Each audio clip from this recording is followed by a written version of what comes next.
Hey everyone, I'm Matt Ford and welcome to the Good Trouble Show.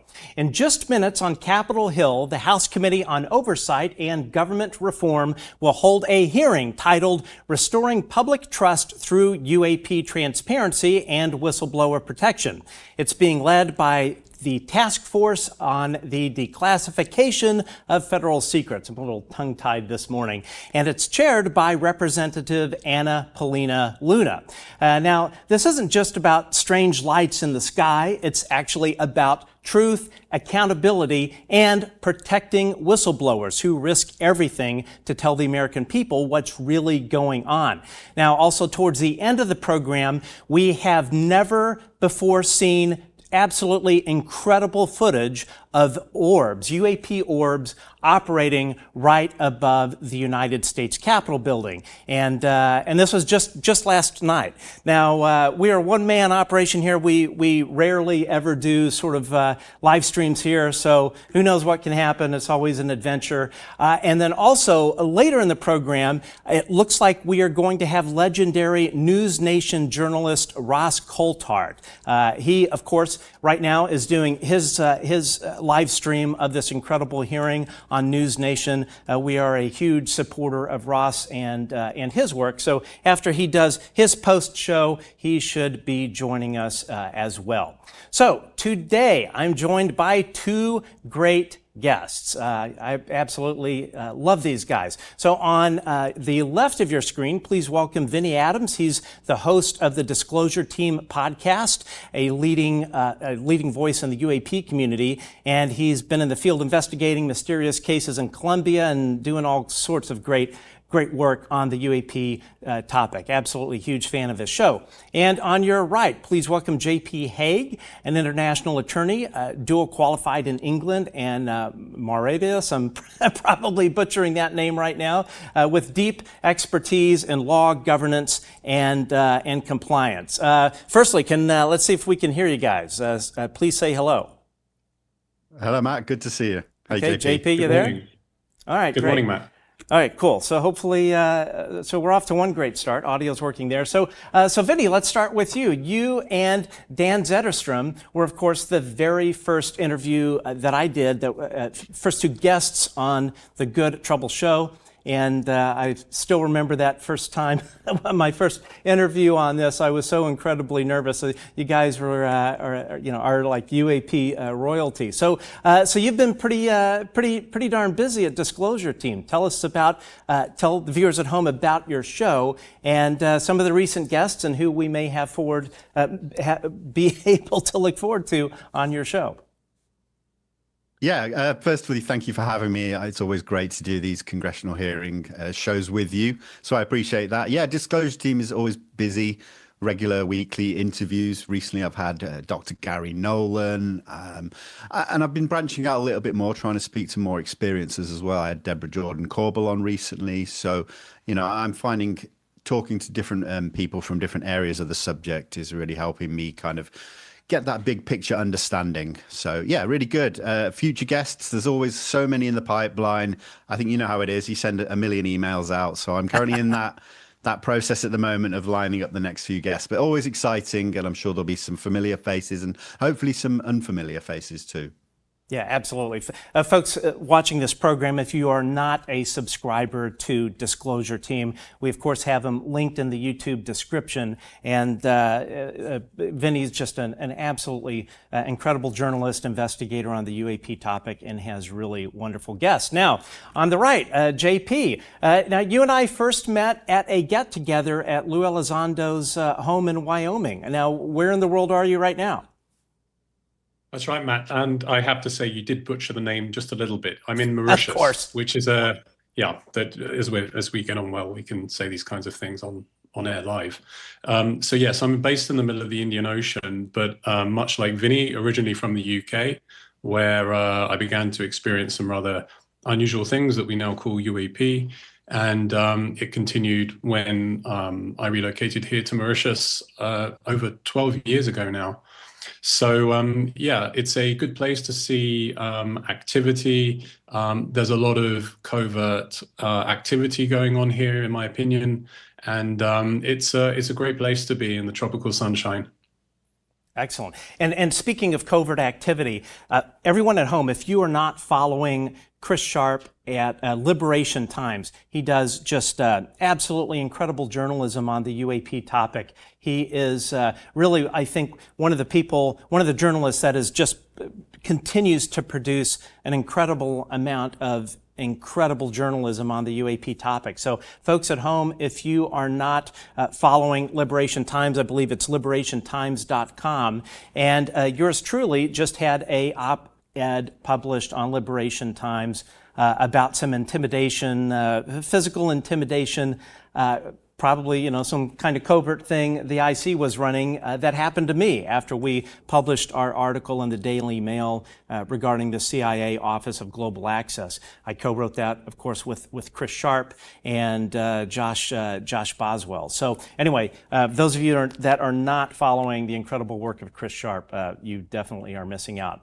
Anyway, thanks guys for joining us. So we are, of course, waiting for the hearing to go live as soon as it comes up here on YouTube.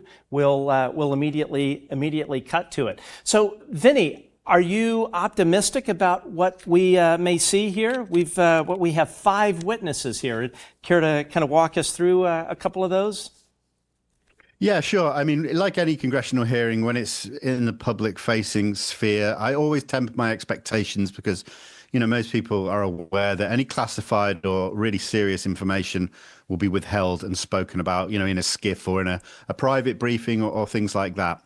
Although since yesterday when we had the statements released, I've got a little bit more excited with the statements specifically from Dylan Borland. I'm really looking forward to what he's got to say. It seems like he has first-hand knowledge of the legacy programs. To what extent, that's hopefully what we're going to find out in the next hour or two. So that one really stands out for me.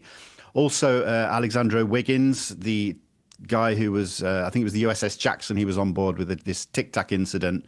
Very excited to see what he's got to say as well. And of course, George Knapp, legendary UAP journalist, always great to hear from him. I just hope that the right questions are asked from the members there. So very exciting. And of course, I can't not mention Jeff Nuccetelli, good friend of mine, been on my show, wonderful guy. He's a big part of the puzzle when it comes to the Vandenberg Red Square case and other incidents that have happened over Vandenberg. And then the 5th witness, I forget the name off the top of my head, very much in support of whistleblowers. So hopefully that will bring forward more protections for whistleblowers who are facing a lot of reprisals in recent times. And that obviously needs to stop to move this subject forward. So yeah, exciting times. Right. And yeah, so JP, we are about to watch the hearing. And of course, as I said earlier in the program, it's called Restoring Public Trust Through UAP Transparency and Whistleblower Protection.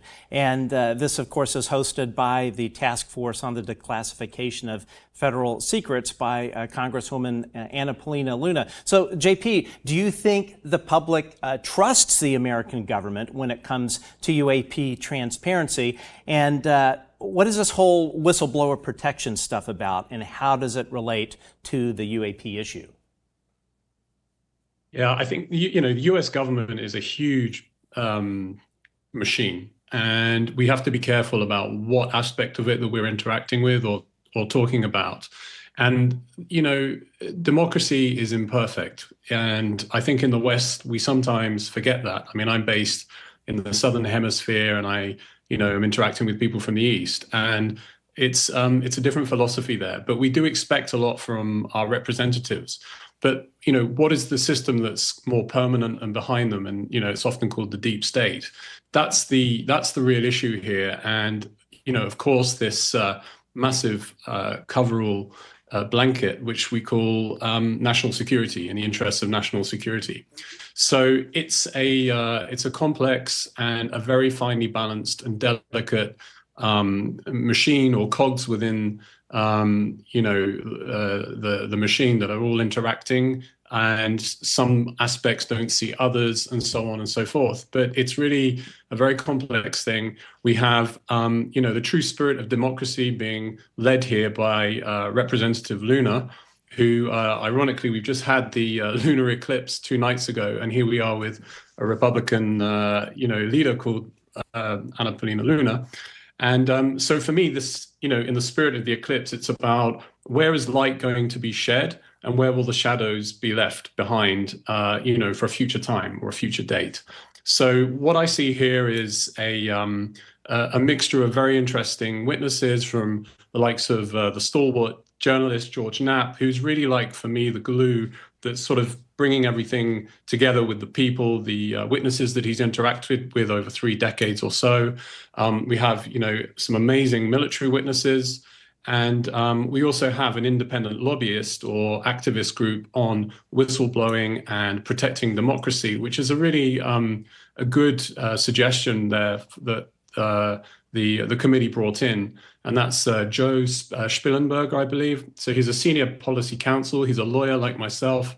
And, he makes some very interesting connections between the fact that, when people of conscience act and there's integrity, there's no concern about consequences, because your conscience is something much higher than what we might consider to be ethical in everyday human life. There's a higher spiritual dimension to that. So it's great. This is a really interesting mix. I'm very excited to see what's going to come out. I understand there's going to be a surprise or two, could be in the footage. Let's see. And yeah, as you say, I think there needs to be some strengthening for whistleblowers, because let's be honest, the legal mechanics and the enforcement of it are just inadequate. And basically you have a situation where the agencies themselves are policing and governing themselves. So they're like the investigators, the judge, the jury, and the executioner, which is a sad thing to see. Yeah, I agree. Vinnie, that what JP just described sounds exactly in a way like the Pentagon AARO office. This office that is supposed to be independent, supposed to be the place for whistleblowers to come and have a authorized disclosure. But I don't know, man. It's always felt like kind of a big honey trap to me, and I almost feel like any interview that the Pentagon AARO office does, really sort of the main purpose is for them to find out exactly how much these whistleblowers know. Any thoughts on that? Just like you said, absolutely. And I think, again, Dylan Borland, who's testifying today, has said very similar in his statement that, he gave to AARO. And I think generally there's been a lack of trust completely since the beginning, and even beforehand when we had the group AIMSOG, after the initial UAP task force. And I think there's been enough opportunities for them to do better. The chances have been there, and it just seems that they have not taken them. And it's not got them or us anywhere. So I think any future whistleblower will most likely circumnavigate AARO and find other outlets to bring forward information, whether it be direct to Congress or through some kind of media outlet, whether it be a podcast or an independent journalist, such as Christopher Sharp, who you mentioned earlier. I think that would be a safer route. It does seem that they are going to AARO. AARO are taking this information just clearly, like you say, to see what they know, how much they know, rather than to take on board the information and go further with it and into an investigation.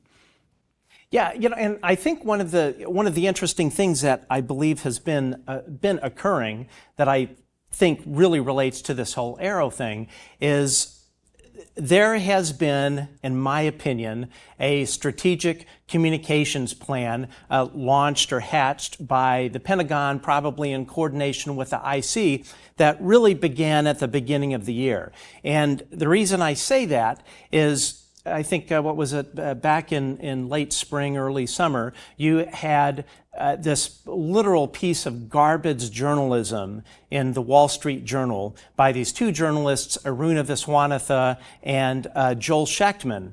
And it was a 2-part series, as many of you may know, and it was just so not even horribly written. I mean, it was, in a way, the research done by these two folks was remedial, and you read this thing and it was obvious either they didn't do their homework or this story was pre-written. So when this happened, when the story came out, one of the main elements of it, and I'm keeping my eye on the wall here to see if the hearing's up, and we're still waiting on it. Obviously, couple minutes late. I'm going to actually refresh the web browser, make sure that we are still good, and it looks like we are. But anyway, one of the main people that this thing was about was Bob Salas, who of course was the nuclear launch control officer at Malmstrom Air Force Base. I think it was the late '60s, where UAP came in and literally disabled an entire flight of their missiles. And so. Vinnie, walk us through, really both of you if you like, but we'll start with Vinnie. Walk us through what were some of the inconsistencies in this Wall Street Journal report that it was just a horrible piece of journalism. It really was, yeah. It was clearly written as a piece to sow more stigma and discredit certain witnesses, especially Bob Salas, as you mentioned there. And I cannot remember if it was the excuse they made for what actually happened back in '67 at Malmstrom. It was ridiculous, whatever it was, and it just wasn't valid in any way, shape, or form. I think it was very transparent to see what they were trying to achieve there. And, I noticed Bob Salas is going to be at the hearing today, and I feel like he deserves his time in front of Congress in the public eye as well. So hopefully we'll see that in the future. But, it just seems that the Wall Street Journal, and also in recent times, the New York Times and other legacy media, are just showing their true colors, their connections to IC and to the Pentagon, and that's why we're very lucky to have such outside independent sources to bring forward the real stories with a lot more truth. And so I hope that continues, and I hope more people understand and see this veil, or behind the veil of legacy media, that it isn't the truth, and that they're just trying to mislead us. Yeah, I'm on the left side of the aisle politically here in the U.S., more kind of like center left, and I used to think like this whole thing about like the deep state and the mainstream media was all just a bunch of right-wing baloney. But I've since learned all of it is true. All this deep state stuff I used to make fun of Trump about, it turns out it is all true, and it certainly is. And the Wall Street Journal just flat out proved that you cannot trust the mainstream media. They were clearly a tool of the Pentagon. And now part of how I know this, and I spoke earlier about how I think that this is part of an overall comms plan that began in the beginning of the year, is I spoke to two individuals that have worked the UAP topic in the United States government. That was part of their portfolio. And Joel Schechtman reached out to them right around the beginning of January. And both of these individuals, who I'm not at liberty to say who they are, immediately sensed that this guy, the whole thing was a fraud. Oop, here we go. Here comes the hearing. And all right. The chair may declare a recess at any time. Additionally, without any objection, the following members are waived onto the task force for the purpose of questioning witnesses at today's hearing: Representative Biggs of Arizona, Representative Begich of Alaska, Representative Ogles of Tennessee, Representative Titus of Nevada, and Representative Moskowitz of Florida. There are no objections. I recognize myself for the purpose of making an opening statement. Good morning and welcome to the hearing regarding UAP disclosures. For too long, the issue of unidentified anomalous phenomena, commonly known as UAPs, has been shrouded in secrecy, stigma, and in some cases, outright dismissal. Today, I want to state clearly that this is not science fiction or creating speculation. This is about national security, government accountability, and the American people's right to the truth. I have spoken now to a number of whistleblowers from the military, to include the infamous Eglin Air Force Base incident that occurred when myself and former Representative Matt Gaetz, as well as Representative Burchett, followed up on a lead from multiple active duty Air Force pilot whistleblowers that alleged that the United States Air Force was covering up UAP activity at Eglin Air Force Base. We have heard from a number of whistleblowers, specifically military pilots, that the reason for not coming forward publicly is out of fear that speaking out would cost them their flight status and potentially their careers. This is unacceptable. We cannot protect our airspaces if our best trained observers are silenced. We cannot advance science if we refuse to ask questions. And we cannot maintain trust in government if we keep the American people in the dark. Now, Congress has tried to fix this problem. Congress tried to create formal channels through the All-Domain Anomaly Resolution Office, also known as AARO, and the Intelligence Community Inspector General for service members and officials to make disclosures. But the reality, the reports come in are often to brush aside, slow-walked, or met with skepticism rather than serious investigation. Recently, the former AARO director, known as Sean Kilpatrick, attacked our witnesses and members on this committee. It should be noted that he's a documented liar and brings into question what his purpose at AARO really was if it was not to follow up on investigations and disclose his findings to members of Congress. A former Deputy Assistant Secretary of Defense for Intelligence, Chris Mellon, described a report published by AARO that found no evidence that any USG investigation, academic-sponsored research, or official review panel has confirmed any sighting of UAP-represented extraterrestrial technology. As the most error-ridden and unsatisfactory government report I can recall reading during after decades of government service. Mellon further noted that this was a first error report submitted to Congress without the Director of National Intelligence's sign-off and seemingly excluded input from any scholars or experts who have studied or written extensively about this topic, as would normally be in any other case in this field. Mellon determined that this report failed to fulfill the congressional mandate under which it was required, omitted entire agencies with known investigations or activities related to UAPs, and omitted any discussion of efforts to hide classified or unclassified information about UAP. Such efforts were unaddressed by the report, despite the existence of agency records and investigations concurring with them, including those at U.S. Customs and Border Protection. If we set up offices and oversight bodies only to let them become graveyards for testimony or worse yet, ruses for pretending to investigate when in actuality there was no follow-up, then we are not doing our jobs. In recent months, Congress has also been presented with evidence that points to technologies that, to our knowledge, are beyond our current capabilities. It is our duty as elected representatives to follow the facts wherever they lead and to ensure that those facts are not buried under classification stamps or bureaucratic excuses. Let me be clear, whether UAPs represent adversarial technology, natural phenomena, or something beyond current human understanding, Congress has a responsibility to investigate. If these objects are foreign in origin, then they pose a direct threat to our national security. And if they represent something unknown, they demand rigorous scientific inquiry, not ridicule, not secrecy, and not silence. The stakes are very high. Adversarial nations are not waiting for us to catch up. They are studying these phenomena as well aggressively, as multiple nations have also announced their own parliamentary investigations into this very topic.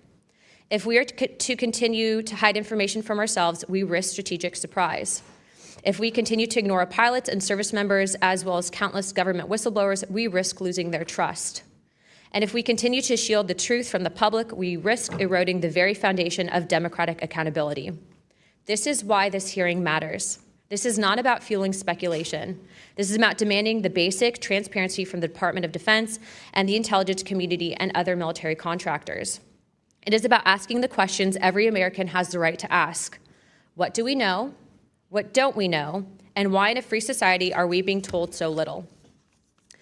A major barrier to this committee's inquiry into UAPs has been the lack of cooperation and transparency from the Department of Defense and the intelligence community. In preparation for previous UAP hearings, the committee repeatedly asked the Department of Defense to allow members to view videos and files related to UAP incidences. Unfortunately, the Department of Defense notified the committee staff that due to the department's Special Access Program rules, only members of the House Armed Services Committee, as well as the Defense Subcommittee on House Appropriations, also known as HAC-D, were allowed to be read in onto such programs. For a non-committee member to be allowed to view these documents and videos, individual members must be approved by the chairman and ranking member of both HASC and HAC-D. Independent SAP oversight has presented a consistent problem for Congress, as well as program budgets are classified. Additionally, oversight reporting to Congress is classified and only provided to the authorizing and appropriations committees of jurisdiction. The American people are not fragile. They do not need to be shielded like children from reality. What they cannot tolerate and what they will not forgive is a government that withholds the truth and punishes those who dare to speak up. I want to close with this. Future generations will look back at this moment and ask what we did when presented with the unknown.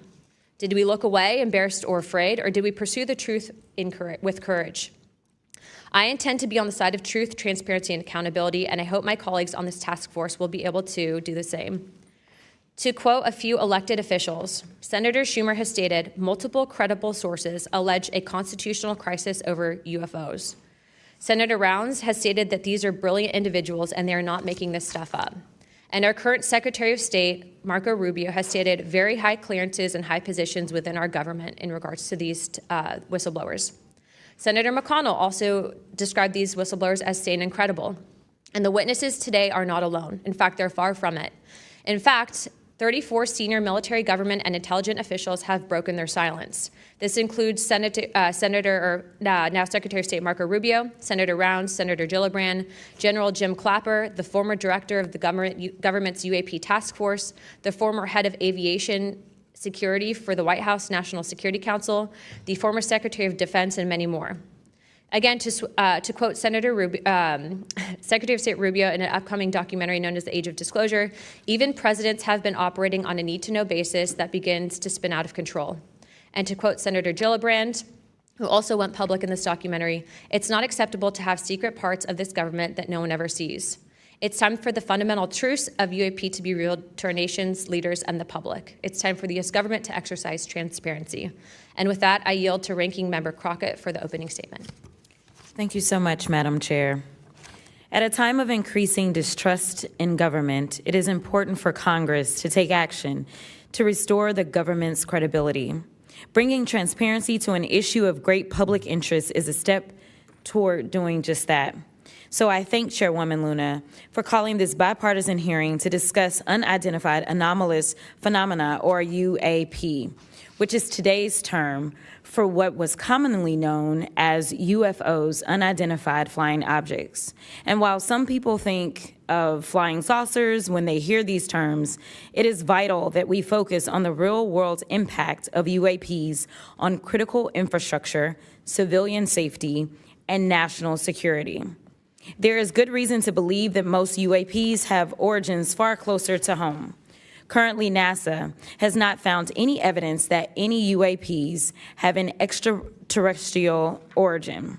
Our adversaries are working to develop new capabilities to gain military advantages, and those efforts are likely explanation for the mysteries that we have observed. Nevertheless, the federal government has a responsibility to the American people to investigate and provide transparent disclosures about every incident. The federal government is equally obligated to protect those who report what they've seen, especially to commanding officers and supervisors. And Congress should do everything in its power to protect whistleblowers and conduct oversight of agencies that are failing to provide that protection. Democracy depends on transparency, and transparency often relies on the courage of individuals willing to risk their careers, reputations, and in some cases, their personal safety to tell the truth. So I look forward to hearing from the witnesses today. We should welcome their accounts and acknowledge the bravery they have shown to come before us. We must ensure that all whistleblowers feel that they can come to Congress to tell their stories without fear of retaliation or professional consequences. We need transparency not just to make better policy, but also to ensure that information flows between all those who need it. There are too many tragic examples in our history where information lapses and a lack of cross-agency coordination led to disaster. Just this year, failure to communicate between FAA and the Department of Defense led to tragedy over the Potomac. The Biden-Harris administration sought to eliminate some of these lapses when it established the All-Domain Anomaly Resolution Office at the Department of Defense. AARO can convene sources from all branches of military, the FAA, and NASA to combine forces to create a comprehensive picture of what is happening in our skies. Some UAP reports have perfectly normal explanations: satellites, consumer drones, weather balloons, even pranks. But we need to track down each and every single UAP. The United States has millions of eyes in the sky, both electronic and human. But only the combination of civilian, commercial, and military sources can begin to create a complete picture. So we need to ensure that people can come forward and report what they have seen to the relevant authorities. And they have to have the right to do so without fear of retaliation. This country has a history of dedicated public servants standing up for what is right, even in the face of potential consequences. From the Pentagon Papers to Watergate to torture programs, whistleblowers have not only informed the public, but also empowered Congress to fulfill its constitutional duty of oversight. Past Congresses have written laws to grant legal protection for whistleblowers, and it is up to us to work responsibly with all sources to hold the executive branch accountable. We are here today to listen to the stories of those who have witnessed events of interest to the American people, and to support the policies that cultivate an environment that welcomes and protects whistleblowers. I hope this hearing will be an example of the respect and protection whistleblowers deserve and the importance of conducting oversight of the federal government. I yield back. I am pleased to welcome the panel of witnesses for today's hearing. I'd first like to welcome Mr. Jeffrey Nuccetelli. He's a United States Air Force veteran and a career federal employee with more than 20 years of experience in national security, law enforcement, and public administration. Next, we have Mr. Alexandro Wiggins. Mr. Wiggins is currently serving as a Senior Chief Operations Specialist in the United States Navy. Mr. Wiggins is testifying in his personal capacity today and not on behalf of the United States Navy. Next, I would like to recognize the gentlewoman from Nevada, Representative Titus. Thank you very much, Madam Chairman, ranking members, for allowing me to sit with you on this panel today. I'm honored to be able to introduce a witness here who is from my district, George Knapp, who has been the definitive expert and reporter on this topic that you're exploring today, UAPs or UFOs. George is a longtime friend, I'll say that up front, but a very respected journalist and a recognized expert in this field nationally and internationally. Just a little something about George. He came to Las Vegas in 1979 and joined KLS television station as a general assignment reporter in 1981. Since 1995, he's been the chief investigative reporter for that channel. He also hosts a national radio show you can listen to on Coast to Coast AM, which covers many of the paranormal topics that y'all are discussing. Over the years, George has been, as I said, recognized for his work. He's been honored with the Peabody Award, the DuPont Award, the Edward Murrow Award, and 27 different regional Emmys for his investigative reporting. Indeed, he has told Nevada's story with clarity, with objectivity, and with integrity. So I know that his testimony today is going to be of great interest and value to this committee. So thank you very much. Next, we have Mr. Dylan Borland. Mr. Borland is a United States Air Force veteran and has a long career in federal service. And finally, I'd like to introduce Mr. Joe Spielberger, a senior policy counsel at the Project of Government Oversight. Pursuant to Committee Rule 9G, the witnesses will please stand and raise their right hand.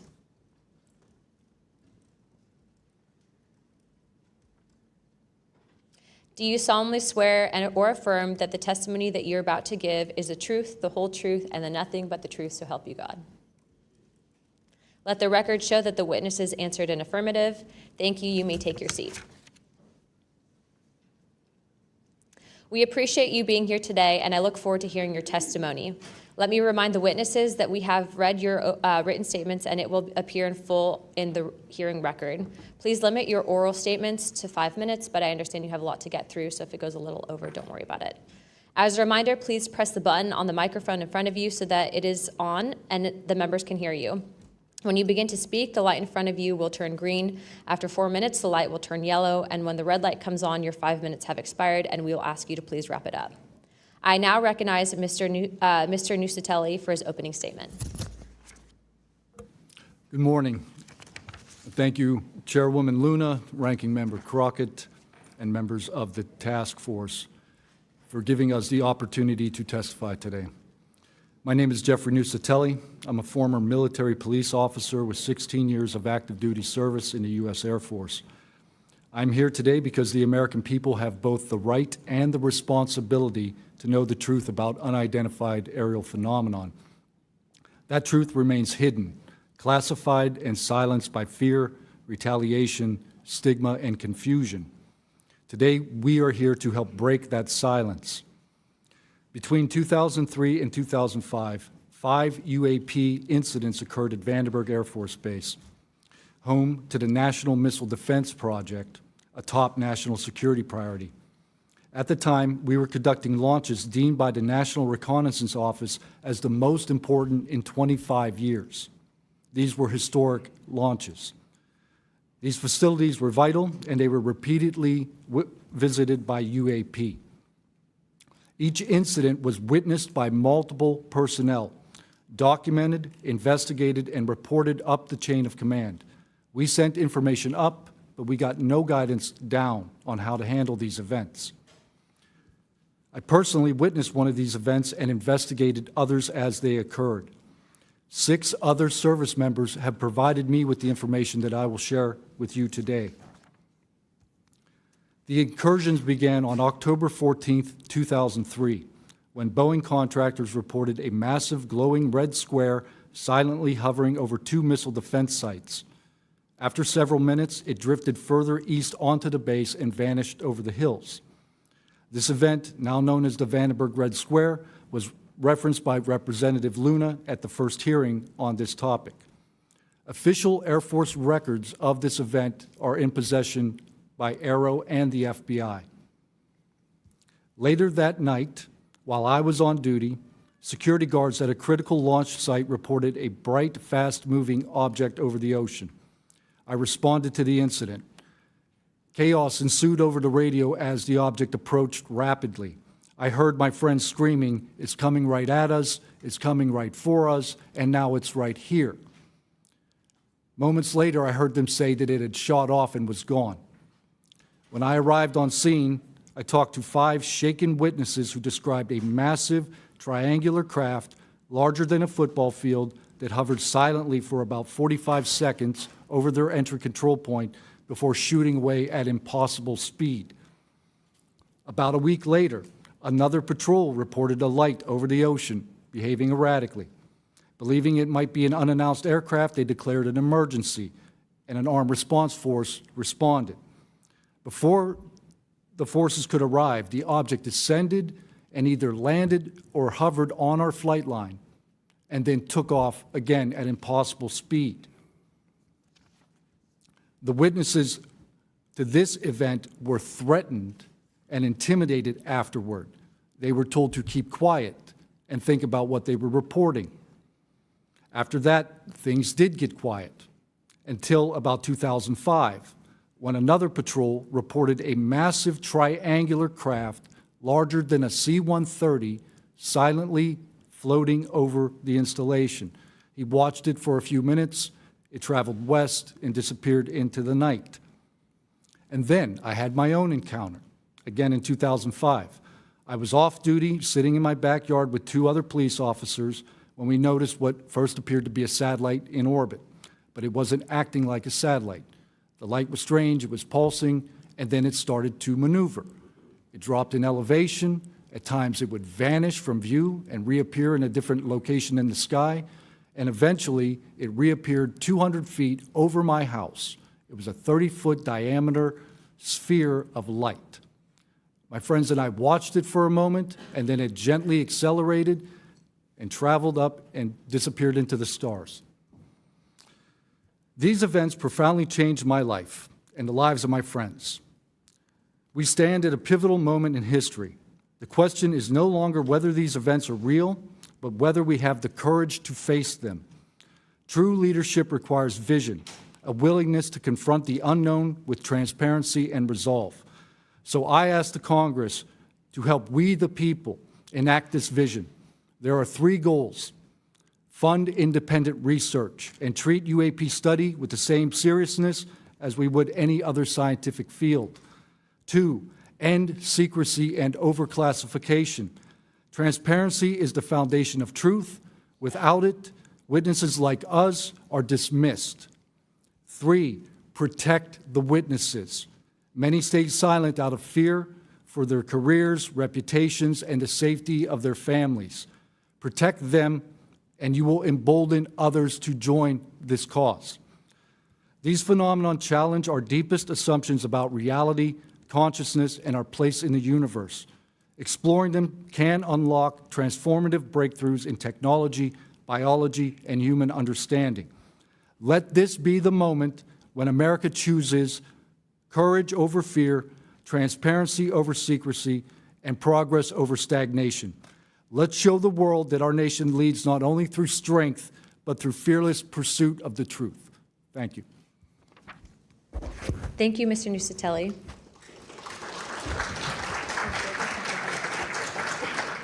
He's not on here. I now recognize Chief Wiggins for his opening statement.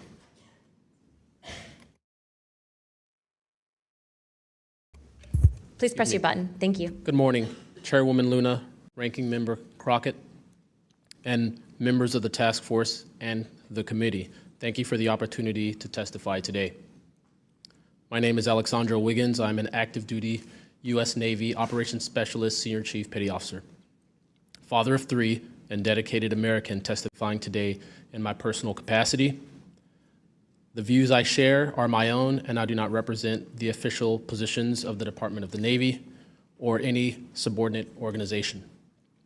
On the evening of February 15th, 2023, at approximately 19:15 PST, in the Whiskey 291 warning area off the coast of Southern California, I was serving on board USS Jackson. During that period, I moved between the Interior Communications Center, ICC-1, and the bridge wing, correlating the sensor picture with visual observations, part of my routine responsibilities for surface and air picture management. What I observed and what our crew recorded was not consistent with conventional aircraft or drones as they appear on our system. A self-luminous Tic Tac shaped object emerged from the ocean before linking up with 3 other similar objects. The 4 then disappeared simultaneously with a high synchronized, near instantaneous acceleration. I observed no sonic boom and no conventional propulsion signatures. No exhaust plume, no control surface articulation on the Sapphire image system. Shortly after the synchronized departure, radar tracks dropped. These observations were multi-sensor and recorded inside of ICC-1 with time location overlay visible in our source frames that have been made public by journalists. From my experience operating in this region over many years and consistent with our public characterized encounters, unidentified objects reoccur in United States operation areas off Southern California. That fact alone does not tell us what they are, but it does argue the systematic stigma-free reporting and for the preservation of sensor data so analysts can evaluate safe and intelligence implications with rigor. I want to underscore 3 points for the task force and the committee. Aviation and maritime safety. When crews and watchstanders observe objects that maneuver or accelerate in ways that does not match known profiles and do so near our ships and aircraft, that is first and foremost a safety issue. Standardized checklists and training should ensure we capture the best possible sensor data in real time, including IR settings, slant range estimates, and bearing and range altitude snapshots, and immediate chain of custody for any recordings. Reporting without stigma, protection without retribution. Sailors need to know that reporting UAP encounters will not harm their careers. Congress can help by reinforcing witness protection and by directing the relevant office to maintain confidential, destigmatized channels for service members who step forward with data. Declassification and transparency where possible. The task force declassification mission is directly relevant here. where operational security permits releasing metadata preserved sensor excerpts or at least technical summaries would improve public trust and accelerate outside scientific scrutiny. That includes, when feasible, the time geo-reference IR frames and radar parameters needed for independent analysis. To be clear, I am not here to make claims beyond my lane. I am here to provide a firsthand account of what I saw, what our systems recorded, and why it matters for safety, for intelligence, and public confidence. My request to you is practical. Help us capture, protect, fairly evaluate the evidence, and provide a safe pathway for those in uniform to report it.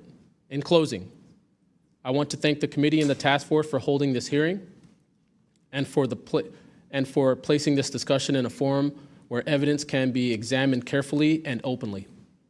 I appreciate your attention and stand ready to answer your questions. Thank you. Thank you, Chief.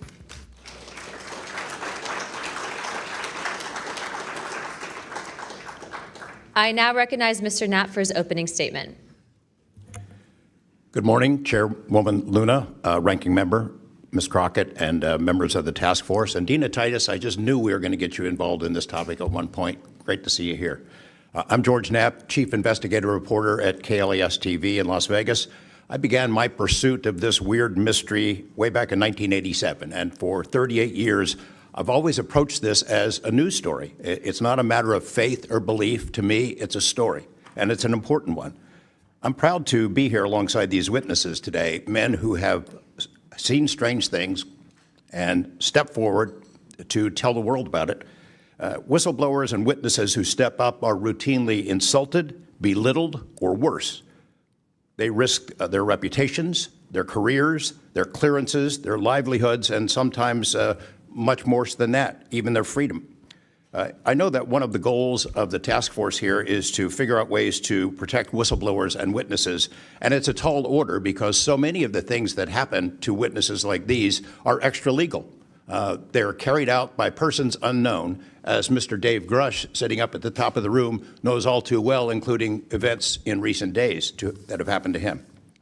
I want to share a couple of things that I've learned along the way on this long journey, and I submitted most of that in written form because I estimate that my statement here today would take about 4.5 hours, so I'm going to try to jump over and touch on the more important salient points. I submitted a detailed written statement for the record, and we'll go into a lot of that here, but the public has been told over and over since the late 40s, there's nothing to worry about here.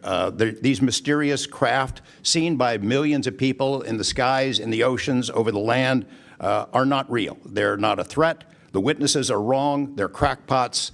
Don't believe it. That changed for me. What got me hooked is the paper trail. Documents that were squeezed out of the U.S. government after the FOIA, Freedom of Information Act, became the law of the land. And those documents paint a much different picture than what the public, the press, and Congress have been told over many years. The documents from military and intelligence personnel behind closed doors admit that, quote, these things are real. They're not fictitious. They can fly in formation. They're evasive, and they outperform any aircraft known to exist, including ours. The public, of course, as I said, has been told something much different.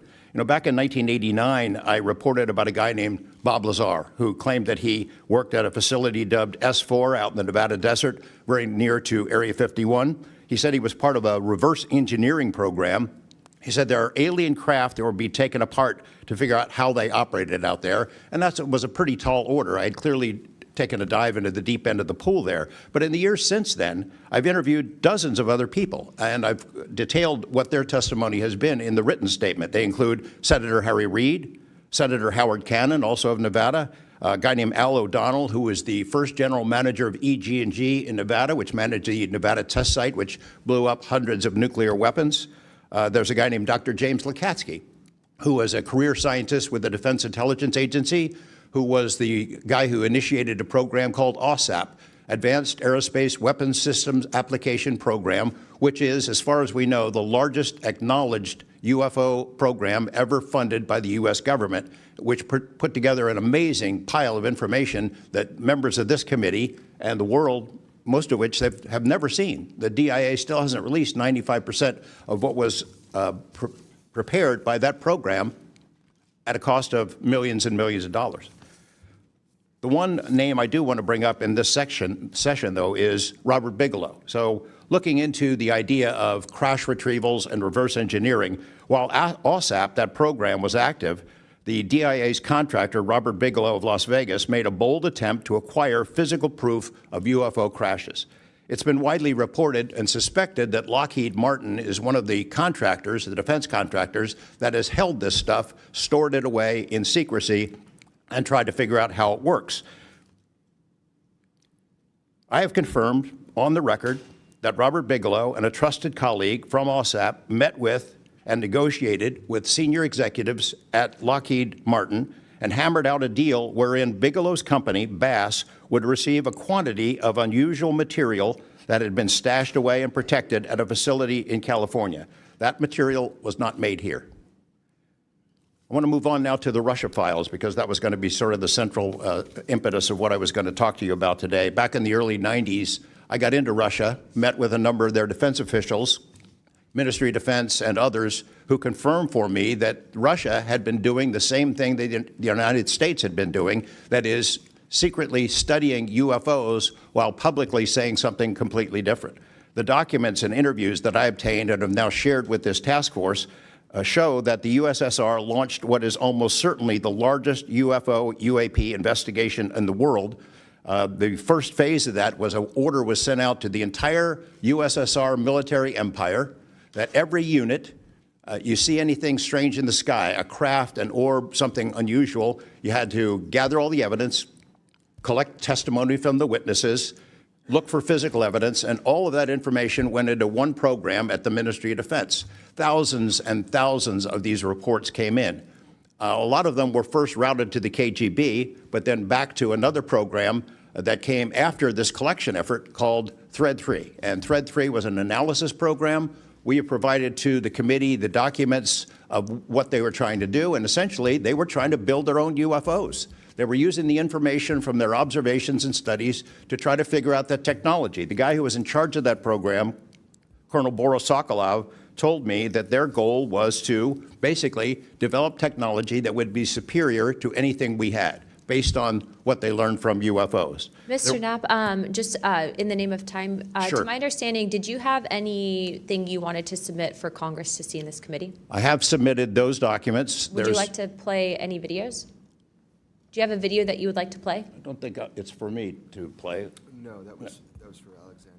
Yeah, Alexander's video. Okay. You could play it, he could narrate it. Okay, we can, in the name of showing that video to everyone on the task force, we'd like to play that video at this time. Sure.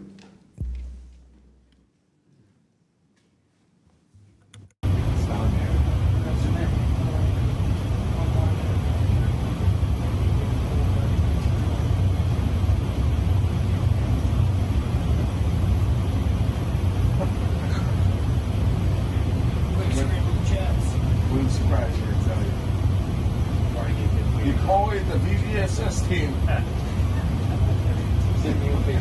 Yeah, like 22,000 feet.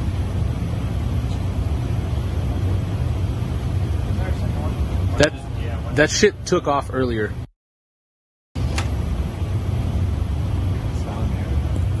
If we can get rid of the audio real quick. Mr. Wiggins and Mr. Knapp, we'll get back to what that video was in a moment, but we just want to make sure that it was entered into the record, as well as all the documents. Those will be able to be publicly found for everyone in the country to view. If we could, Mr. Knapp, we'll continue on the line of questioning, but I'm going to move on to Mr. Borland's opening statement. Good morning, members of the task force and the committee. I would like to express my gratitude for being invited to testify to the current task force created under the People's Chamber and the American public.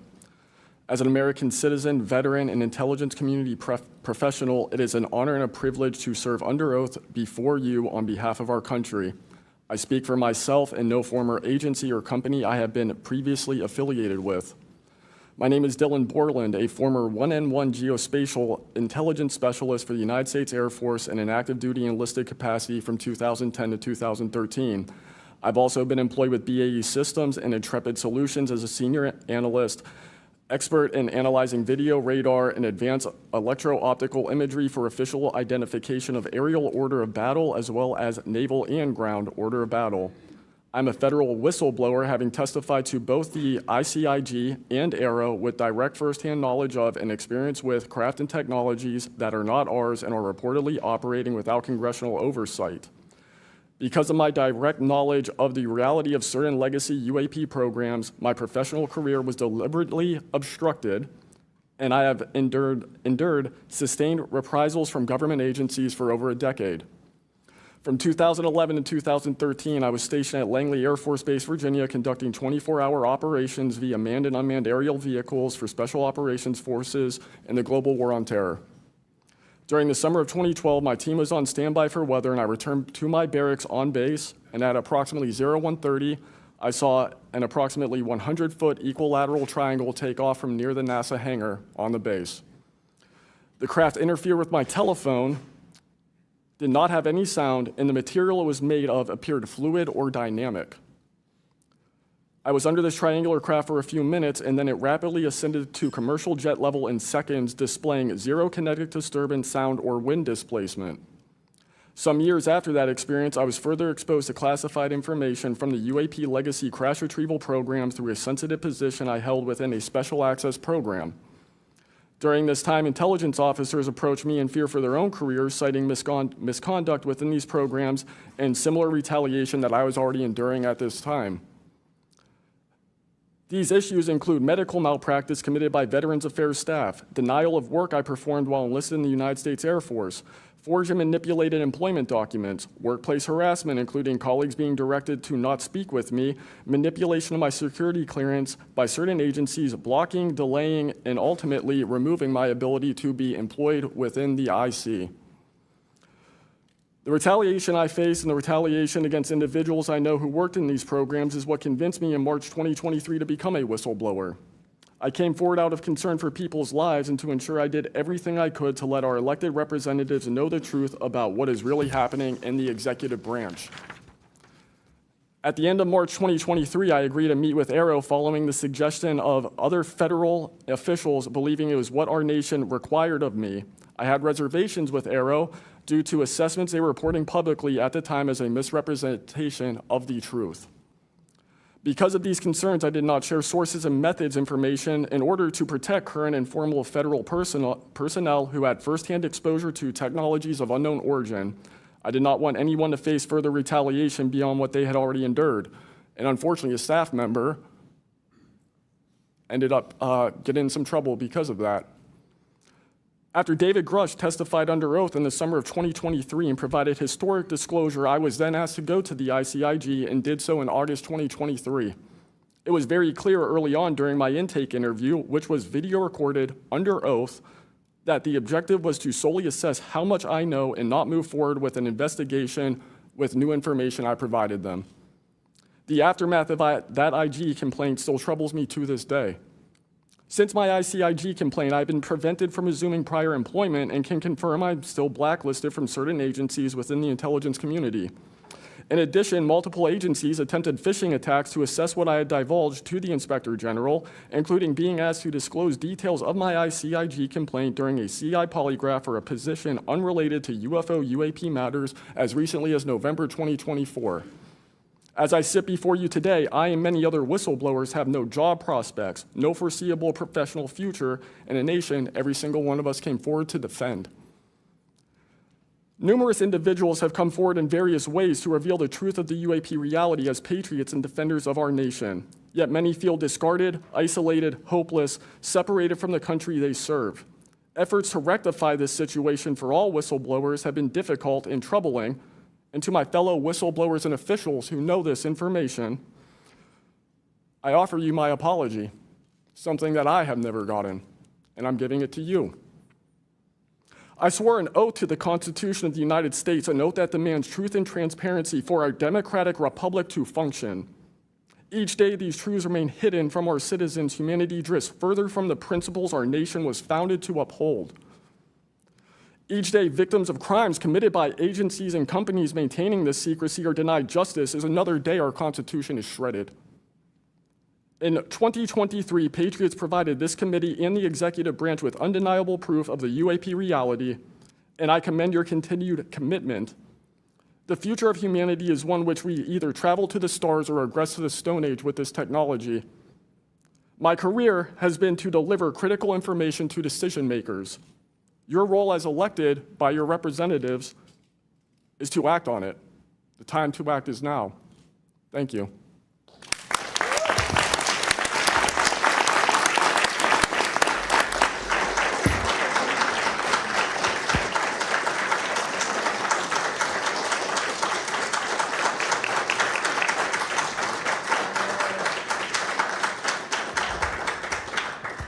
Mr. Borland, thank you for your service to our country, and we appreciate you. And we are sorry about how you've been treated, and we will make sure that we try to rectify that situation. Thank you, ma'am. Mr. Spielberger, please, your opening remarks. Chairwoman Luna, Ranking Member Crockett, and task force members, thank you for the opportunity to testify here today about the importance of strengthening whistleblower protections, especially in the context of national security. I'm a senior policy counsel at the Project on Government Oversight, a nonpartisan independent watchdog organization that investigates and exposes waste, corruption, abuse of power, and when the government fails to serve the public or silences those who report wrongdoing. Whistleblowers are the first line of defense to root out waste, fraud, abuse of power, and corruption in our government. Congress relies on whistleblowers so that it can fully exercise its oversight and legislative authorities. It's understandable that former presidents of both parties have often taken a hostile approach toward whistleblowers. Their disclosures can embarrass the president and their political party or even lead to a national scandal. But whistleblowers continue to play a vital role during both Democratic and Republican administrations. They help Congress and the public identify and understand what government corruption looks like. Their disclosures fuel investigations and allow us to address wrongdoing and hold those responsible to account. That's why historically there's been a strong bipartisan consensus in Congress to support and protect whistleblowers. Doing so protects the country and ensures our government is more responsive and accountable to the people. National security whistleblowing in particular is a tradition going back to the founding of our country, and over time, national security whistleblowers and their disclosures have impacted some of the most fundamental issues and questions about how we wish to be governed and how our government can better serve its people.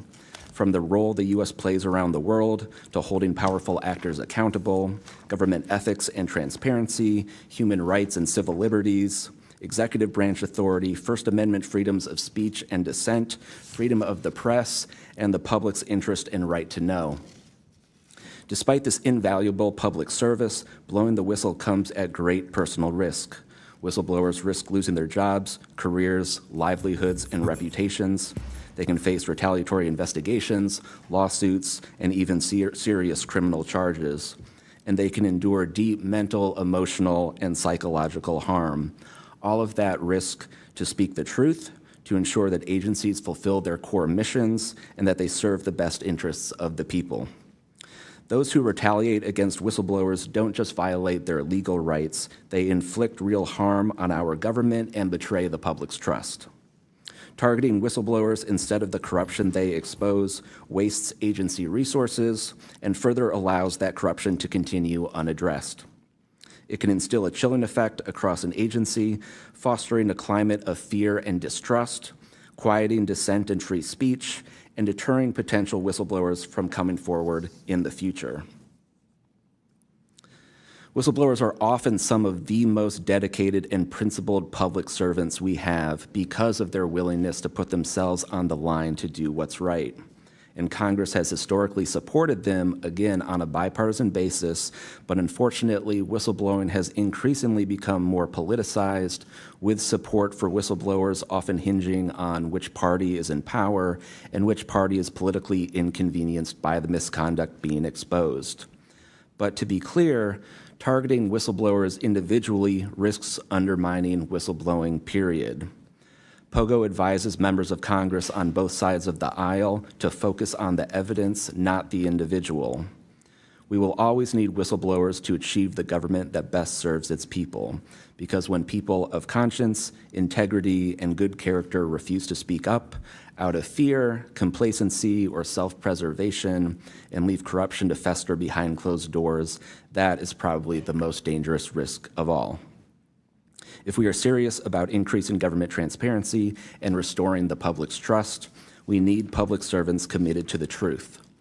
Whistleblowers need safe and effective channels to make lawful disclosures.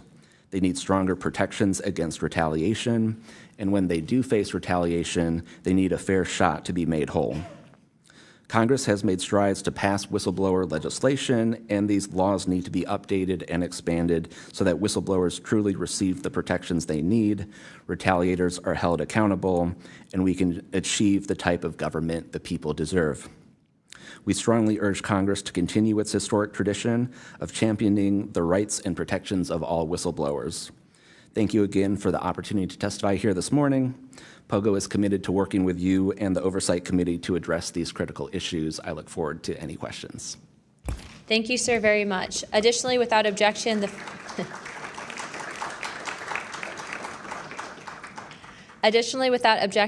following members are waived onto the task force for the purpose of questioning witnesses at today's hearing: Representative Perry of Pennsylvania and Representative Grothman of Wisconsin. Sorry, and Representative Biggs from Arizona. I already got you, but yeah, we're good. Without objection, so ordered. I now recognize myself for 5 minutes of questioning. As my friend Mr. Moskowitz might have to go, would you like to go now? Okay, all right. Mr. Borland, in your testimony, you described witnessing large triangular craft while stationed at Langley Air Force Base in 2012. Can you explain what you observed in terms of size, behavior, and why you're confident it was not conventional technology? Great question, ma'am. So on the base, I lived in the barracks. There was a little smoke pit outside. I was there on the telephone and looking across to the flight line, and I see a white light pop up and stop about 100 feet in the air. I thought it was a weather balloon. I've seen tests from there before, weeknight, normal thing, not surprising. I actually finished my cigarette and I began walking up towards the flight line. There is a track, and because I was on 3 months of night work, I would walk the track at night when we were weather down. And as I began walking towards the flight line and the track, the light then flies across the base, across the flight line, and as it flies to me, a triangle manifests around the light. I can't tell you if it's active camouflage. I can't tell you if it appeared around the light, but I can tell you that it was a white light, and then it was a triangle. It stopped about 100 feet in front of me and approximately 100 feet above me. My telephone got extremely hot, completely froze, dead. I remember how thick it was. It was between 1 to 2 stories thick, equilateral triangle. I could never see the top of it, and the edges were 90 degrees. There were 4 lights in total, 1 light on each corner and a larger light in the center, 2 to 3 times the size of the corner lights. But what was really odd was the outside. The best way to describe it is like looking at a James Webb telescope picture where you have the colors and then the black background. So the craft itself was this black metallic flake paint, but on top of the craft was this gold, lava, plasma, some type of fluid going over and around the craft. I'm under this for about 2 to 3 minutes, and then the center light flashes 2 to 3 times, no sound, immediately shoots up to commercial jet level minimum, in my opinion, and I immediately feel static electricity all over my body, and then I smell the smell of after a thunderstorm or lightning storm, that really strong summer thunderstorm smell. Gets up to flight level. I'm trying to get my phone reset, and I can only see the center light at this point. If I didn't actually see it take off, I would have thought it was a star. And then it hovers up there, and it begins to slowly move due east out over the Atlantic Ocean. I finally got my phone reset. The entire thing was about, from the time I saw the light pop up near the hangar until it took off out over the ocean, was about 15 minutes. And following up to that question, after you disclose this information to the intelligence community Inspector General, you're subject to phishing attempts and job blacklisting. How widespread do you think this is across the intelligence community for those who raise concerns regarding UAP programs? It's a difficult question to answer. I think prior to David Grush and people beginning this process of bringing people into awareness of the reality of these programs and certain things people have witnessed, probably extremely widespread. I think today there's still an issue, but because people are able to come before you and people are speaking out, I think it has been somewhat less. I would hope, though, that people would, because if this goes back into closed doors, this is going to get really ugly. What type of behavior have you witnessed from former AARO Director Sean Kilpatrick as well as his staff in relate to this information you provided to them? Did they ever try to classify this information as non-human technology? Good question. The problem with this is that I know what I experienced firsthand, and I know other things. I think the staff at AARO that I met with in March of 2023, I think they were good people doing the job they were told to do. I did not meet with Kirkpatrick.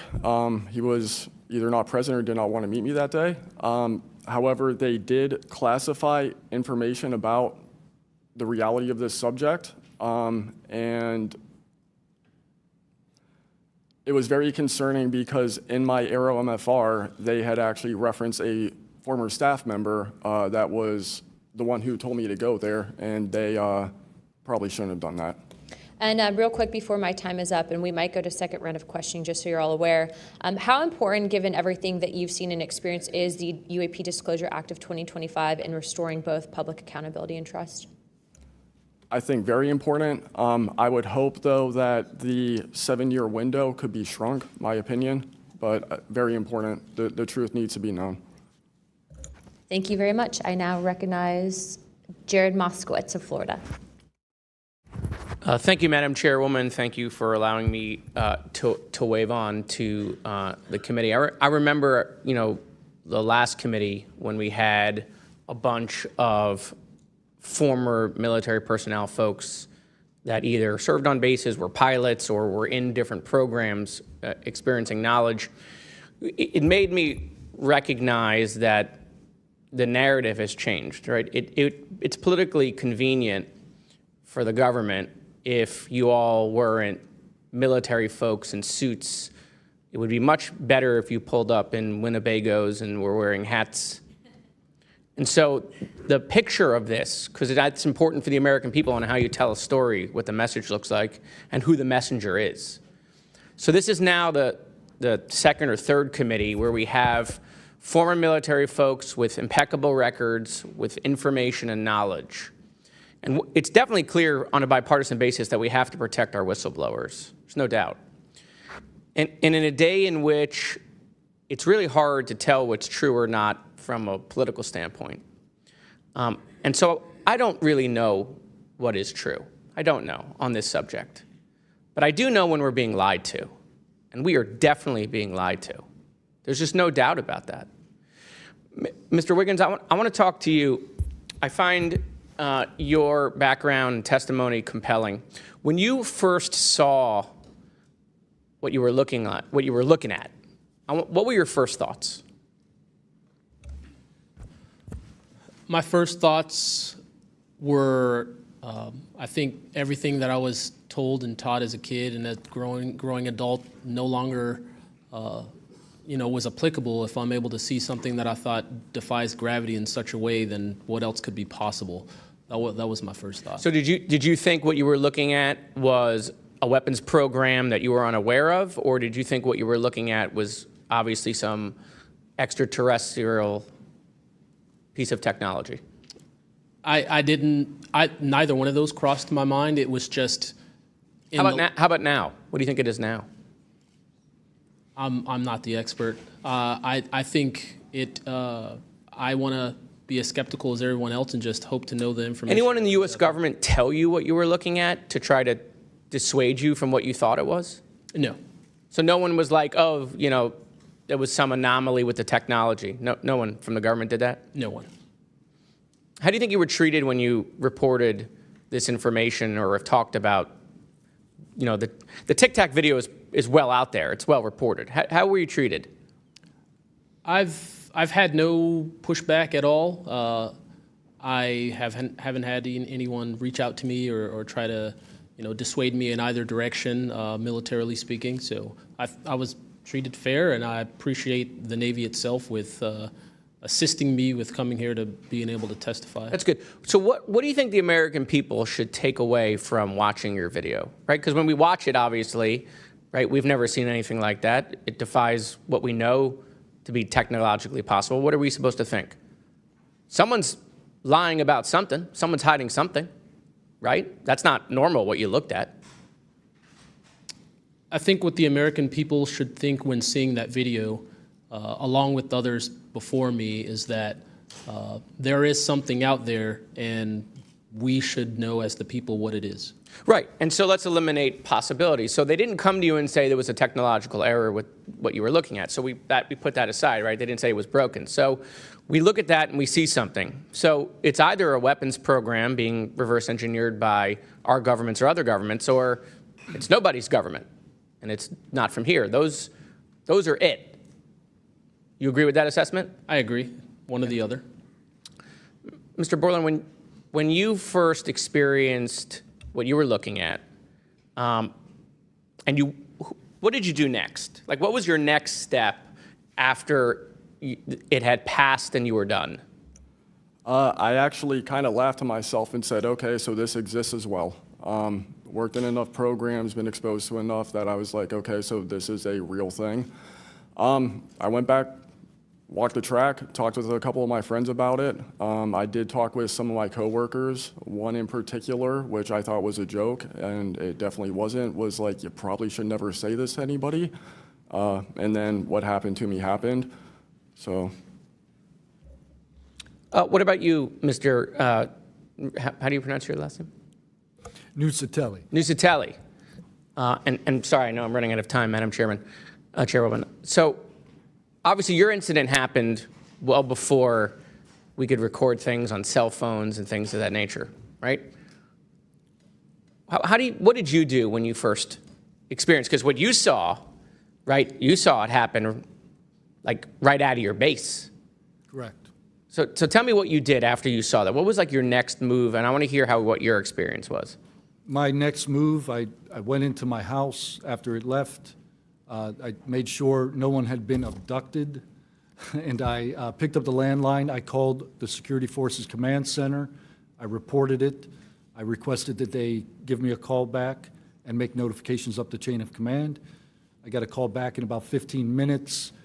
They reported that the weather station reported no balloons or aircraft, nothing on radar, no aircraft inbound or outbound. So I got that notification. And then within the following day or two, me and the other witnesses wrote statements. We prepared a report, and then we filed all that information. Madam Chairman, thank you for your indulgence in my questioning, and thank you for continuing to lead on this subject. What do you and your friends think about it today? You all have talked about it. Yeah. I mean, so what do you think about your experience as a collective group? That'll be my last question, Madam Chairwoman. I mean, we've been talking about this for 20 years. We don't know what we saw. What we saw changed our lives in the way we think about everything. It was incredibly profound. The object I saw, I don't even know if it was an object. It was a light. It was an orb.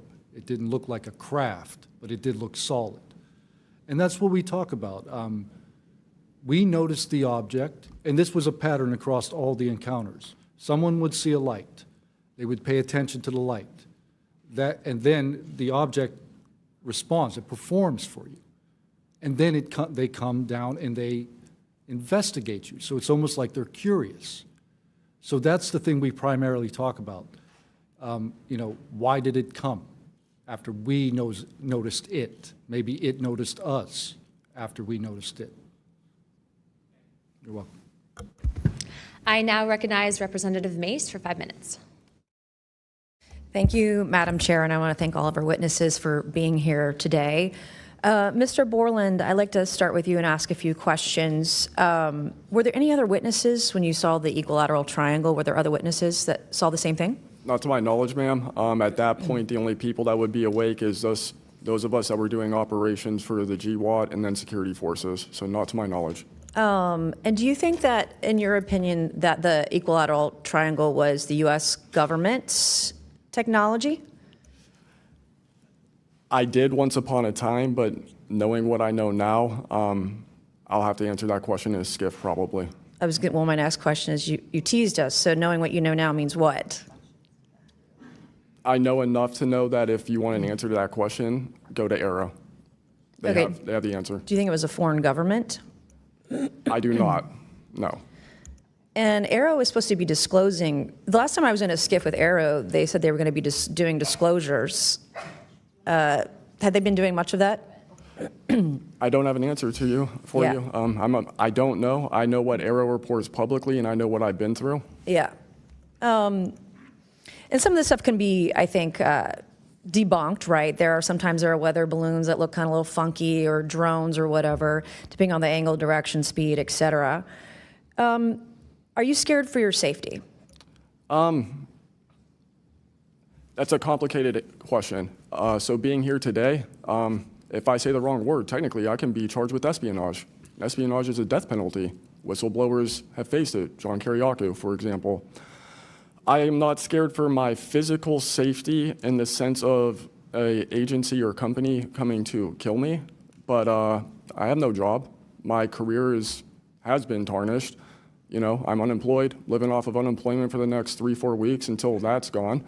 So it's a complicated question. Have there been stories leaked about your life to try to discredit you in the public eye?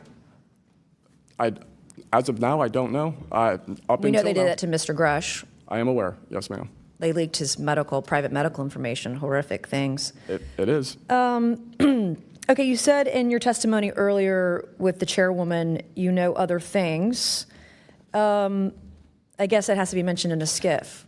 It would. The other things. It would, pending I'm even legally allowed to speak on, and the people in the room are even legally allowed to hear it.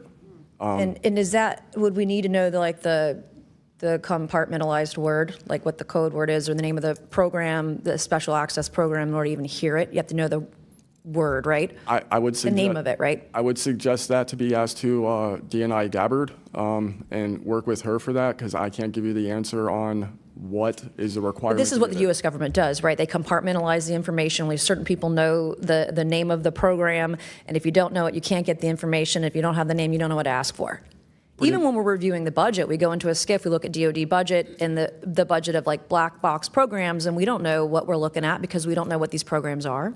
Is it a way for the government to hide from Congress what's really going on and where the money's going? In my opinion, absolutely, yes. You mentioned, too, in your testimony earlier that, quote, you went to speak with the government and they said somebody's name, a colleague's name, and you said they shouldn't have mentioned that staff person's name. What does that mean? A Senate staffer who is the one who helped me get to AARO recommended me I go there, gave me the email and the phone number because I could not find that information at all at the time. In fact, I believe you guys have talked about how AARO didn't even have a website for quite a period of time. We were told they were going to do disclosures, both what they've debunked, because some of it can be debunked, and then what they haven't been able to debunk. And to my knowledge, it hasn't been a thing. I only have 1 minute left. So, Mr. Knapp, we are definitely going to watch every documentary. You guys have you and Jeremy have done a terrific job. I usually have more questions than I have answers. I think we all do, and you guys are doing a terrific job to bring information to the public. Do you think that any of this is a psyop by the U.S. government?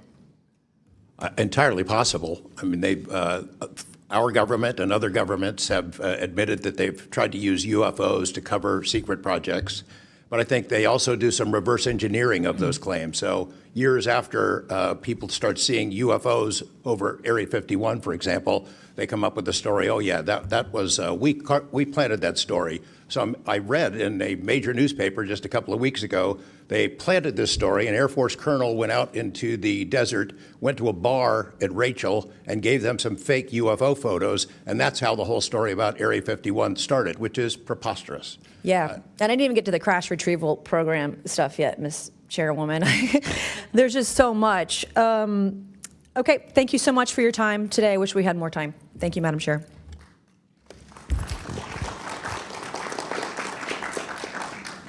I now recognize Ms. Crockett for 5 minutes.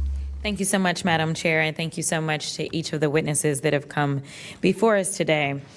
The federal government has had a long-standing overclassification issue in general. We all know that, from the assassinations of MLK and Malcolm X to the COINTELPRO and torture programs to now UAPs. The federal government has kept the American public in the dark about issues of immense public interest. The federal government has routinely made excuses for failing to provide transparency to the public, the most common of which is national security concerns. Mr. Spielberger, can you provide an example of when national security was inappropriately used as a pretext for classification? Congresswoman, probably one of the most infamous examples of that is the 9/11 Commission that found that overclassification was a key factor in the failure to adequately prevent the attacks of that day. In addition to that, what lessons from these oversight failures should guide Congress in approaching UAP oversight? Generally speaking, we would advise this Congress to ensure that agencies adopt a general policy in favor of disclosure instead of a knee-jerk needing to overclassify information and documents. We should ensure that when information is classified or deemed sensitive, it's only for legitimate national security and privacy concerns. And we would recommend adding additional factors to the considerations of cost, value, and certainly to the extent that it's critical for the public interest and the public's right to know, especially when we are talking about these very serious national security concerns and implications. Can you speak to how whistleblowers have historically helped Congress uncover the truth in other areas and how that might apply here? Absolutely. So again, Congress has always relied on whistleblowers coming forward and making disclosures in a number of different issues across different agencies, anything from national security to airline safety, railway safety, environmental concerns, workplace health and safety, a lot of issues coming out of the COVID pandemic, for example. Whistleblowers have come forward with important disclosures on just about any critical issue affecting our government and affecting the American people, all of which have grave implications for the rights and protections that we have and how we live our lives in communities across the country. How important is it for whistleblowers to have strong protections when it comes to UAP-related disclosures or disclosures of other topics of excessive government secrecy?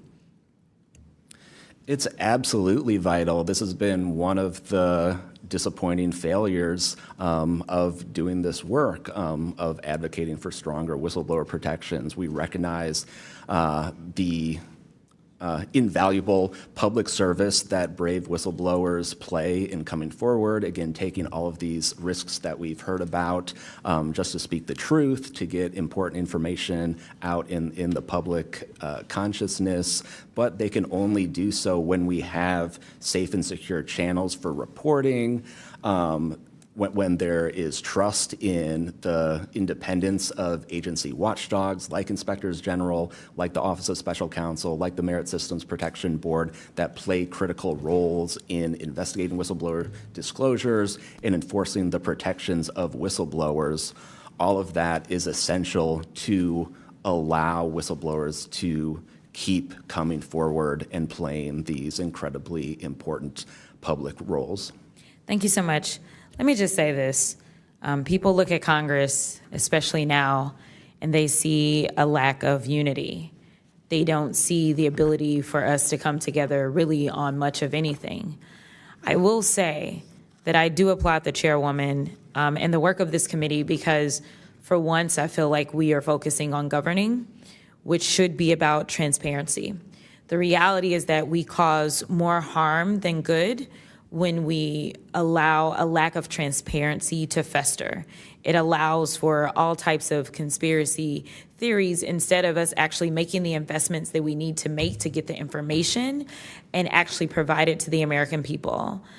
The reason that I wanted to focus on making sure that we answer some questions specifically around the protections of those that are willing to come forward is because the only way that we can make this government actually work for all of us is if no matter where you are in this federal government, you feel as if you are safe when you come forward with information of any issue. And so I do want to thank you for all of your stories. The reality is that we only get 5 minutes, and the vast majority of everything that you have to say cannot be contextualized within 5 minutes. But I know that my colleagues are going to get to kind of pulling some more of that out. But again, I really just want to thank you for your courage in this moment, and thank you for your service to our country.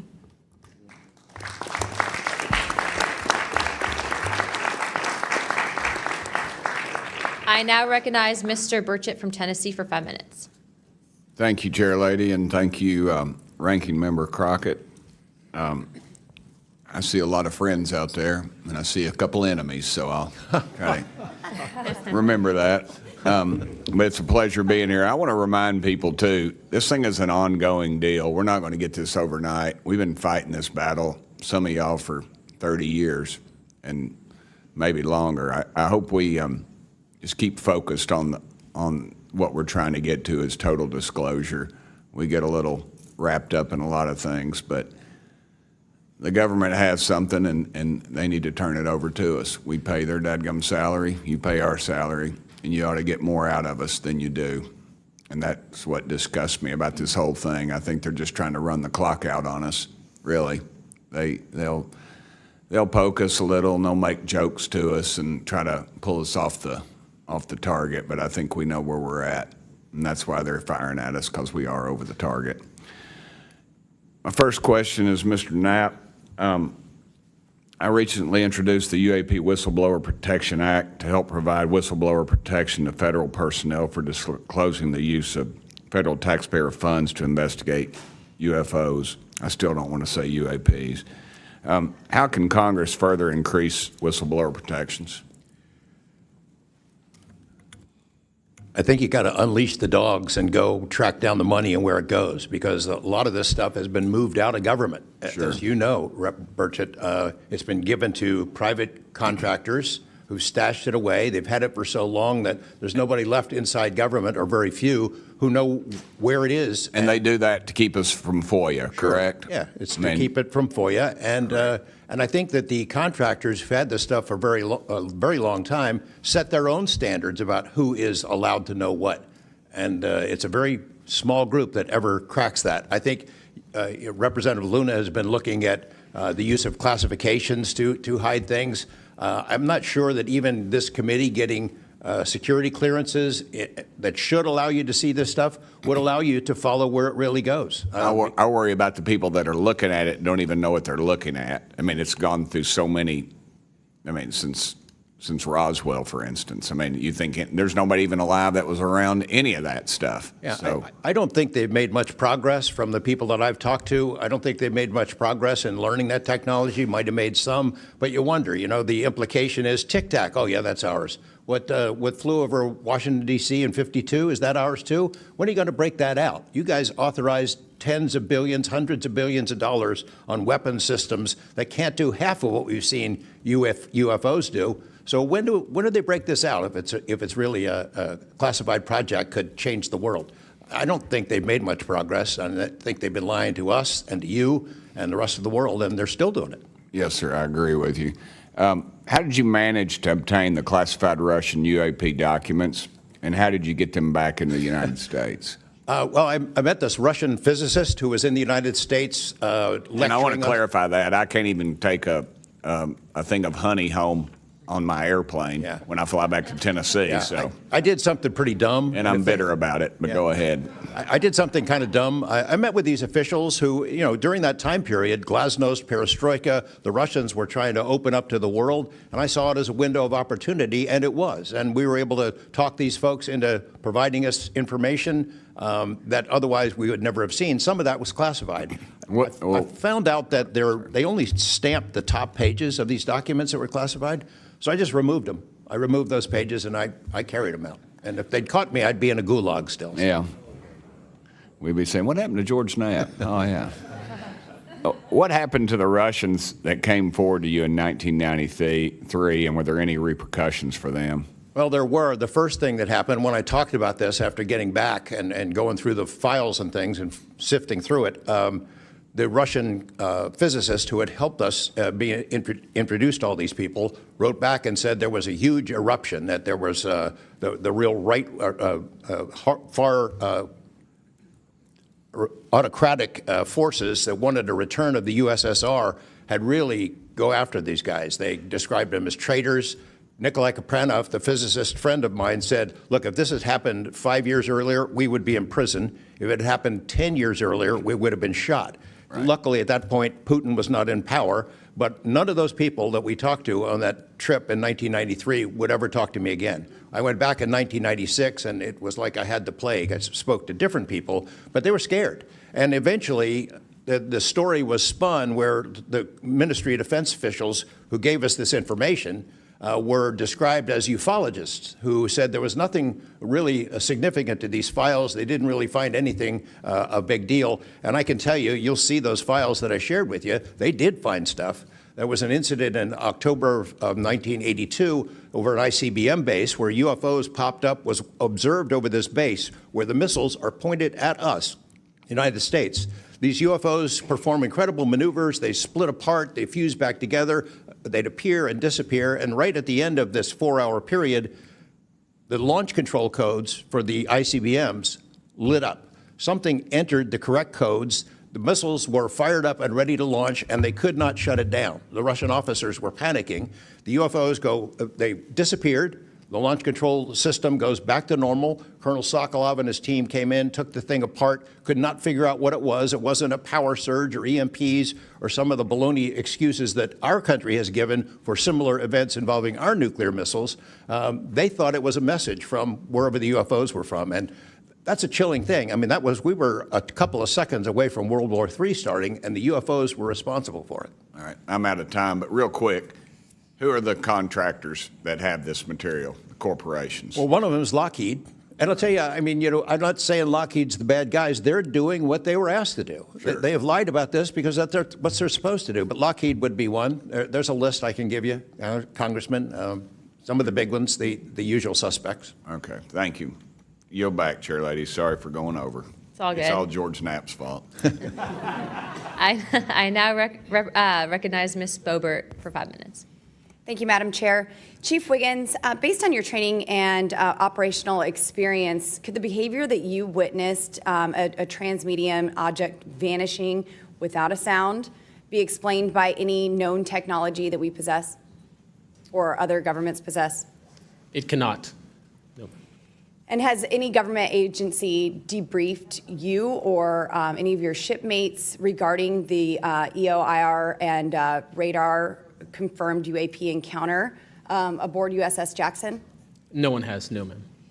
What was that encounter like when you brought that up? If you want to briefly summarize that, when you brought that to their attention and then you were not provided any follow-up, who was told and how did you feel when there was no contact back to you? As far as the actual incident happening, yes, or sir. the reporting level? Yes, Chief. It was within the event happening. My duties are to report to the tactical action officer on watch while we're standing watch. So tactical action officer was there. I made my report. I've not had any discussion outside of that day. There's been no communication to me or requests from me within side of the military. But speaking of that actual incident itself, once the report was made to the tactical action officer, that's when I made the decision to ask the individual watchstander that was controlling Sapphire to be able to slew into the location. And that's what you see in the video itself is when the watchstander is slewing in and kind of showing us what we're looking at. But outside of that, that's as far as the reporting went that I know of. Thank you, Chief. Just for the sake of time, Mr. Nuccetelli, has AARO, the Air Force, or the FBI ever followed up with you personally about the Red Square event? I did have follow-up by AARO, nothing with the Air Force. The AARO office updated me, I think, at least 2 times. They let me know that they were unable to locate any records, that the records had been destroyed by the Air Force. The Air Force is destroying all their police records every 3 years on a schedule. So You were informed that these documents were destroyed. Well, I have a Freedom of Information Act from the Air Force that states clearly that they destroy all police records on a 3-year schedule. Okay. So they were sitting on documentation, destroyed it, refused to question any of the lead investigators, anything leading into this investigation? Yeah, basically they destroyed all the police records. So you couldn't even call the Air Force and ask them if there was a vehicle accident in that time frame. So that's a big problem. We're losing data in real time. So we'll never be able to go back and track. I think our federal government has a history of destroying records. Thank you very much, Mr. Nuccetelli. Dr. Borland, as a geospatial intelligence officer, have you seen classified data indicating UAPs operate in restricted U.S. airspace, and has that information been withheld from Congress? I have not in U.S. airspace. That is intelligence oversight, so I did not have domestic authorities. After filing your Inspector General complaint over retaliation inside the Pentagon's UAP office, did you receive any kind of protection or just more retaliation? Within the IG or AARO, ma'am? Either. AARO, they went after the staff member and classified everything, shut that down. The IG, to this day, I don't even know if my complaint's active. I know my attorney that represented me was very, very, very concerned. And the best of my understanding, I was determined credible, not urgent. And do you think that experience would suggest that the internal UAP investigations may be compromised? Possibly. I mean, it's so hard because this goes back to people doing the job they're told to do, and very few people are going to want to give up their careers, 20, 30-year pension, get rid of their kids' health care, get rid of their house. It's possible, yes. Yes. Thank you very much, Dr. Borland. Mr. Spielberger, do national security whistleblowers currently have any external appeals processes to challenge retaliation, or are they just stuck relying on the same agencies that they're accusing? Congresswoman, this is one of the biggest concerns that we at POGO have, basically around the independence of investigations and accountability for retaliation. Basically, yes, national security whistleblowers have to rely on internal administrative processes that go through agency inspector generals. There are some differentiations, but the bottom line is that they are forced to rely on protection from the same agencies and people who they are alleging retaliated against them. Yes. Well, I thank you all for your bravery. We are out of time here. Thank you so much for coming forward, and we will do everything that we can to ensure that you are all protected. Thank you for trying to bring truth and transparency to the American people. Madam Chair, I yield. I now recognize Mr. Burleson for about 5 minutes.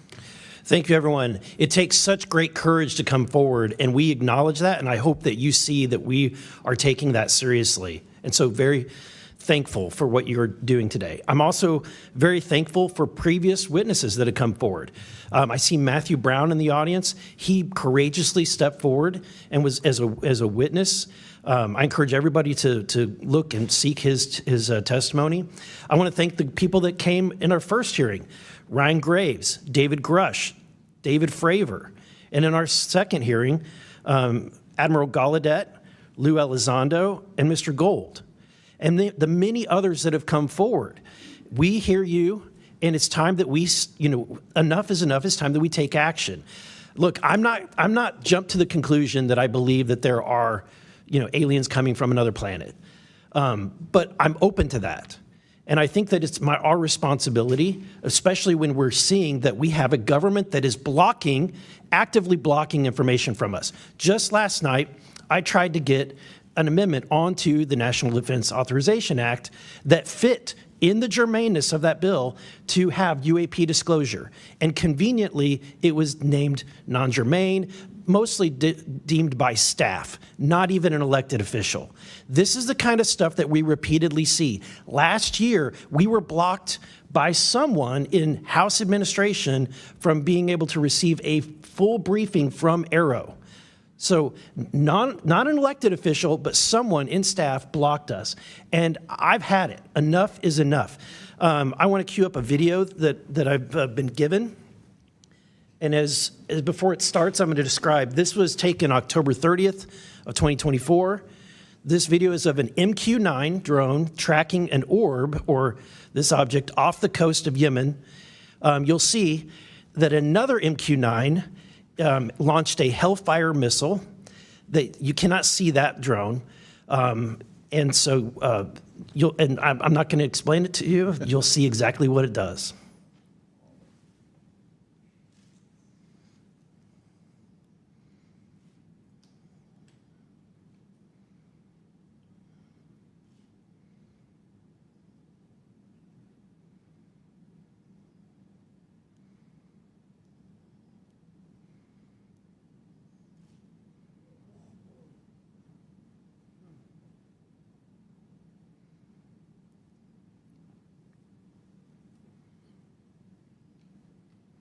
This is when it zoomed out, so you can still see it traveling.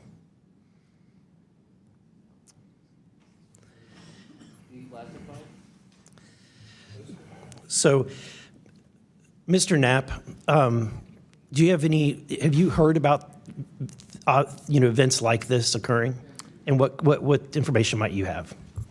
I have heard about events like this. I have heard about this event. Jeremy Corbell and I talked about it in one of our episodes a while back. We did not have the video, though. There are servers where there's a whole bank of these kind of videos that Congress has not been allowed to see, that the public hasn't been allowed to see. Occasionally, some of that stuff gets out in the wild, and it comes our way. It should be going to you. The public should be seeing this stuff. And why you're not allowed to, I don't know. But that's a Hellfire missile smacking into that UFO and just bounced right off. And it kept going.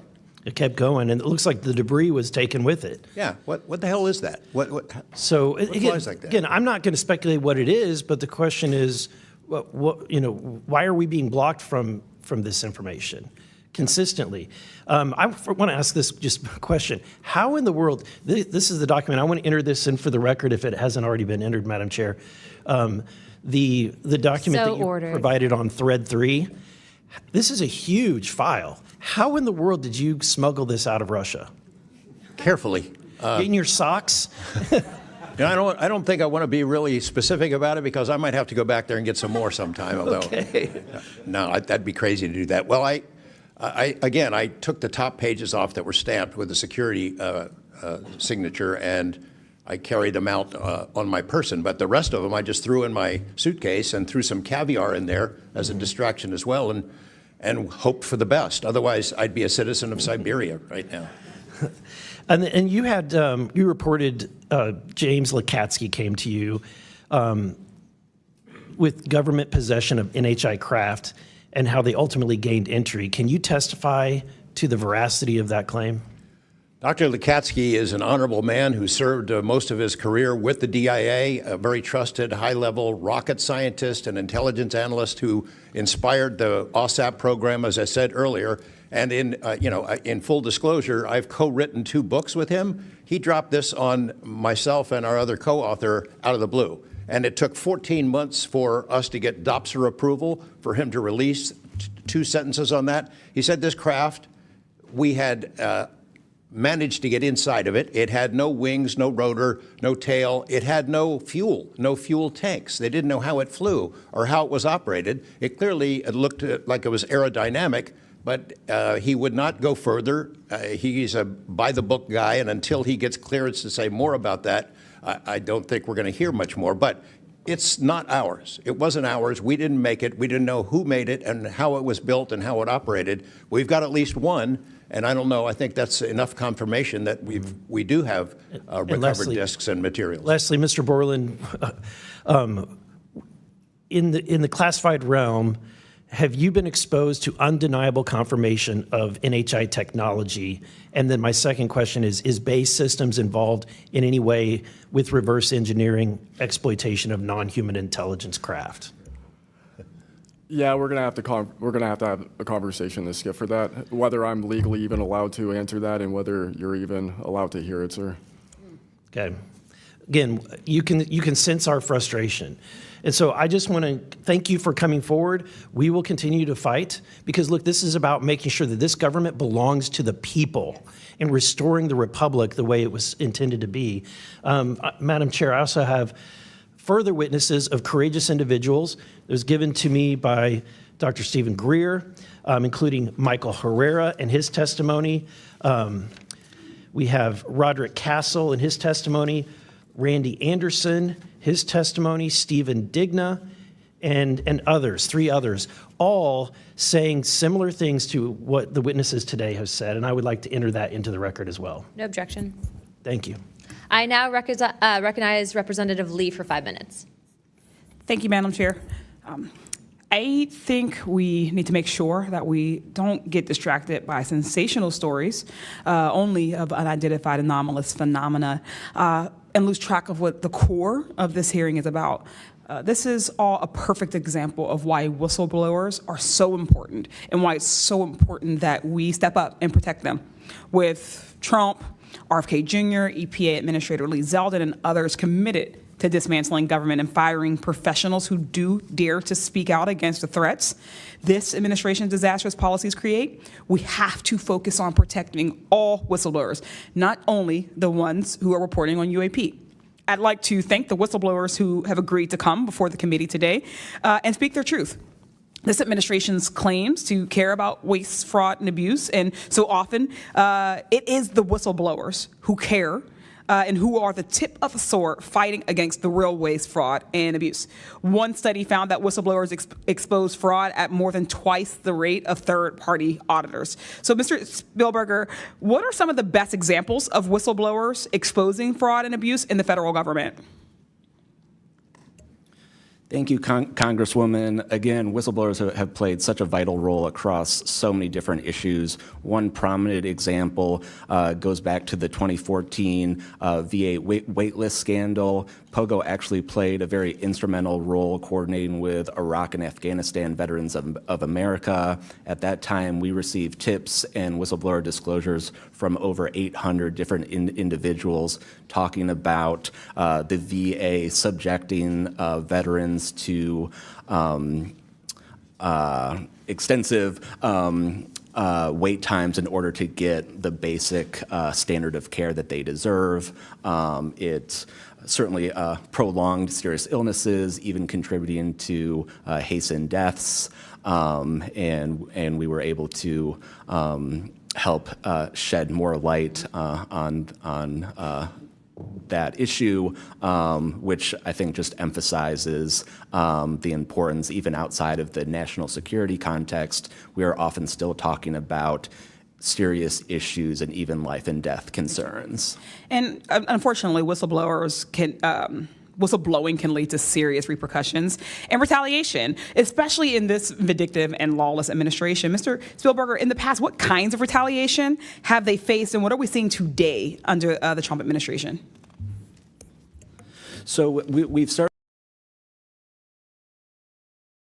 heard about a number of different examples of retaliation. One that I'd like to highlight that Mr. Borland referenced previously is retaliation through abuse of the security clearance process. That can have grave implications not just for a whistleblower, but also their ability to seek legal counsel and defend themselves against retaliation. And when we look at the past several months of this administration, unfortunately, we've seen a really systematic approach toward dismantling the nonpartisan civil service. We've seen the mass firings. We've seen undermining of independent agency watchdogs, mass firings of inspectors general, undermining the Office of Special Counsel, the Merit Systems Protection Board. Again, these entities that are meant to be independent and play a critical role in investigating whistleblower disclosures and ensuring that their rights are protected. Yeah. Thank you. In 1989, Congress passed the Whistleblower Protection Act and then broadened it again in 2012 to ensure that federal workers could feel free to come forward to their elected officials. And it's a good thing we did because whistleblowers have played a more important role than ever since Trump has taken office. It was thanks to a whistleblower that we learned that DOJ allegedly put every single American's personal security information at risk by bypassing safeguards and copying all this data to an unsecure server. I ask unanimous consent to enter into the record a New York Times article titled, quote, DOJ put critical social security data at risk, whistleblower says. Good to go. Thanks. We've had whistleblowers at the National Labor Relations Board reveal that DOJ minions may have shipped case files outside of the agency, possibly to help then co-president Elon Musk continue to exploit his workers. And last week, whistleblowers at the National Institute of Health came forward to say that RFK Jr.'s vaccine misinformation campaign had pervaded even the highest levels of the agency. Typically, whistleblowers have an inspector general they can rely on to investigate their claims and register issues with agency leadership. But President Trump has fired or demoted over 20 inspectors general. If I may ask one more question, Mr. Spielberger, can you explain how eroding the independence and capabilities of inspectors general further endanger these whistleblowers? Absolutely. So again, whistleblowers already face incredibly great challenges in coming forward under normal circumstances. And when we erode these entities that are expected and required to enforce whistleblower protections, fairly investigate their disclosures, it calls into question the integrity of their investigations and findings, whether they'll take whistleblowers seriously when they come forward, and whether we can trust that they will use their authority to enforce the protections of whistleblowers who do come forward, essentially whether they will continue in their role as an independent watchdog or basically become a lapdog for a current or future president. Thank you. And I will take no more liberties. I yield back. Thank you. I now recognize Mr. Crane for 5 minutes. Thank you, Ms. Chairwoman, for holding this hearing. Thank you to the witnesses for appearing. In the effort of transparency here, I got to admit to the witnesses that, growing up, I really never believed in UFOs or any of this stuff. I always thought it was a little kooky and whatnot. But, after hearing, your testimony from honorable service members, watching videos like my colleague, Mr. Burleson, just presented, I got to admit, I've become a believer. Not that I know where these things come from or, what they really are up to, but I'd like to start with asking the witnesses. Mr. Nuccetelli, you were in the Air Force, right? Yes. Did you believe in UFOs prior to your encounter? I've always been interested. Okay. Yes. Chief Wiggins, you're currently in the Navy, is that correct? Correct. Did you believe in UFOs before your encounter? I did. I'm from Las Vegas, and I've watched George Knapp my whole life. Okay. What about you, Mr. Borland? I have always been open to where facts go, so. Were you guys scared or hesitant to come forward and tell your story because of fear and believing that you might be reprimanded or ostracized from society because of your stories? Mr. Nuccetelli? Yes, absolutely. I probably would not have come forward if I didn't have documentation to prove some of my story, and I also wouldn't have come forward without the people that paved the way for us in the first congressional hearing. So, Chief, what about you? Once I got the okay from the Navy from top down, that gave me a level of relief. Prior to that, I didn't have any thought left or right of that, but thank the Navy to give me the go-ahead, and that gave me the relief that I would not have any level of reprisal or anything happen to me. Mr. Borland, how about you? Absolutely. I mean, after I went through everything, it was pretty clear that I caused a major issue in the executive branch, so I did what I was supposed to do, and that's why I haven't spoken publicly. That's why I'm happy to be here. This is how I wanted this to be done in regards to me.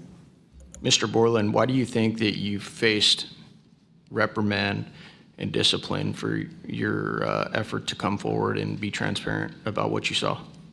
About what I saw is the reason why I got into what I know and has been disclosed to AARO and the IG. And I think that information, well, it was labeled an extremely sensitive national security issue. Thank you. Mr. Knapp, I've watched many of your videos on Joe Rogan and other places. One of the big questions, I think, for many of us is why do you believe that the federal government refuses to be transparent about this issue? I think there's probably multiple reasons. At the start, when these things first started invading our skies in large numbers, we were scared. It was right after World War II, and we didn't know what they were, and they didn't want to panic the public, and that was probably a good call. Over time, I think the lying sort of became institutionalized, you know. Flights over Washington, D.C. in 1952, they're seen, they're captured on radar, jets are chased after these objects, and then we get an explanation it was a temperature inversion. And those kind of lies have been told for a long time. What was told to me by an investigator from Congress, a guy named Richard D'Amato, who was sent after this story by Robert Byrd and Harry Reid, he came out to Nevada, tried to get into Area 51, did get in there, looked around, talked to people, trying to get to the bottom of it. He believed that this program, reverse engineering, et cetera, was inside, had been moved inside these corporations. And he said, when this comes out, people are going to go to prison. And he meant people who were basically misusing legitimate national security funds, tens of billions of dollars, in order to keep this cover-up going. I also believe there's a legitimate reason for the cover-up in that there is undeniable connection of national security involved in this technology. If we are racing for it to master that technology against the Russians and the Chinese, which is what I have been told by Senator Reid and many others, then it is a race that's critical to our survival. There could be a form of disclosure, I think. Yes, it's real, it's from somewhere else, without revealing all the details that would allow someone else to have an advantage in the race for this technology. Thank you. Finally, I'd like to enter into the testimony a letter I sent to the DoD regarding the case of Major David Charles Grush, a UAP whistleblower who's been extremely helpful to this committee. Unfortunately, due to his participation in the disclosure of UAP, he suffered reprisal like the removal of his clearance, denial of promotion, and loss of medical retirement. I wrote the DoD on July 24th, 2025, on behalf of Major Grush, and I'm still waiting for a reply. I appreciate any help the committee can offer to get a response. Thank you. I yield back. Without objection, we'll be following up with the DoD after this hearing. Thank you, Representative Crane. I'd next like to recognize Representative Gill for 5 minutes. Thank you, Chairwoman Luna, for holding this hearing, and I'd like to yield a minute of my time to you. Perfect. My first question is to Mr. Knapp. Mr. Knapp, how do we know that the files that you obtained from the former Soviet government are not BS and just given to you as a disinformation campaign against the U.S. government? Yeah, it's a good question. So I shared some of them with the Senate Intelligence Committee when I first got back because that was requested by the Russians who shared some of that information with me. Secondly, I gave all of that material to the DIA through BASS, the OSAP program, sorry for the acronyms. Can you name names real quick? Sorry. At BASS or OSAP? Who did you give them to directly? I gave them to Robert Bigelow and to Jim Lukatsky. And they hired a whole team to go through them and retranslate them and analyze it, and they created a structure of how the UFO programs in the USSR and Russia were put together. They said they were real. The other person who said they were real is David Grush. Noted. Thank you. Representative Gill. Yep. And thank you. I'd like to yield the remainder of my time to Eric Burleson.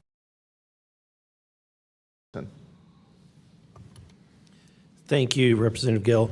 Mr. Wiggins, Chief Wiggins, in your view, what mechanisms, such as internal protocols, witness debriefings, or cross-agency documentation should be better established in order to ensure that such a credible sighting like the one that you have given are preserved and made available to oversight bodies like this? Thank you, sir. As a active duty Navy member, our mission is to carry out the ship's mission or the command's mission. And we, on a general basis, don't have knowledge of what to do when we see things like this. We just don't. We're there to do our mission and do what's told of us, right? So I think what would be important is giving active duty members a clear way of being able to report things like this to where it gets to this point. And ensuring that we have a standard level of understanding that there wouldn't be any level of reprisal or anything happening. Because, you know, I've been in the Navy for almost 24 years, but what about the sailors that have been in for 2 years that experience things like this? They're not going to have the knowledge, or they'll probably be a little bit more fearful to speak up, being it that their career is just starting. Yeah, I want to commend you. You're the first witness to come forward that is currently serving, and it's recognized. And so I thank you. And your testimony is unbelievable. Let me ask this question. Are you familiar with the Witness Protection Act that Representative Burchett has filed? I'm not too familiar, sir. Anyone on the committee familiar with it? It's fantastic. It's the language that we need. It's language that will protect whistleblowers from any kind of reprisal, and yet it's again and again blocked by this body in some way. Many a times it's being blocked not by elected officials but by staff behind the scenes. And the other bill, the UAP Disclosure Act, which was filed last year, Senator Schumer, who I cannot believe that there's a topic that he and I agree on, but he and I agree on this topic. He has sponsored it in the Senate. He put it on the National Defense Authorization Act last year. Remarkably, I can't get it it was stripped out by the House last year, and I can't get it onto the bill leaving the House this year. Mr. Knapp, how far would that bill go to actually getting the answers that we need? Pretty far. I think that they're still going to have roadblocks. You know, the keepers of the secrets, the private companies that have been doing this job for intelligence agencies for a long time, are not going to cough it up. You'd have to force it out of them. And whether you can get them to admit that they have it or not, I mean, they're supposed to lie about it. They've been lying about it. More power to you. I hope it works. I hope it passes this time. But it's a daunting challenge to get them to open up after lying about it for more than 75 years. Yeah. And then finally, Mr. Borland, when you engaged with AARO in 2023, you noted that their public statements did not match the reality that you and others had witnessed. In your assessment, what were the key limitations of AARO? You know, I would put it to you this way. The statement AARO has made is scientific evidence of extraterrestrials. Scientific evidence requires a scientific control. Extraterrestrial is an entity on another planet. The only way to scientifically prove extraterrestrial is we have to go to that planet, acquire technology, bring it back, and compare it to what we have here. So you're saying they won't let anything out or they won't come forward unless they confirm that unless they go to the planet and confirm where its origin is? That would be scientific evidence, yes. And by that statement, AARO found no scientific evidence of extraterrestrials is basically, I don't want to call it a psyop, but a misrepresentation, because we do have things. But making that statement is not technically a lie. It's a misrepresentation of the full truth. Thank you. Madam Chair, may I, just since we're on that topic real quick, how do we get to these other planets? How do we pass the Van Allen radiation belt safely? Good question for you. I cannot answer that for you. Thank you. I would now like to recognize Mr. Perry for 5 minutes. Thanks, Madam Chair. I think I'll start with maybe Mr. Borland. So you have a clearance, right? You're in uniform, you have a clearance. When did you leave service? What year? I left in 2013, February 2013. Who was the president, if you recall? 2013 would have been President Obama, sir. Wasn't President Trump, right? No, sir. Okay, so you have a clearance, right? You're serving in uniform, you have a clearance. Yes, Your sir. story, I think many of us are kind of picturing the scene. You walk out in the flight line, having a smoke, this event occurs. Do you have the perception, at least I do, based on your story, that this involves the U.S. government? Whatever you saw involves the U.S. government. That is 100% my opinion then and now. And was there an after action? Do you do a daily debrief of the activities of the day? Was any of that recorded? Was there a conversation with the command? Was there any documentation that you know of at the time? Not to my knowledge. I mean, like I said, I talked about it on the ops floor, and a couple of people had pulled me aside, some older enlisted, and were like, you probably want to keep that to yourself. So did you get the impression that they knew what you were talking about, just didn't want you to harm your career or seem crazy, or that they didn't really witness? Did you know anybody else that witnessed what you saw? Again, not that night. Like I said, the only people that would have been out there would have been security forces, and then those of us that were doing ops. Security forces in uniform or contract? Probably both. Did you talk to them? Did anybody talk to them in an after action? Not to my knowledge, sir. Was there any interest in the command to determine and verify what you saw? Not to my knowledge, sir. It's unfortunate. Chief Wiggins, thank you for your service. Gentlemen, thanks all of you for your courage to be here. Your story's a little bit different. Sounds like it, well, for both of you guys, and also Mr. Nuccetelli, if this were sanctioned by the U.S. government, even though you have a clearance, but it's classified above the clearance level, do you see any reason why they would allow you access, being present, viewing it, hearing it, being around it? Like, what is this, an accident? Like, does the U.S. government make these kind of accidents? They make accidents, mistakes like this? Like, we're doing this test of this new system, and we forgot these guys were standing here. Does that sound like something that the U.S. government would do? No, sir. Some of the launches we were doing were like $5 billion projects that had taken like 10 years to develop the technology. And these objects were coming right up to the launch pad. So any kind of mistake, I mean, it could cause a catastrophe. Right. So it's very confusing why these objects would be operating in and around our bases or during training exercises. So it would lend you to believe that the U.S. government had nothing to do with whatever it is you saw. Correct. They wouldn't want it there because it would potentially interrupt the proceedings at the time. Was there an after action? Was there a discussion by your command? Was there an investigation? It's pretty significant activities that you were involved in. Was there an investigation that you know of? We conducted investigations in real time. Right. And we document all the evidence. But as far as anything from higher up, I don't know if there was an investigation done. No information came down on what we should do. Were you ever interviewed at someone else's request? About that incident? Yeah, about the incident. I don't believe so.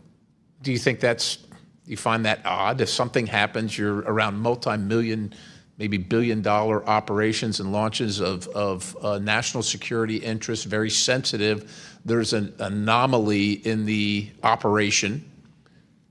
The only person witnessed it, saw a UAP at Vandenberg at that time frame, that was interviewed was the one that witnessed the thing land. Why wouldn't, well, I don't know why I'm asking you, but it seems to me that we would want to interview everybody associated, even not associated, to find out if they were associated. Chief Wiggins, how about you? Was there an investigation? Was there an after action? Was there documentation on the incident that you were privy to? No, sir, not that I know of.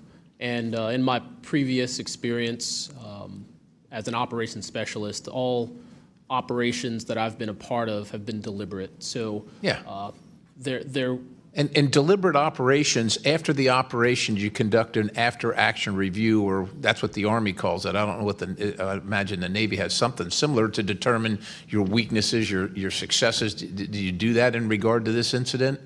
No, sir. The Navy calls it after-action reports, and not to my knowledge was there an after-action report of this incident, sir. It's unfortunate. Thank you, Chair. I yield. I now recognize Mr. Biggs for 5 minutes. Thank you, Madam Chair. Thank you to the witnesses for being here today. I'll tell you that today's testimony should alarm every American, no matter their views on UAPs. This isn't simply about UAPs. It's about government integrity, the responsible use of taxpayer funds, and Congress's constitutional duty to oversee the executive branch. We've heard evidence of critical information hidden in special access programs, off limits to virtually every elected representative, and certainly to the public. Credible witnesses report retaliation for speaking out.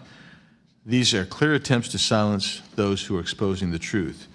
We must protect the whistleblowers. And decades of government disinformation have eviscerated public trust. So this isn't a partisan matter. It's a constitutional matter.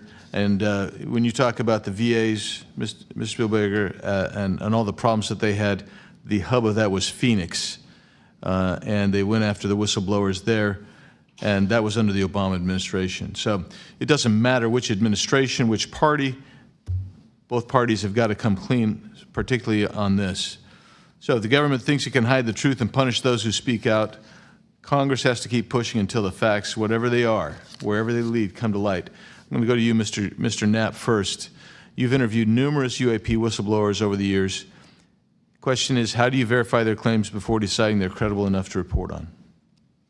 It's a combination of factors. First, you check their credentials. Did they really serve where they said they did, and did they work where they said they did? Are there any other witnesses? Is there visual proof, film, footage, things of that sort? You ask the people around them that know them, that used to work with them, if they're credible people. That's one way. You know, I think about AARO, the organization that this body created to deal with witnesses and whistleblowers. I hope I'm not taking too much of your time here, but they invited people to come forward, service members who knew, saw things and had experiences. And I can tell you that the people that I have talked to who went through that are deeply disappointed. There was a guy named Bob Jacobs who was a lieutenant attached to Vandenberg in 1964. His unit would record missile tests. They recorded all of them. On one of these particular tests, a UFO comes out of nowhere, zaps what looks like a laser beam at what would have been a nuclear dummy, a nuclear weapon, and disabled it. And he is called into the commander's office. Two guys in suits clip that film footage out that shows the UFO, and he's ordered to never talk about it. He comes forward to AARO. He heeds the call, thinking he's doing his duty as an American to tell that story, and they completely dismissed him. They made up a story that they had tracked down the original footage, and there was nothing like that in it. Well, there was no original footage. It had been taken away the day the footage was recorded. He's deeply disappointed. People like Bob Salas, who had worked at a nuclear ICBM base, who saw UFOs flying over the base, and these missile silos were taken down. He went to AARO, too, and was completely disregarded. It almost looks like AARO operated as a counterintelligence operation to get people to come in, tell their stories, and then discredit all of them. I can't imagine that any whistleblower or witness will ever go to AARO again because of what happened under the first director, who's now long gone, but still seems to act as the spokesperson for that organization. And I would say, Madam Chair, maybe at some point we need to really dig deep into AARO, and I would encourage us. Oh, I'd be happy to send maybe a subpoena to Mr. Kilpatrick. That'd be fun. Mr. Nuccetelli, you've testified that official Air Force records of the Red Square incident are now held by AARO and the FBI. Has Congress or you been denied access to those records, and on what grounds would we be denied access, you or us? No, the records are unclassified, so okay, provide them to. In the 2003 to 2005 incidents you described, were any physical effects, electromagnetic interference, radio anomalies, or security system disruptions documented in base logs or any reports, official reports? Not to my knowledge, no. Mr. Wiggins, has the full resolution unedited footage of your incident been provided to Congress? Yes. Okay. Were you or your crew ever instructed formally or informally not to document or discuss the event? Ever? No. Good. Mr. Borland, you've talked about manipulation of your security clearance records. Can you identify which agencies or offices were responsible and whether they provided any written justification? I can do that in a skiff, sir, 100%. Because of being a part of a multi-agency special access program, I cannot give those publicly. So I'd encourage us, Madam Chair, to have that skiff meeting if we can. And then, Mr. Borland, again for you. You testified that you withheld certain sources and methods from AARO due to mistrust.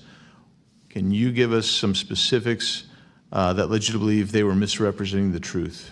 Well, as I said already, what I said about scientific methods, scientific control, extraterrestrials, I mean, I know what I've seen, I know what I know, and I know it's true.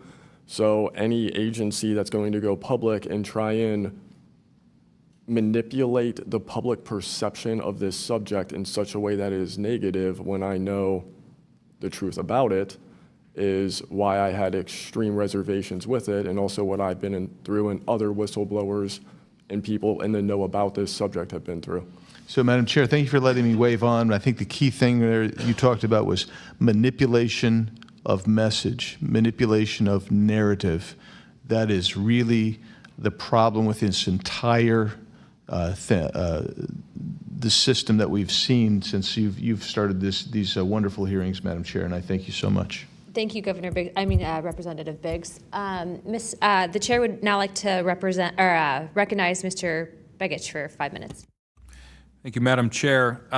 First question, Mr. Borland, earlier today you mentioned that in a skiff, you would be able to discuss whether a member of Congress is actually legally able to access certain information.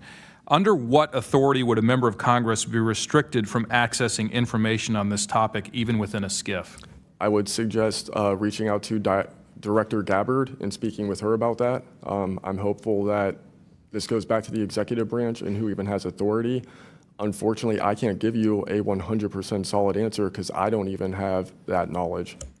Next question to George Knapp. What is the estimated annual budget, your view, for the program for investigating or reverse engineering UAP-related technology, including official, misappropriated, or black budget funds? I wouldn't have a clue. I don't know of any person that's ever seen it. Does anyone on this panel wish to address that question? Okay, moving on. Are any of you willing to name specific gatekeepers within the root cell of the UAP-SAP Federation?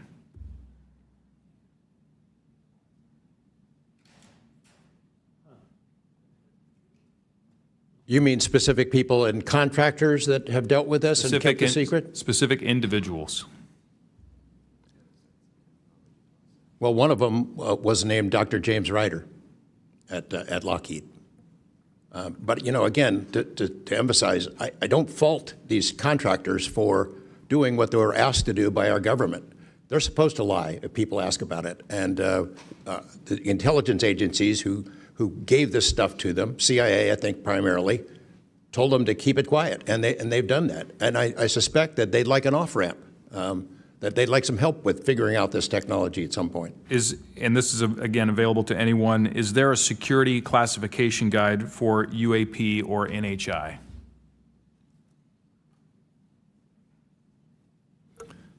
I remember in the 2003 or 2023 hearing, it was stated that all UAP-related material is classified secret or above.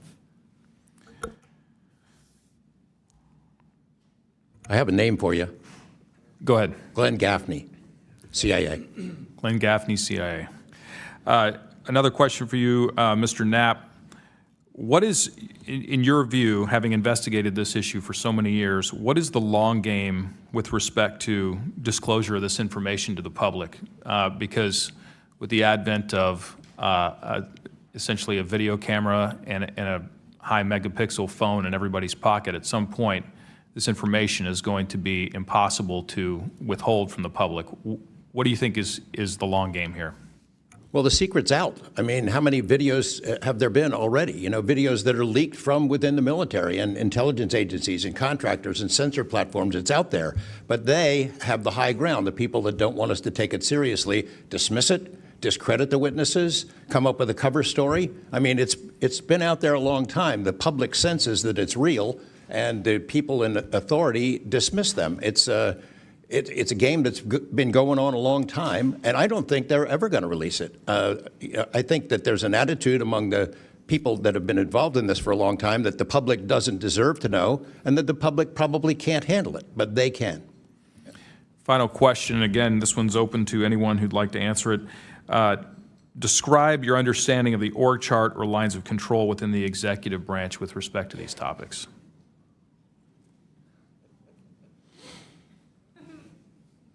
And if you'd like to address that in a skiff, feel free to say so. That could work as long as I'm legally allowed to and you are legally allowed to receive it. I think these programs are in the executive branch, National Security Council and over on that side. That seems to be what some of our witnesses have told us over the years.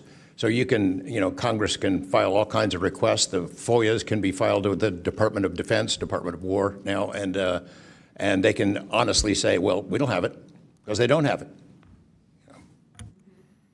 Thank you. Is there anything in my remaining 30 seconds that you'd like to share on any of these questions that I've asked you today? I applaud the committee for trying to tackle this monster of an issue. I really appreciate that it might be the only bipartisan issue in Washington where everybody can agree. We've watched multiple hearings now. Everyone is asking the same kind of questions, whether right or left, and honestly want the answers. And Chairwoman Luna, I appreciate your dedication to this, Tim Burchett and the other members for sticking with it, because it's come up in Congress before, and they had hearings, and then they dropped it for 50 years. So it's going to take a lot of time to get to the bottom of this, and I applaud your commitment to getting to the truth. Thank you, Mr. Knapp. Pursuant to Committee Rule 9C. Madam Chair, can I ask a parliamentary question of you? Yeah, sure. Does this subcommittee have the authority to do subpoenas? Task force. So the task force, to answer that question, has to do it through full committee. Okay. So, and also in regards to immunity, which to Mr. Borland's point, we are going to be doing a motion to ask for immunity for you and a few other people to come into a skiff and tell us what you know without being subject to the Espionage Act, et cetera. Thank you, ma'am. So that's just kind of an update. But as a task force, because we are not a full subcommittee and there are certain authorities that haven't been granted to us, probably because they don't want us to have it. But there are ways to work around it, so we're kind of figuring that out. Pursuant to Committee Rule 9C, the majority and minority will have an additional 30 minutes each to ask questions of the witnesses without objection. So ordered. With that being said, if you guys want to jump in the queue, I know Representative Crane, Burleson, and likely Burchett have a few more questions. I'll just start out with two, and then I'll pass the buck to Burleson. Burchett, do you have anything? Burchett and then Crane. Just real quick, Mr. Knapp, and short answers, please, because of time. How much of these alleged Russian crash retrieval documents have already been physically out there? So, I mean, percentage-wise of the documents that you submitted to Congress, what was public already and what was not newly released? Maybe 1%. Okay, so the rest of it should be predominantly new information. Yep. Also, can you just elaborate real quick? I know you had, I think, mentioned a Thread 3 program, but also alleged in those documents, I got through maybe half of them last night. There's a lot, and I don't speak Russian, contrary to what my people might allege. What does the Thread 3, was there any specific programs that existed within the Soviet government or groups to specifically investigate this by name real quick? It's a number. There's a number in those documents I gave you. There was a larger program that actually had 3 sub-programs that was, Thread 3 was the name I got, and then the DIA guys who looked at it figured out there was a much larger organization. And it's listed in those documents? Yes. Okay, thank you. Real quick, I'd like to ask the committee to replay that video that Burleson had played earlier. I want to ask every witness here, specifically ones that have sensor training or have been able to recognize some of this movements real quick. So if you guys can please roll that real quick.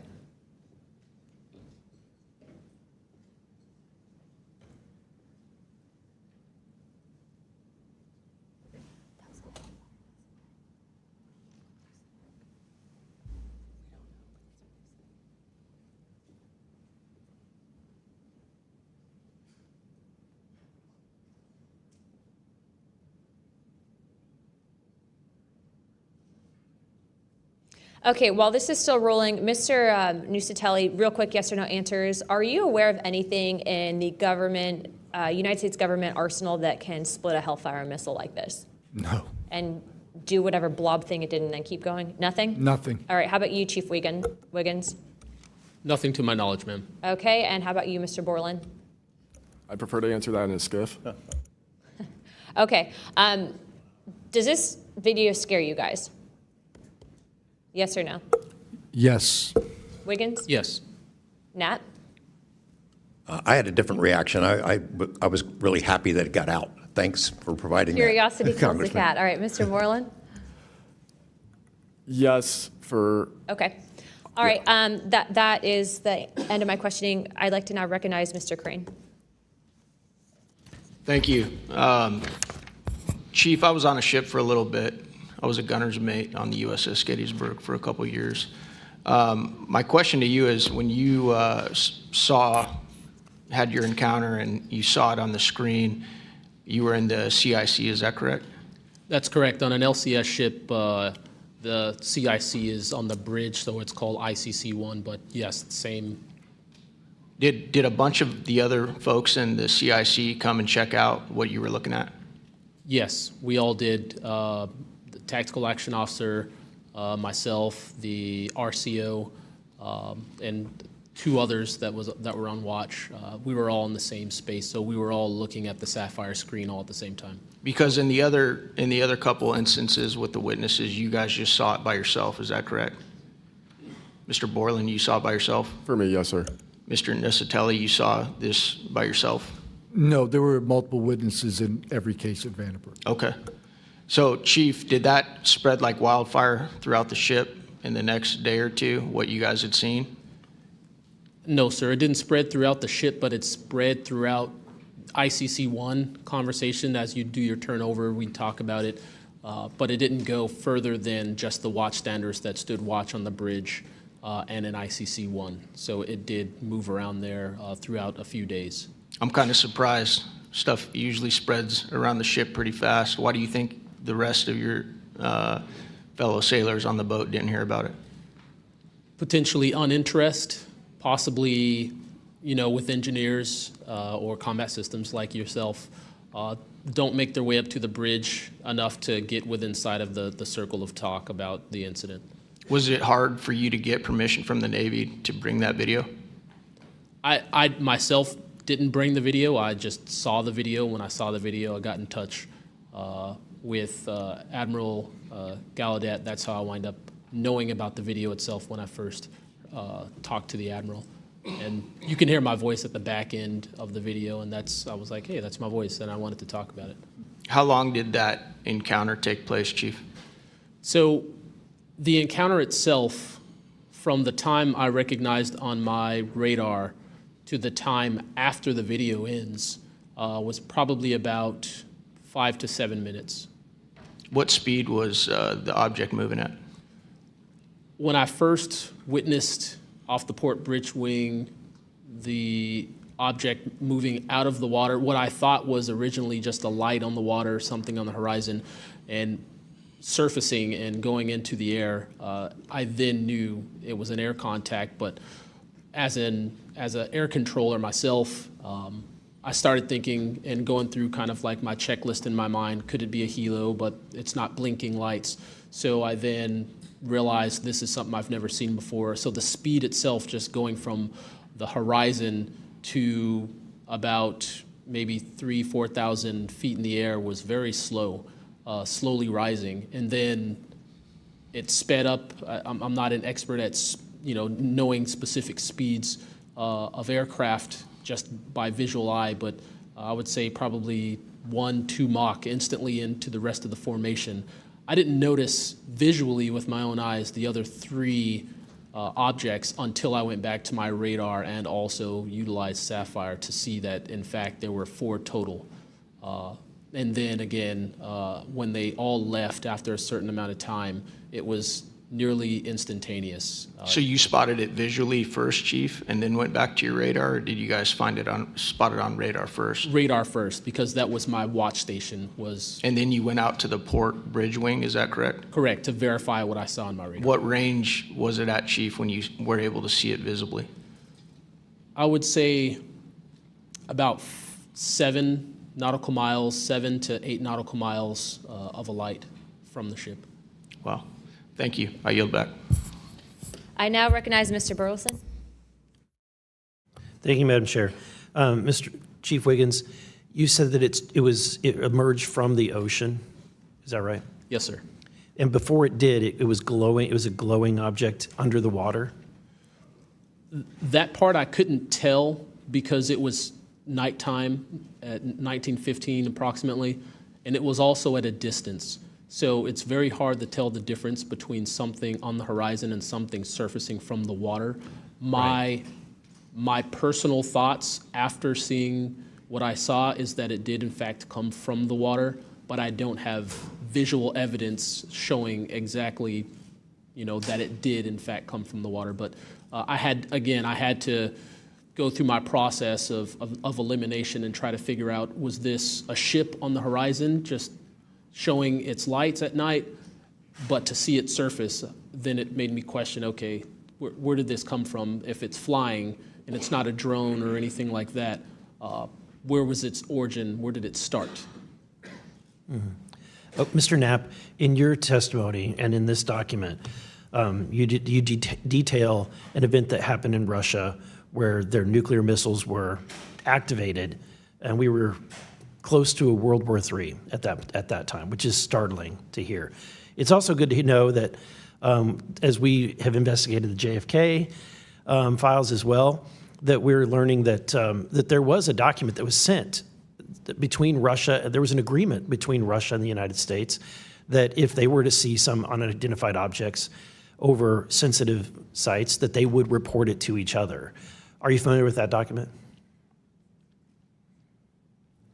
Yes, I'm also familiar with the rhetoric, public rhetoric between President Reagan and Gorbachev at the time, too, that they traded statements about, wouldn't it be something if we were threatened by something from way outside, how we might work together. I know for sure that they had conversations about it, and I know we did reach an agreement to try to lessen the possibility that us detecting a UFO or group of UFOs would not be mistaken for a bunch of Russian missiles. There were exchanges of that sort that went back and forth. Yeah, and I can imagine this is, to me, the validity of this document is underscored by the fact that Russia would not want this to be known. They absolutely would not want to know, the public to know, or the United States to know that there was a vulnerability in their missile systems. Would you agree? Absolutely. And, and we had many similar incidents at our nuclear weapons facilities here that have all been sort of swept under the rug, but it's pretty scary when you take down 10 missile silos during tense times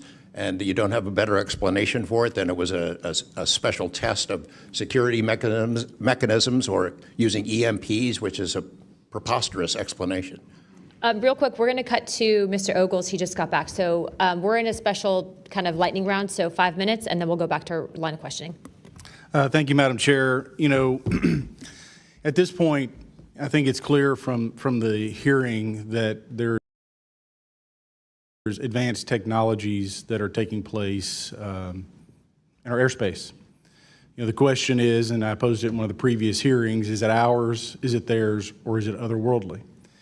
There may not be a silver bullet at the moment, but when you look back through the hearing and the evidence that's been presented, if you're going to point the American people to one piece of evidence to start their journey on this topic, what would you suggest, sir?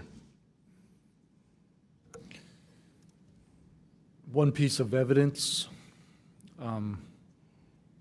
I would start with this hearing, in the first hearing.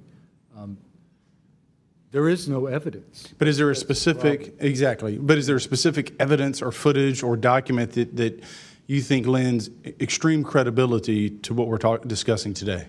I would say this new video we're seeing today is exceptional evidence that we're dealing with something. With the kinetic? Yes. Mr. Wiggins? Sir, I'd have to say that if just the average person here in America looked at absolutely everything that has come across television, the internet, etc., you can't tell yourself that 100% of what's being recorded is fake or false. You have to, at some point, understand that there's something else out there. Well, I mean, and you bring an interesting point. In the law enforcement community, anytime you're conducting an investigation, you're always looking at the totality of the circumstances. You're looking at all the evidence and how they piece together. And so that would be my advice to the American people, that This is a journey that is just beginning from a congressional perspective, but you have decades of data, some of it not real, much of it is, but thanks to Chairwoman Luna, we're now presenting this to the American people. And I think this latest video from Mr. Burleson is something that should get everyone pause. When you see the 3 orbs that drop, was that in a defensive posture or was that in an offensive posture? And what capabilities did those orbs have that we, quite frankly, may not have? Mr. Knapp?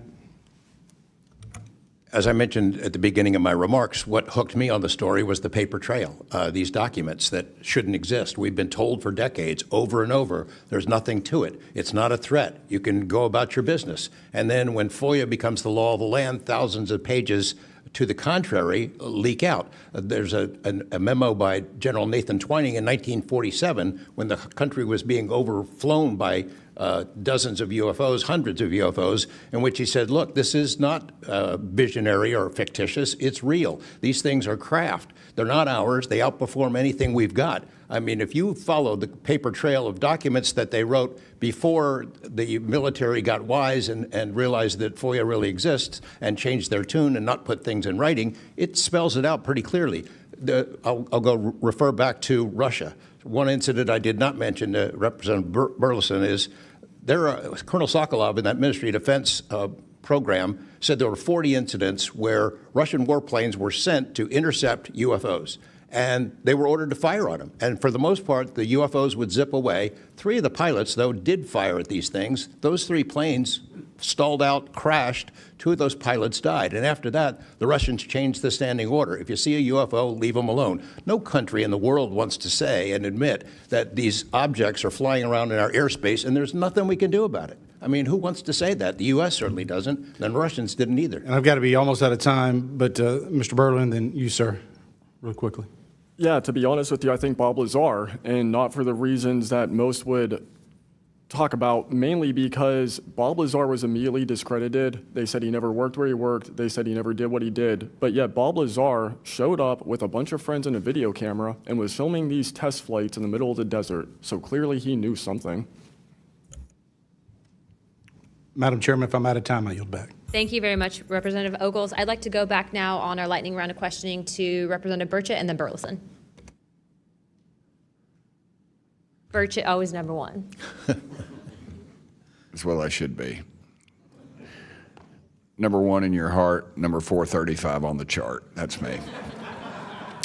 Dylan, knowing you testified to AARO, are they obfuscating when they claim to have discovered no evidence of extraterrestrial beings, activity, or technology, and are they lying to the American public? As I said before, it's a manipulation of the public perception. The statement, scientific evidence of extraterrestrials, is a true statement. It is not the truth about what is happening and what we have. Would any of y'all like to comment on that further? Mr. Knapp? You're getting edgy. It's splitting hairs. No proof that they're extraterrestrials. What would that proof look like? A piece of kryptonite? What would it be? I mean, we could be talking about different forms of non-human intelligence. I think the dominant paradigm is that they come from outer space, somewhere else, and they have some way that they can cross those vast distances that we can't even imagine doing. But not necessarily, that's not necessarily the answer. So asking for proof of extraterrestrials might not be the answer at all. It's splitting hairs.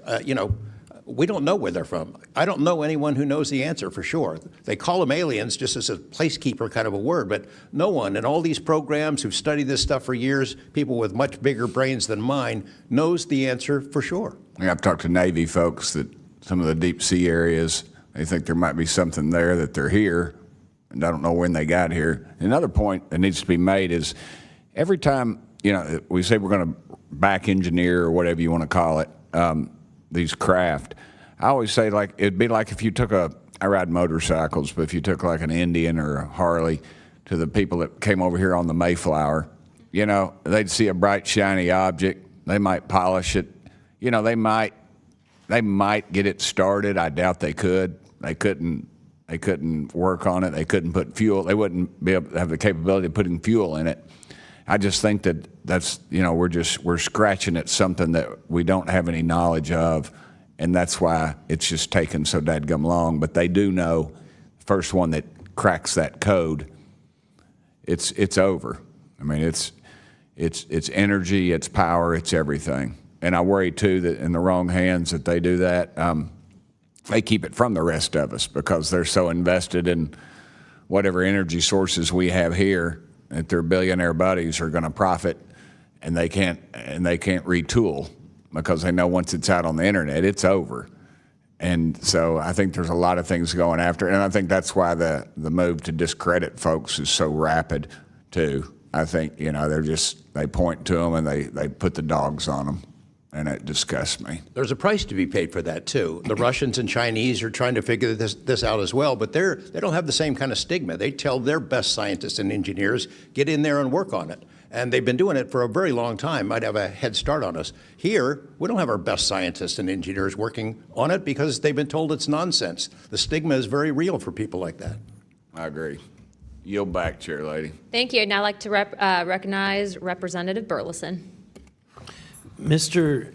Nuccetelli, when you heard the testimony of Mr. Knapp talking about these missiles were shut down or turned on in Russia, does that remind you, when you hear these stories, it's got to remind you of the event that happened on your base?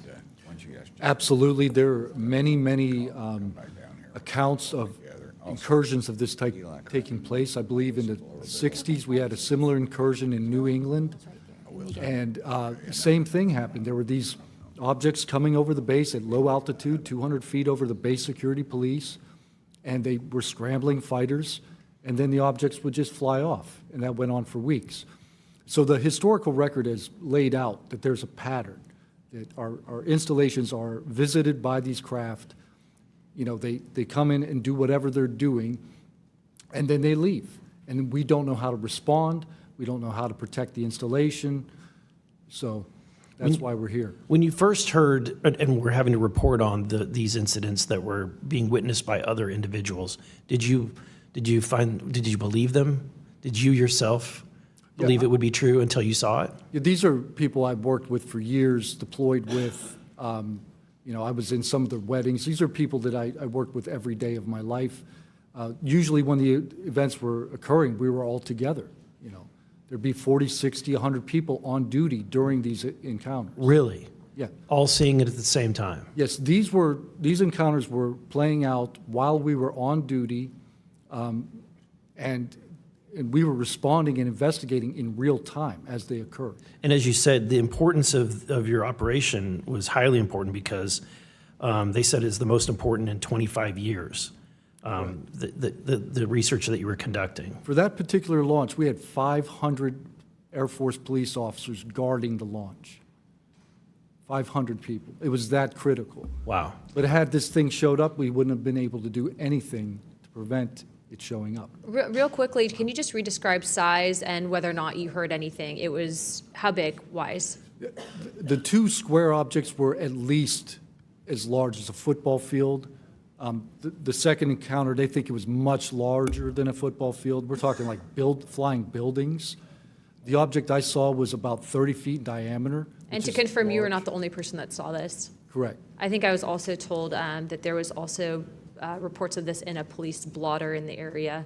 Can you confirm that? Yes, that's the documentation that I maintained from the original event and turned into AARO and the FBI. Okay. Do you have any more, Burleson? No, Madam Chair, I just want to reiterate to the American people that if you're frustrated, so are we. We're extremely frustrated. We've been, the 2-3 years, I can only imagine how frustrated Mr. Knapp is or Danny Sheehan is, and the amount of time that you guys have poured into this to try to get answers. I mean, Masson is back there. He's been pouring to try to get answers into this. I hope that you all see that we're committed to this, and we're going to be scrappy about it. We may not have the direct authority, but I can assure you Representative Luna is about as scrappy as it gets. I wouldn't want to scrap with her. But that being said, I think that if the American people want to see answers, we need to action. We've had the hearings. It's time to take action. It's time that we pass Tim Burchett's Whistleblower Act. It's time that we pass the UAP Disclosure Act. And I think that we've had a lot of talk about this. It's time for action. Thank you, Burleson.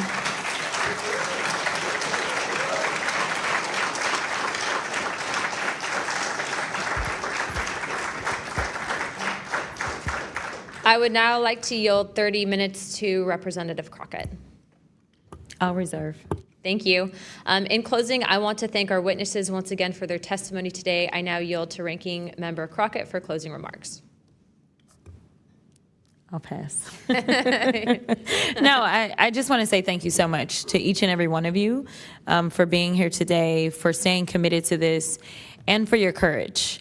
I truly believe that courage is contagious, and right now we need more courage than ever, whether it's UAPs or whether we're dealing with any other form of government where people are afraid to come out and speak their truth. The American people are relying on amazing public servants like you to speak up on their behalf, to be the watchdog, and to make sure that we are as safe as possible. And so thank you so much again for conducting a bipartisan hearing on such an important matter. Thank you.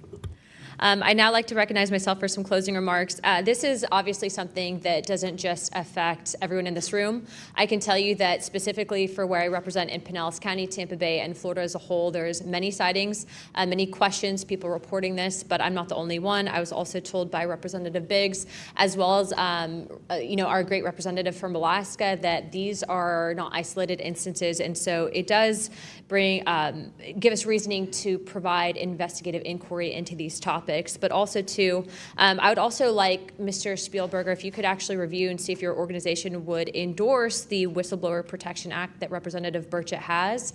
I can tell you that I will be signing on to a letter, as well as I'm sure many other members of this task force, and we hope that the ranking chairwoman, or my colleague here, Representative Crockett, as well as our Democrats that were here today, consider also signing on to that, as we do feel that it is time to ensure that our whistleblowers are given adequate protections and that people like Mr. Borland are not facing retribution in the way that they have been. With that being said, with all that and without objection, all members have 5 legislative days within to submit materials and additional written questions for the witnesses, and which will be also forwarded to those witnesses. If there are no further business, without objection, I'd like to now recognize Representative Burchett for closing remarks. I would just like to thank the ranking member and the chair lady for their courage. This is a tough issue. We all catch hell for it. And it's gratifying that we're here in a bipartisan nature and the way this meeting was conducted. And I want to thank y'all for your courage. Thank y'all. And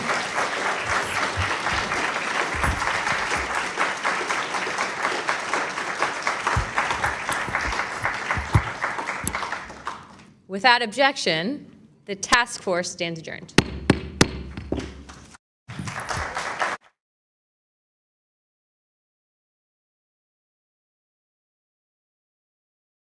Hold on 1 second. Oops. Let's see.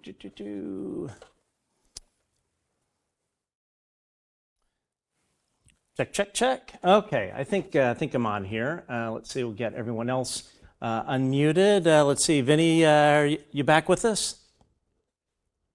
Oh, don't have you there. Hold on 1 second.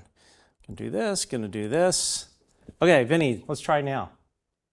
There we go. Can you hear me all right? Okay. JP, you there? I'm here. Can you hear me? Yeah. Okay. Great. All right. Well, folks, I mean, that was something else. So just a quick mid-break. Over half of you watching this show are not subscribers. So please help us grow the show by becoming a subscriber to our channel. Tell your friends about us. Tell your friends about these other great shows out there, such as Disclosure Team with Vinnie Adams. And I know JP will be doing some big things. And back to our show, please hit that notification bell so you will always be up to date on our latest show. And as I said earlier, Super Chats are open and are a great way to show your financial support. And before we get back to our guests, again, we have UAP orb footage that was taken above the United States Capitol last night. The folks that took this, some of these folks work in national security, other areas of government. Multiple people saw these things operating late last night. Also, looks like we will be lucky to have News Nation journalist Ross Coulthart that will be joining us after his great post show, which I know he is doing now. And I also want to point out there's a lady that has volunteered her time for well over a year. Her name is Allie Travis. She works as a segment producer on the Good Trouble show, but does way more than just that. She messaged that apparently C-SPAN did not air this, which is just absolutely crazy. And as I recall, UAP hearings were aired on C-SPAN 3 before. And I also want to say one other thing. I think this hearing was absolutely outstanding. I think this hearing was by far the best. I think Representative Anna Paulina Luna absolutely knocked it out of the park. And I want to say something about whistleblowers. I've known David Grush for a while. I knew him before he went public. And I want to point out that David Grush will go down in American history for what he has done. There is a reason Congress was so well prepared during this hearing. Grush is absolutely an American patriot that has made incredible personal sacrifices. And anyone that tells you otherwise or is trying to discredit him or any of these witnesses, they are lying to you. You can take that to the bank. So enough of my little mini rant there. So we're going to dive into each witness, but before we do that, Vinnie, we know that you have to go in about 45 minutes. What is your reaction to what you just saw? This was literally 2 hours, 45 minutes, I believe. That was amazing. It was really good, really encouraged by everything that was said there. We couldn't really have asked for very much more. It was, I want to say as well, don't be deceived by the empty seats at the front of that building. There were a lot of representatives there, all asking very pertinent questions, very, very well prepared. You know, kudos to them, kudos to their staffers as well. Where do we begin with that? I mean, each witness had a lot to say and a really important points to make. And then the follow-ups were just fantastic. So yeah, just so much to talk about. There were some names given as well. Glenn Gaffney was mentioned. That was just a hoorah moment. But yes, so much to break down, really. JP, how about you? Yeah, that was a huge amount of information packed into nearly 3 hours. I actually lost track of time. But I agree with you. I think it sort of stands on the shoulders of giants like Dave Grush, who famously came out and, it was live streamed over the BBC in July of 2023. And yet this was not covered by C-SPAN, as you mentioned. But yeah, incredible. I have to give kudos to our friend George Knapp, who really carried this this hearing, in my opinion, in terms of Truly. He was the informational center point that filled in so much space that, of course, these incredibly courageous servicemen and women couldn't. And so I think it was only natural for much of the follow-up questioning to turn to him. And of course, he's been, researching and publishing on his findings and stories for over 3 decades. So I think this hearing opens up the door for journalists, credible and committed journalists, to inform the Congress, as well as the public who are watching, many of whom may be watching this for the first time and, coming fresh to the subject. And if they are, they're going to be shocked by what they hear, not so much by the likes of you and I and Vinnie, who have been actively researching and communicating about the subject for years. Agreed. And, and one thing I would point out, again, going back to the mainstream media, 2 things. I mentioned the Wall Street Journal article, and we got cut short because the hearing popped on. After the first Wall Street Journal came out, the literal just garbage piece that really belonged in the National Enquirer, I immediately reached out to former Missile Launch Control Officer Bob Salas and said, hey, would you like to come on the show? He came on a couple, I think the day after. And one of the things that really stuck out in my mind was he said he was 100% convinced that when Joel Schechtman from the Wall Street Journal interviewed him about his UAP incident when he was a nuclear launch control officer, which was brought up during this hearing, he said verbatim, he was 100% certain that the story had been pre-written. He said journalist Joel Schechtman was not interested in any of his information, and even when Salas tried to rebut, essentially telling Joel what was wrong about his in the article, Joel Schechtman didn't want to have anything of it. And what was also interesting, a contact, a source, about 2 weeks ago said that he was conversing with Wall Street Journal journalist Joel Schechtman in a DM, a direct message, and Schechtman told him that the story had been pre-written. Now, apparently that conversation had been deleted by Schechtman, but it goes to show you cannot trust the mainstream media. They are literally parroting what the Pentagon, what the intelligence community wants to say. So it's people like yourself, Vinnie Adams, and George Knapp, and Chris Sharp, Mark von Rennenkamp, and others that are really doing what the rest of the mainstream media should be doing. Now, Vinnie, one of the things I was really taken aback by, and incredibly glad to hear, happy to hear. And again, my hat goes off, and I'm a Democrat. I'm not on the right side, but I have to say the job Anna Paulina Luna, Congresswoman Anna Paulina Luna did was outstanding. There is no better description of that. And one of the things that I was so glad to hear was her calling Dr. Sean Kirkpatrick, the former director of the Pentagon's UFO office, the All-Domain Anomaly Resolution Office, a liar. Vinnie, what was your reaction to that? Yeah, it was, these are the things that we've been wanting to hear from, members for a long time now. And we've never been really entirely sure how much they know, how much they care, how prepared they are. And yet today it all kind of came bursting out at the seams. It was just incredible on every aspect of each of the testimonies of the individuals, but also broader kind of to do with the UFO subject. They were clearly in the know, clearly aware of obfuscation, of lies, and the history behind it all. And so now it seems that they're on the right track. And let's just hope that the momentum continues, not just for future hearings, but for behind-the-scenes investigations. And hopefully, as was mentioned there, that they can actually utilize the subpoena powers of the full committee, not just the task force. They will have to go through the full committee. Hopefully they do that. Then there are a lot of names mentioned today. James Lukatsky. I think they need to subpoena Lukatsky as well as others to kind of keep this ball rolling. But I'm really encouraged. I always, and like I mentioned before, keep my expectations low at first, but I'm really, really pleased and feel really positive with this. And I hope it has a knock-on effect for the inclusion of the UAP Disclosure Act in the next, by the end of the year with the, I forget. I'm running a blank. So much information. The is NDAA, swirling. National Defense Authorization That's what I was Act. thinking. Yeah. So hopefully that has a knock-on effect for that getting passed as well, and things just keep moving forward. JP, for the folks at home that are not familiar with the UAP Disclosure Act, what can you tell us about that? And why is it important to this topic? Oh, you muted there? Oh, I think you're muted there. Okay, can you hear me now? There you go. Now you're back. Yeah, you're good. Apologies. Yeah, so the UAP Disclosure Act was a giant piece of draft or bill legislation that was proposed by Senator Mike Rounds and Chuck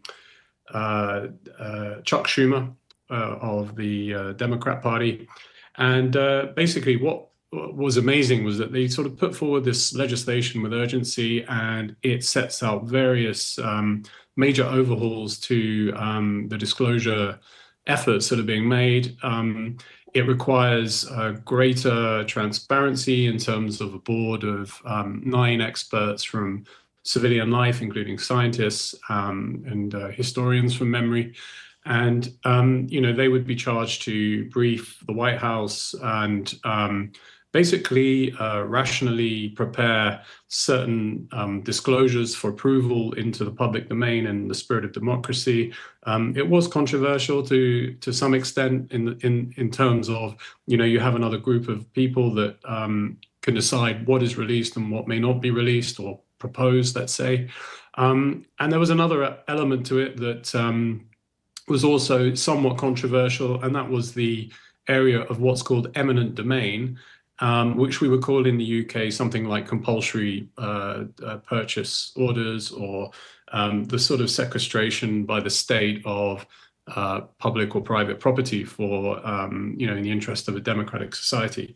And what we're talking about here is the appropriation of technology that had or has been developed by military contractors based or on the back end of original non-human technology.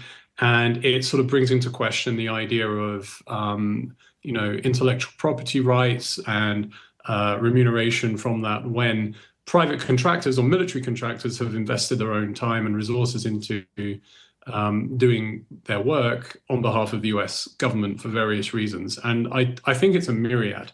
So it sets out to achieve many different things. These were the two kind of headline burning points from it. But, there's a lot of good that can come from it. I mean, we are in an imperfect world. We are running these democracies in the Western world, albeit the US is considered to be, quote, dysfunctional, unquote, in terms of the, official listings. But you have to start somewhere. You can't induct the general public into what is genuinely an initiatic subject without running it through the mechanics of democracy, which is what we are all familiar with and know. So we have to work with what we have. And it was a very strong effort that should be given the light of day. And hopefully now, in the light of today's hearing and future hearings to come, will be more looked at upon by, congressional members across the House.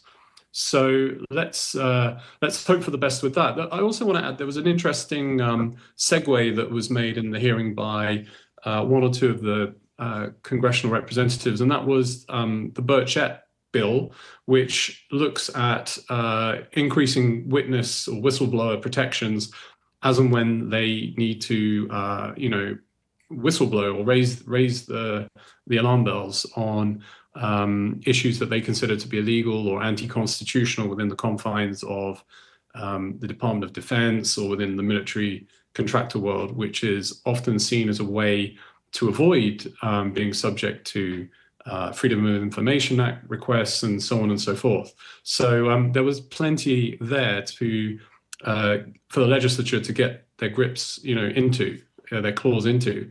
And I think that, when the original bill was put forward, there wasn't enough attention put on it. I won't say credibility, because I think that when you have somebody like David Grush, former NGA, intelligence officer and a soldier who's seen combat, it's more about acclimating the public and the Congress and sort of starting simply and kind of building up from there. And I think we really do have the momentum that has been going, for some time now. But this hearing was exceptional. I can't believe that was nearly 3 hours that just, slipped through our fingers so quickly.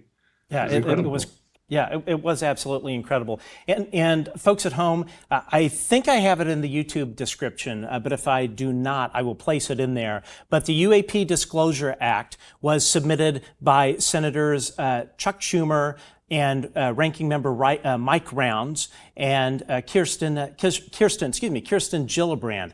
This legislation, which is would go into the 2026 National Defense Authorization Act, which they call the NDAA. We know how much they love acronyms, but essentially the NDAA is what funds our military.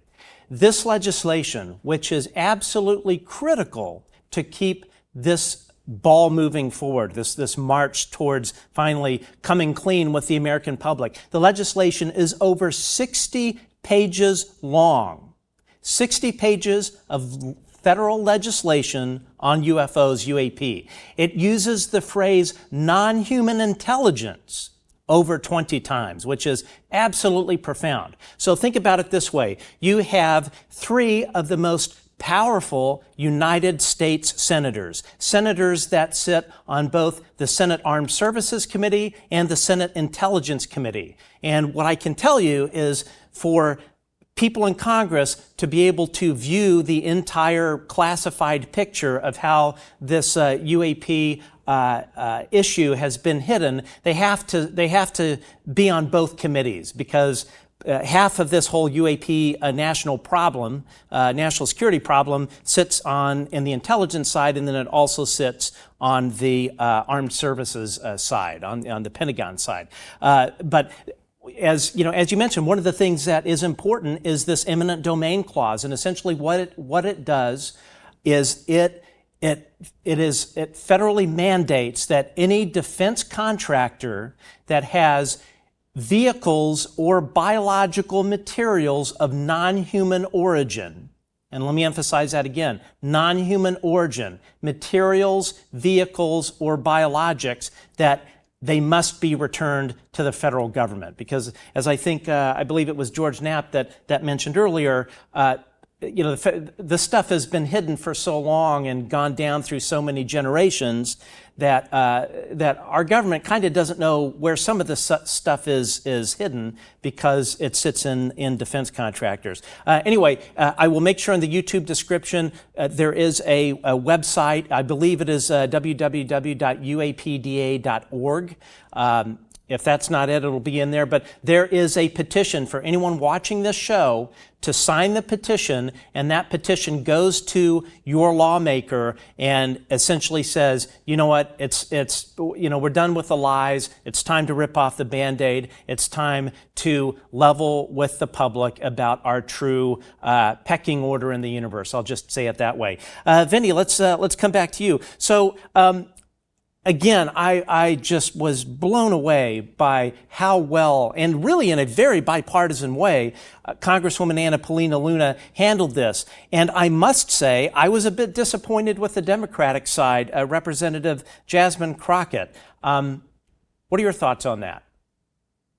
Yeah, I mean, the name Crockett's quite new to me. I don't know how long she's been interested in this subject. She certainly didn't seem as well prepared with the knowledge and questioning that she brought. But I think overall, just look at the amount of questions that did come that were really, really well researched and thought out. So overall, I think it was very positive. But yeah, I would tend to agree. Yeah, but still, so much was asked and then so much was given.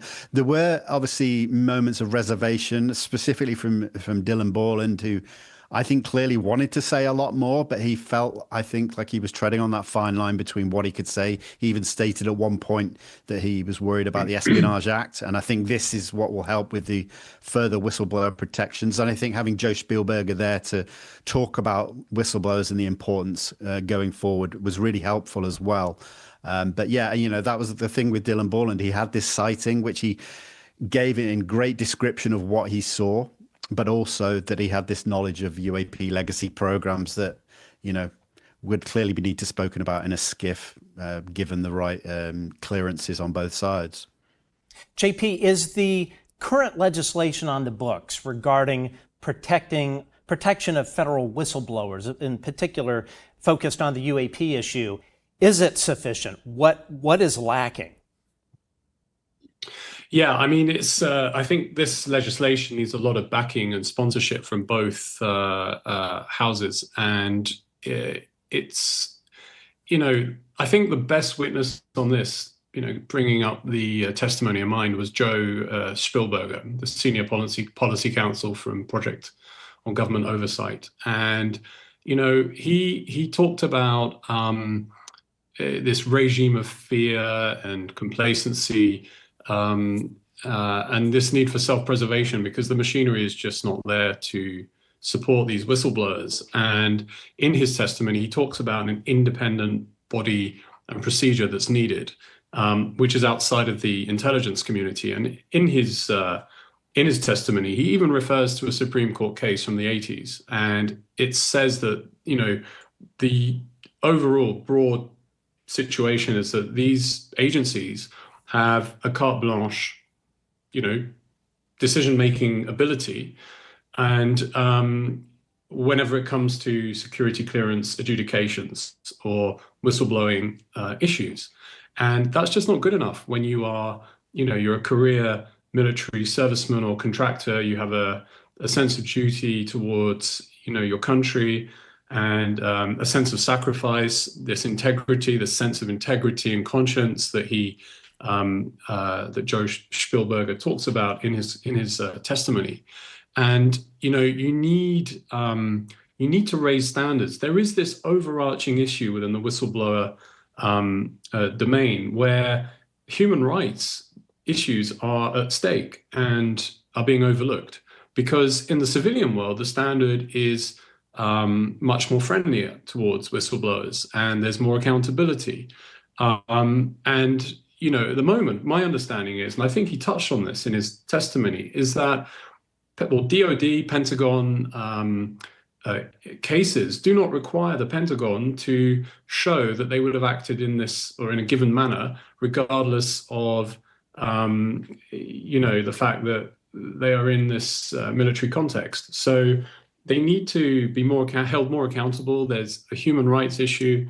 I think of my home country, like Vinnie, the UK, and we have these derogations in times of war where national security interests come into play. But there's a system of notifications which happens under the Human Rights Act 1998, where the UK government, for example, has to report to any derogations, in other words, any kind of exceptions to the application of human rights, to the European Council, and and for how long they propose to keep it going. And I think with the US, it's sort of simply relying on Supreme Court cases as and when they may come up, and there seems to be less external accountability. So the idea of this independent body and procedure is a good one. There needs to be the right to have jury trials by these witnesses if and when needed, in order to have a better chance of a fair and impartial hearing. And why can't US government workers, in the broadest sense, have the right to have this burden of the civilian standard brought closer to them in order for them to protect democracy ultimately and keep governments accountable, the US government accountable. But of course, it is on this very, very fine line of what genuine national security interests require versus the interests of these courageous individuals. And there's even mention of the fact that people are not perfect. They can make mistakes. They may not they have their biases, their own ideologies in some cases, and they may be wrong, but it doesn't matter. It's about having that machinery, that mechanic, to allow military government contractors or workers to go through an independent body that is impartial and that has teeth. And if we think of Dylan Borland's testimony, it's gut-wrenching when you read it. It's raw, and his delivery was just as raw as expected from the written testimony. And he basically politely said in the hearing that he found the AARO office staff to be friendly or polite and professional on the surface. But ultimately, in his written testimony, he's saying that the likes of AARO and even the Inspector General of the intelligence community were basically, in his opinion, there to gather intelligence on his case and to effectively, put an end to that procedure. So, it was it was shocking, not to be unexpected, but ultimately it's sad. And it's sad for democracy and most of all for human rights as beings that are meant to have dignity.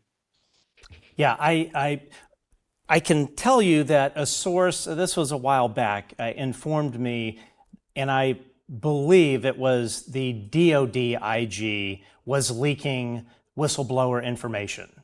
And I need to confirm that. I don't believe it was the ICIG, it was the DOD IG. So it just absolutely doesn't surprise me. So Vinnie, what was your take as far as how they refers to AARO. Like if you were a whistleblower, would you go to DOD AARO to testify?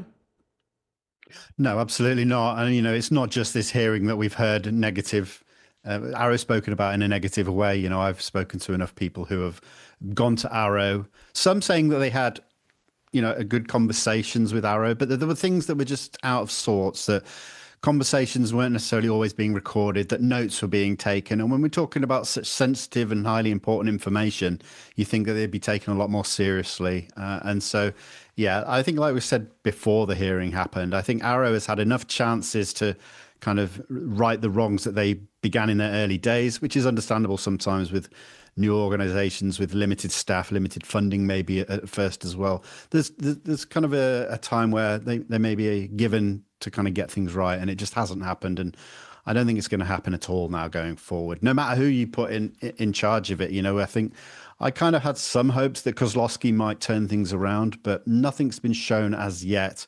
And I think we're still due some kind of part 2 of the report that was last given to come out, which I don't know how much Kozlowski's had a part in that. Is it still riding on the coattails of Kirkpatrick? I mean, where things are at, there's not very much given in the public domain. And as time goes on and they remain silent, I think it's just going to get worse for them.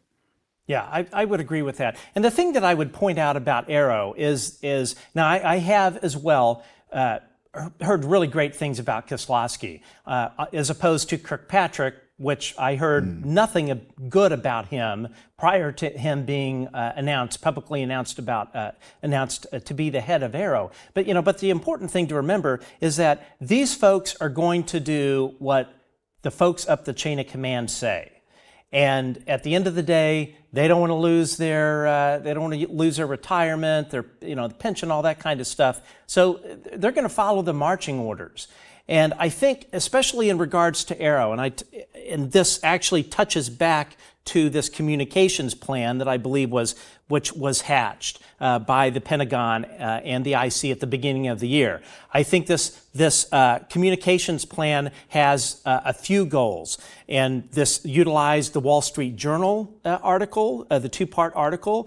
Also, another vehicle was Dr. Sean Kirkpatrick, again seemingly speaking out of school. It's amazing that Sean Kirkpatrick is an employee of the Department of Energy and is throwing our lawmakers under the bus. I mean, it's absolutely inexcusable. But I think when you look at, you've got Sean Kirkpatrick, the bad guy, who's going out and, the bad cop, going out and throwing all of this chaff and debunking all this stuff and calling members of Congress, I forgot it was like kooks or something like that, I don't remember exactly. And then you've got the former deputy director of AARO, Tim Phillips, going on podcasts, who's playing the good cop, who's saying, oh, this is all Blue Force technology.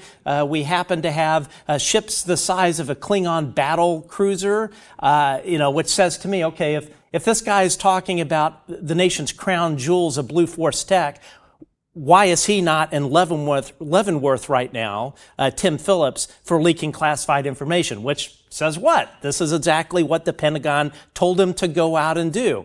And so essentially what you have is Tim Phillips, and really it's Tim Phillips at this point, who is going out and publicly saying, AARO's doing a great job, they've got all the proper funding, they're really going to get to the bottom of this. The Pentagon wants to get to the bottom of this UFO thing as much as the public does. And it's all essentially a bunch of bullshit. It's exactly what this is. So you've got Tim Phillips going out there, and then now both Kirkpatrick and Phillips negatively messaging. But essentially what this Pentagon comms plan is, number one, to message that AARO is effective, it's properly funded, and they've got it under control. The second purpose of this communications plan is to derail the UAP Disclosure Act.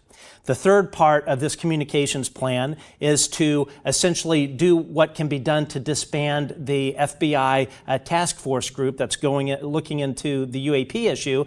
And then fourthly, the final purpose of this plan is to publicly message that lawmakers are wasting taxpayer dollars on this thing. That is exactly what they're up to, and I think it is absolutely atrocious. Now, I want to play this video that they showed, which I think is just absolutely stunning, and I want to get both of y'all's reaction. So, yeah, and either of you feel free to comment here. It looks like a Tic Tac, a luminous Tic Tac, and it's this is presumably an infrared. It's traveling at speed, and here we have this Hellfire missile that just smacks it slightly out of kilter.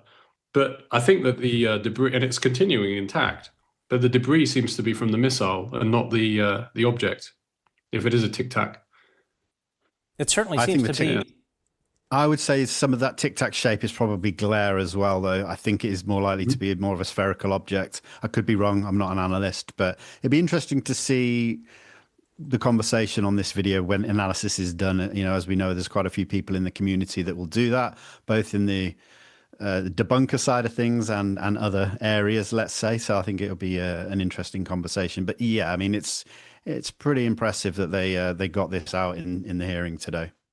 You know what's interesting? We're talking about the shape of the vehicle, and it appears here there's a black outline around it, which does appear to be oval shaped, like a Tic Tac, versus the kind of the wider shot does seem to be spherical in nature. But I mean, just it's crazy the fact that Hellfire missile hit this thing, and.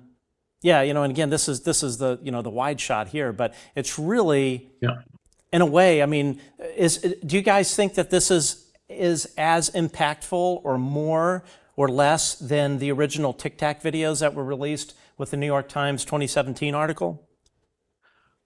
I think it just adds to this weight of evidence, really. These videos, the more that come out, it just bolsters the thing that we've been saying for a long time now. I don't think it necessarily stands alone as something smoking, the smoking gun evidence we all want. But, it does suggest that there is a lot more out there, as George Knapp stated in the hearing as well. I mean, it also is slightly concerning that we seem to just fire upon these things, which, is a point of contention.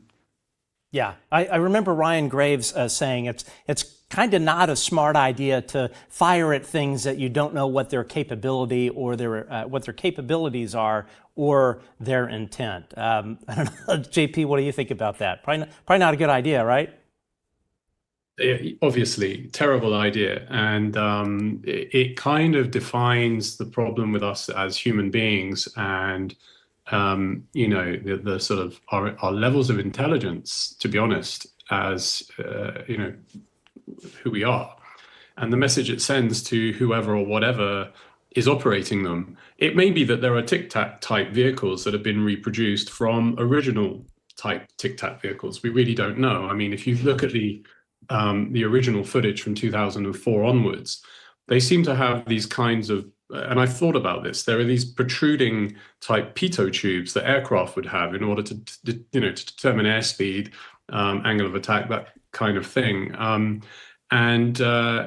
This video is pretty impressive if I when I look at it off the cuff like this. I have somebody I know in Mauritius that's videoed one going very, very slowly over the West Coast, and he sent me the video pretty shortly after it happened. So I think these types of objects are everywhere. They're not just located off the Californian coast, and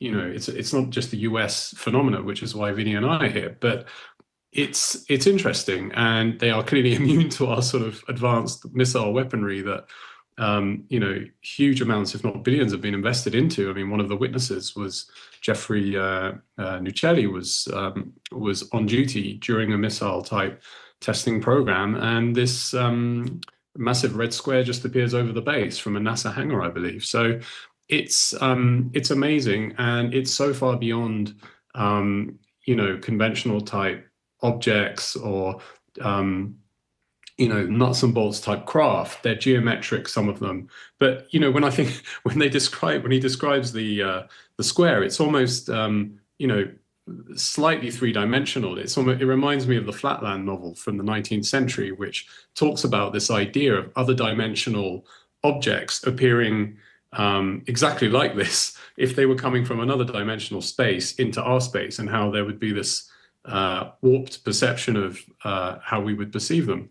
So yeah, the video needs more context. I'd like to know more about it, but I was just sort of sat there watching it, thinking, "Wow, this is amazing for a hearing, for them just to, include this." And they'd obviously prepared this, and this was one of the surprises. But as the video shows, it seems completely immune to conventional weaponry.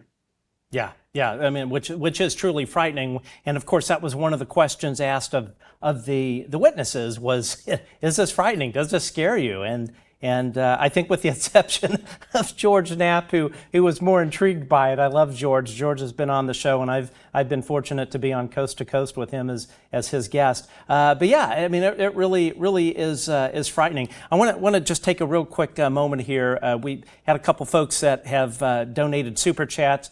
These shows, as Vinnie will tell you, nothing in life comes for free, and supporting creators such as Vinnie and myself, that's what allows us to bring you these really, what I think are really great, informative shows that you are not going to get from the mainstream media. I can definitely tell you that. But anyway, Paranormal Pixie, thank you so much for the super chat. Wolfstein, love that name. Thank you so much. And Dr. Julia Mossbridge just joined as a supporter of the channel. Of course, Dr. Mossbridge was on our show, I think a little bit earlier in the summer. She is doing absolutely amazing work with the telepathy tapes, folks. I had the pleasure of meeting Julia Mossbridge at the home of Dr. Anna Brady Estevez back when I was in town with the UAP Disclosure Fund for the last congressional hearing. And by the way, UAPDF.org, UAP Disclosure Fund, they are doing incredible behind-the-scenes work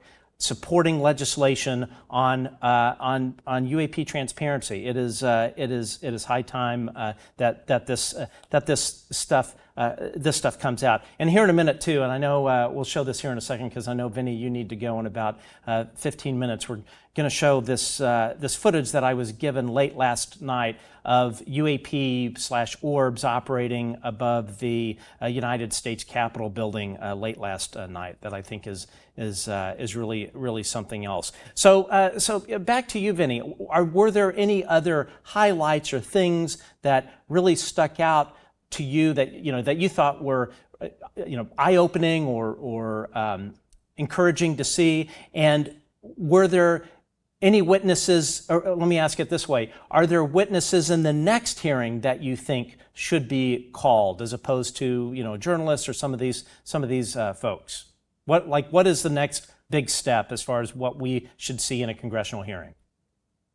Yeah, I think as I mentioned previously, I think with the mention of Jim Lukatsky's name and some of the things that he's stated and claimed in the past, both on podcasts and in the book that was co-written by himself, George Knapp and Colm Kelleher, to subpoena Lukatsky would be very important. And I think he said himself that he didn't want to testify in front of Congress or wouldn't. So I think he would need to be subpoenaed. I think from this hearing and previous hearings, and with David Grush being, in some way a staffer now for Burleson or helping out, I think there are probably a number of names that could be given and called forward to ask the deeper questions, the questions maybe that couldn't be 100% answered today.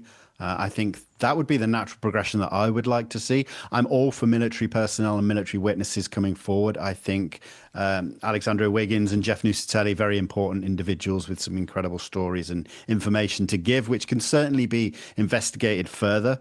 But I think we're at a point now where we need to take that step further and dig into ORSAP and BASS and Kona Blue, those kind of areas which we've not heard a lot about. And look at the great work that yourself and Chris Sharp have done as well with the history of the secrecy and the overclassification and the involvement of the CIA and other agencies. I think we need to start honing in, or I think Congress, the task force and the oversight committees need to be looking a bit more further into the details that they've been provided. There is a direction that we seem to be going in, and I just hope it continues.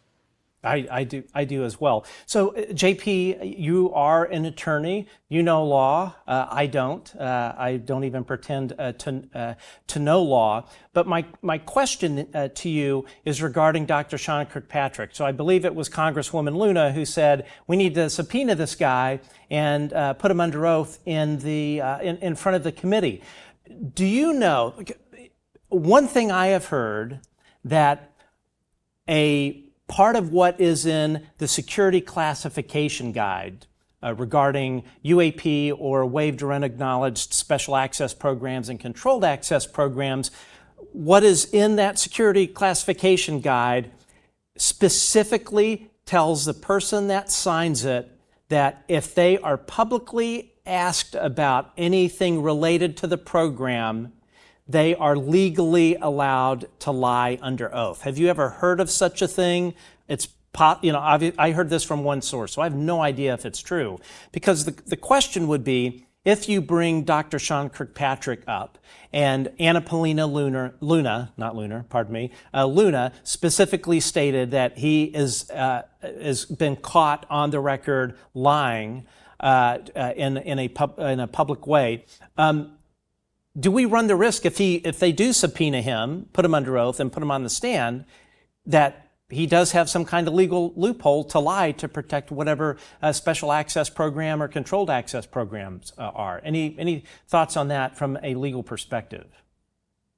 Well, off the bat, I'm not a US lawyer, but I have read certain, some of these legislations, and, I'm only just giving my take on things. I have heard that rumor, but from what I gather, it is just a rumor because, the point of departure is that lying under oath is unlawful. It's a crime. And it's a federal crime from what I picked up. And there's perjury under, I think it's the US Code. Don't ask me the section. And you can't give false statements. So, the kind of by the book rule that I understand, and I could be wrong, and I'm happy to be corrected by people that know, is that you should just refuse to answer.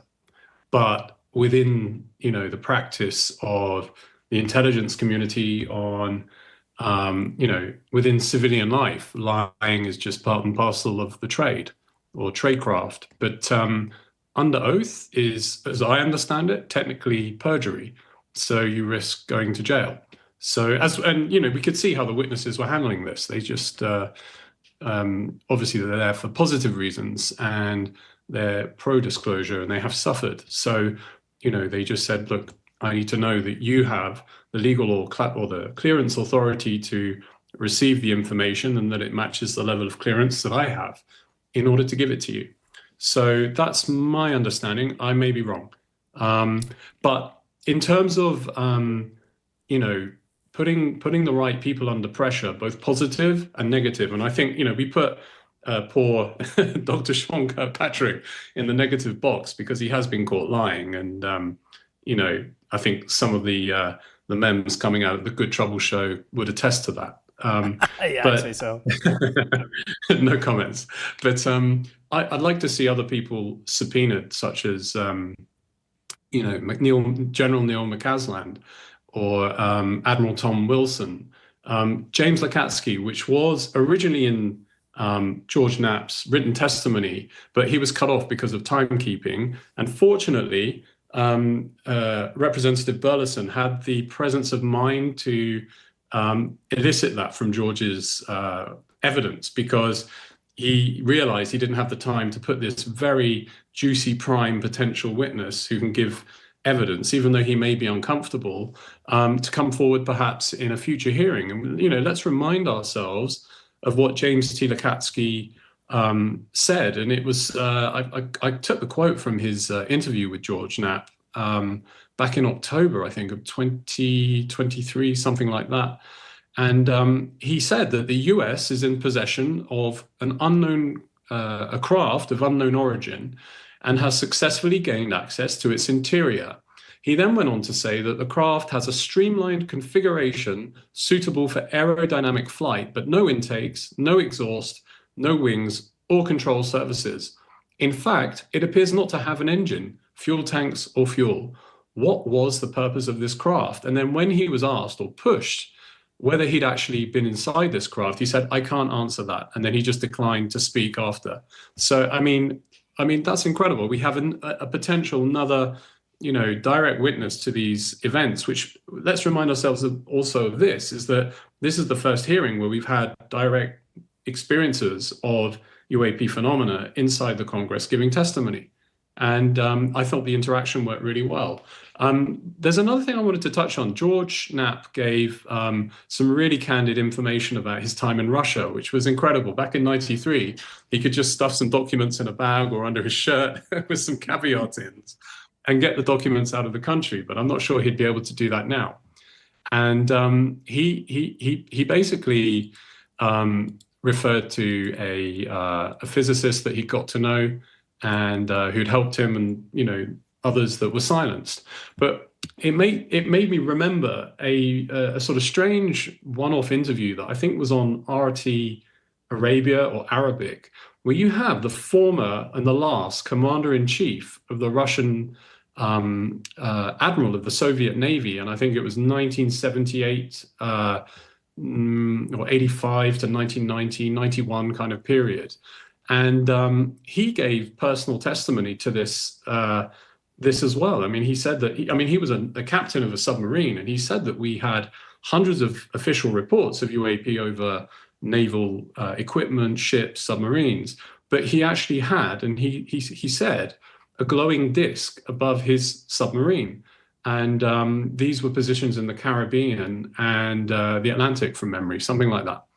And they were moving at tremendous speeds. And I think later on in the documentary that was run by RT, there was another senior naval officer that talked about and referred to the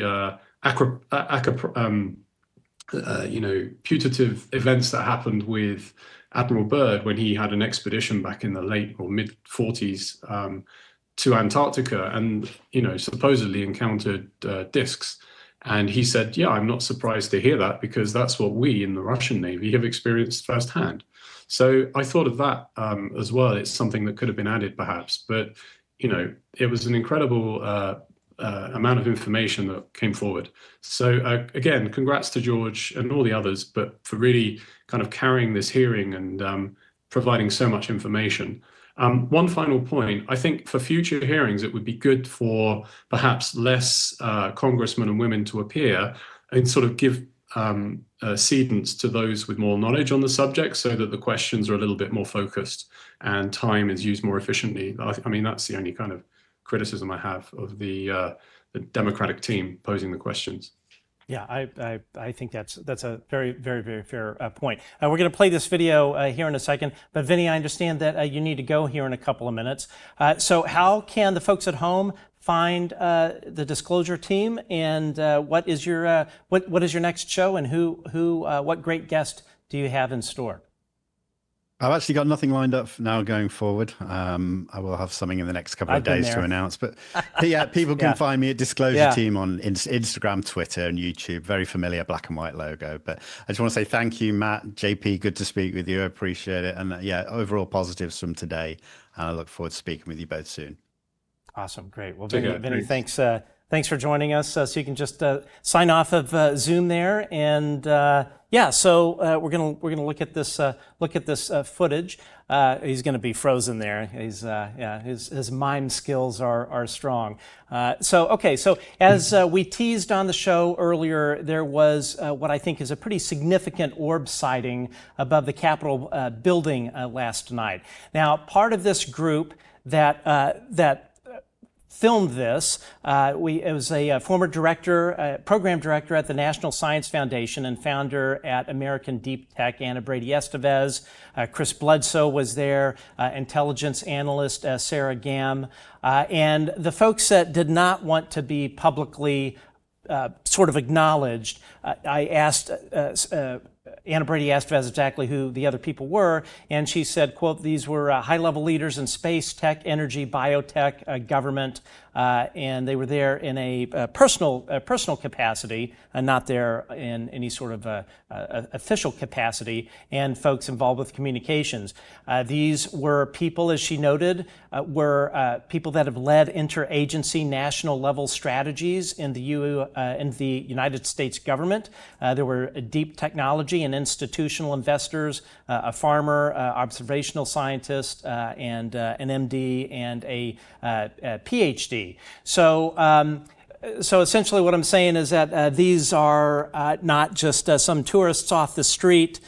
These were folks that are scientists, PhDs, MDs, folks that work in the government, folks that I can say have worked the UAP issue as part of their portfolio. Yeah. Now, Estevez noted, she asked her to give us a description, and again she reached out probably around 9 p.m. last night when this whole group encountered these orbs, and she stated, quote, following a meeting with Congressional Representative Eric Burleson and Anna Paulina Luna, and it was a discussion about how to advance UAP disclosure. This group that we just showed you here, they went out on a walk by the People's House, the U.S. Capitol, in the hours before the congressional hearing.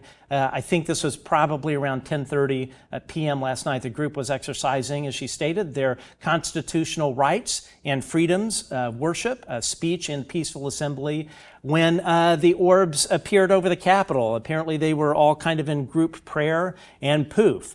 And the way she also went on saying that these orbs consistently showed up one after another. These orbs were circling, flying erratically. They appeared positive and non-threatening. She said it sort of reminded her of the 1952 UAP flap over the Capitol, and 2025 is taking the American people at liberty's house. She said there was tremendous optimism about the hearing today. Sarah Gam noted, intelligence analyst, that the first video was taken at 10:16 p.m., but the activity had started prior.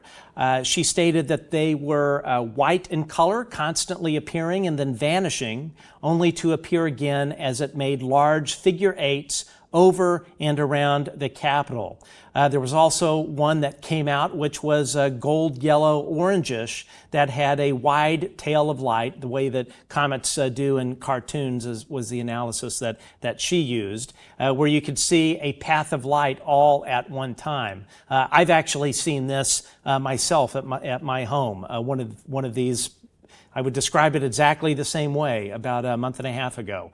And it was either Sarah or Anna said that they all exhibited fast, erratic movements. The lights were pulsing, coming in and out, which I've also seen as well. And oddly enough, Anna Brady Estevez, as I pointed out earlier, stated that the thing that was the most interesting point is they were all involved in group prayer, and again, these things just appeared.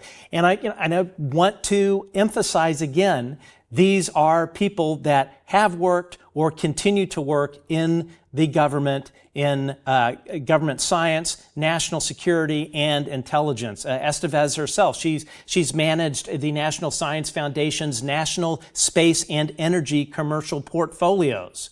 And the thing I want to point out to you before we play this video is that no drones are allowed to fly over the White House or in Washington, D.C. over these federal buildings. And also another note too, they stated that that this activity lasted for about a period of 45 minutes. So it was it was something else. So anyway, here we're going to play it. Toward the tree. Oh, there it is. Going toward the top of the 20 tree. Oh, no, I can't see it. We could call it over here across the street. See the double light right there? Yeah. Virginia? Yeah. Is it that far away that it's over Virginia? It was about 6 foot down when it went behind it. And we'll make a circle and go back over. Especially this summer, yeah. All right, see it right now? Yeah, I have it. Look, it's going toward the tree. See it? Yeah.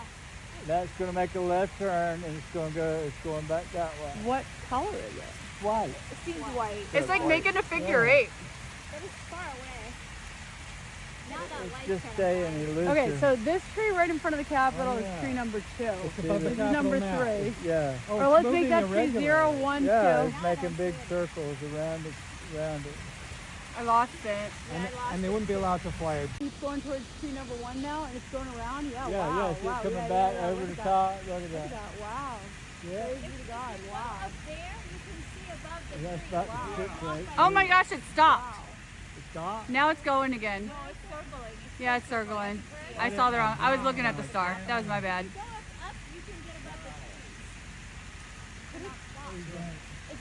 I just want to know, is that a drone over the White House? No, it's not a drone, love. It's Over coming. the White House? Right, where? No, I've that's seen not a drones drone. above the White House. No, but I just don't know if they would go up that No, high. drones, they don't, and they would have drones like Oh, that. that's true. They have to have green and red lights Right, for yeah. aviation. And they wouldn't be glowing like that. Yeah.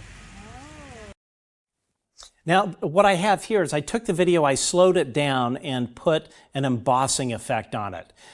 So you'll see some of the dots on there are actual glare, lens flare into the camera, probably from the lights they're near. But it's pretty obvious when you look at the embossed images that, so like right at the top there, that was just lens flare that's bouncing around. But just above the tree, you'll see, and in the subsequent videos, these were 3 videos that were pasted together, that I pasted together. But with the embossing effect, you can see that these objects are perfectly circular. Now the little black dot there is an artifact of the embossing thing. But if you watch here, you'll see this thing faintly maneuver. It's going down towards along the edge of the tree, and then now it's moving off to the left. It's fading back in. Again, you can see it moving, and it's going to cut to another video here. So again, this is slowed down, the exposure is raised, and this had an embossing effect applied to it to make it, just make it easier to see. And let's see, I think this is the other part of it. So again, once looking at this thing, you see the circular nature of it. Looks like that there's another one. Yeah, there are actually 2 of them moving there. Then you see another one flash. And yeah, I mean, it's and again, this went on for near 45 minutes from what they explained, and they were standing right about where that photo was taken. And there again, you see it. It's sort of floating around. But I think what is interesting about this footage is you see the thing maneuver, and especially if it were a small drone off at that distance, I don't see how it could maneuver with that kind of speed and change in direction. I wouldn't say it's near instantaneous velocity, the one where you see it kind of go by the tree. But yeah, let me. I'm going to turn this down a little bit. Going toward the top of this 20 tree. Oh, no, I can't see it. We could call it over here across the street. See the double light right there? Yeah. Virginia?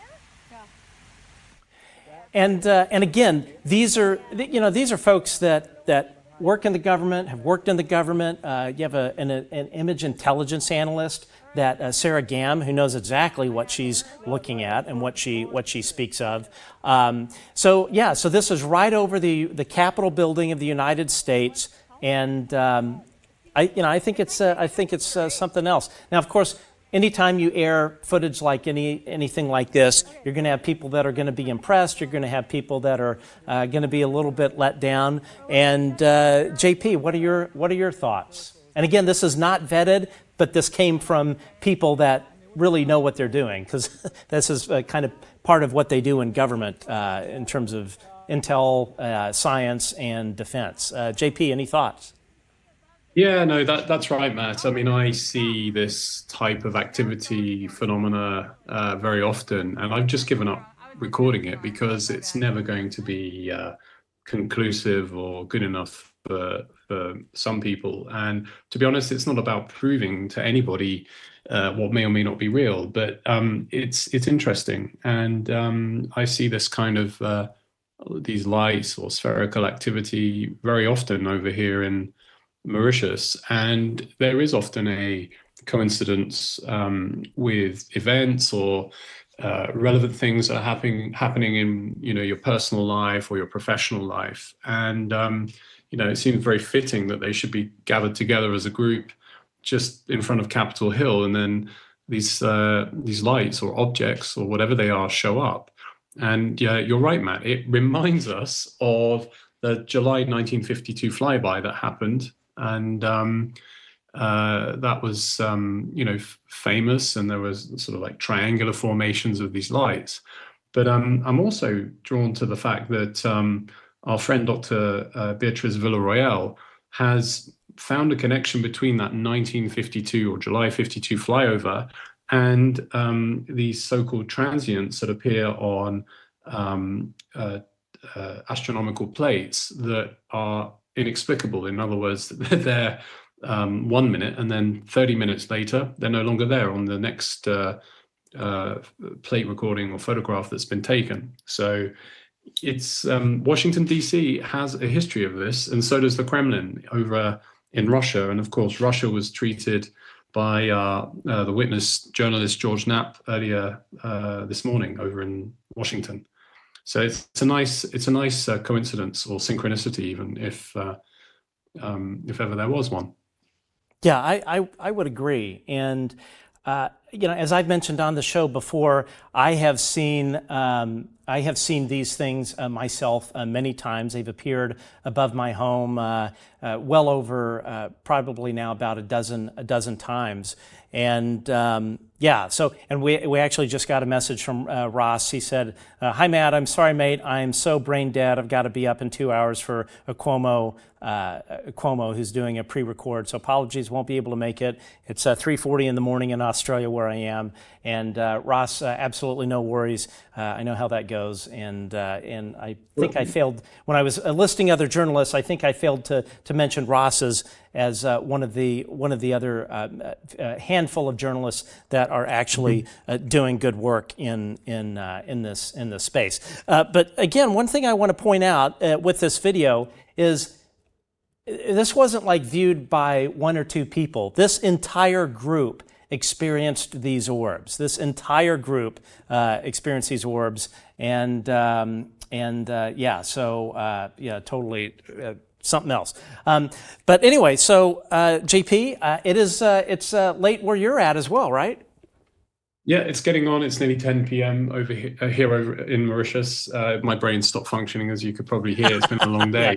But, it's and what a slacker, Ross, for not going to for having 2 hours of sleep before he goes on the Chris Como show.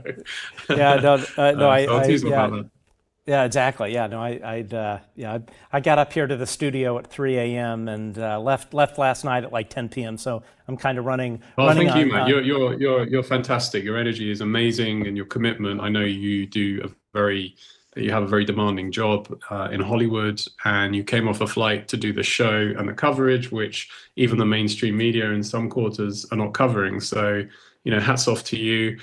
You gave a great description, by the way, of the UAPDA, the UAP Disclosure Act. I was still absorbed into the hearing and what had just gone on, so my mind wasn't sort of clear. But for anybody that wants to kind of check out exactly what this legislative progress has been and what's in it, I've done 2 articles that appear on the website, The Debrief, which is a really great online science and technology journal. So there's 2 articles that I wrote there if anyone is interested, and there's tons of other information out there. So thanks for having me, Matt. It's been a pleasure, an honor, and this is a good day for progress in disclosure, in reasoned, rational disclosure, and it's been a good day. Absolutely, yeah. Well, thank you so much for joining us. So, JP Hague, ladies and gentlemen.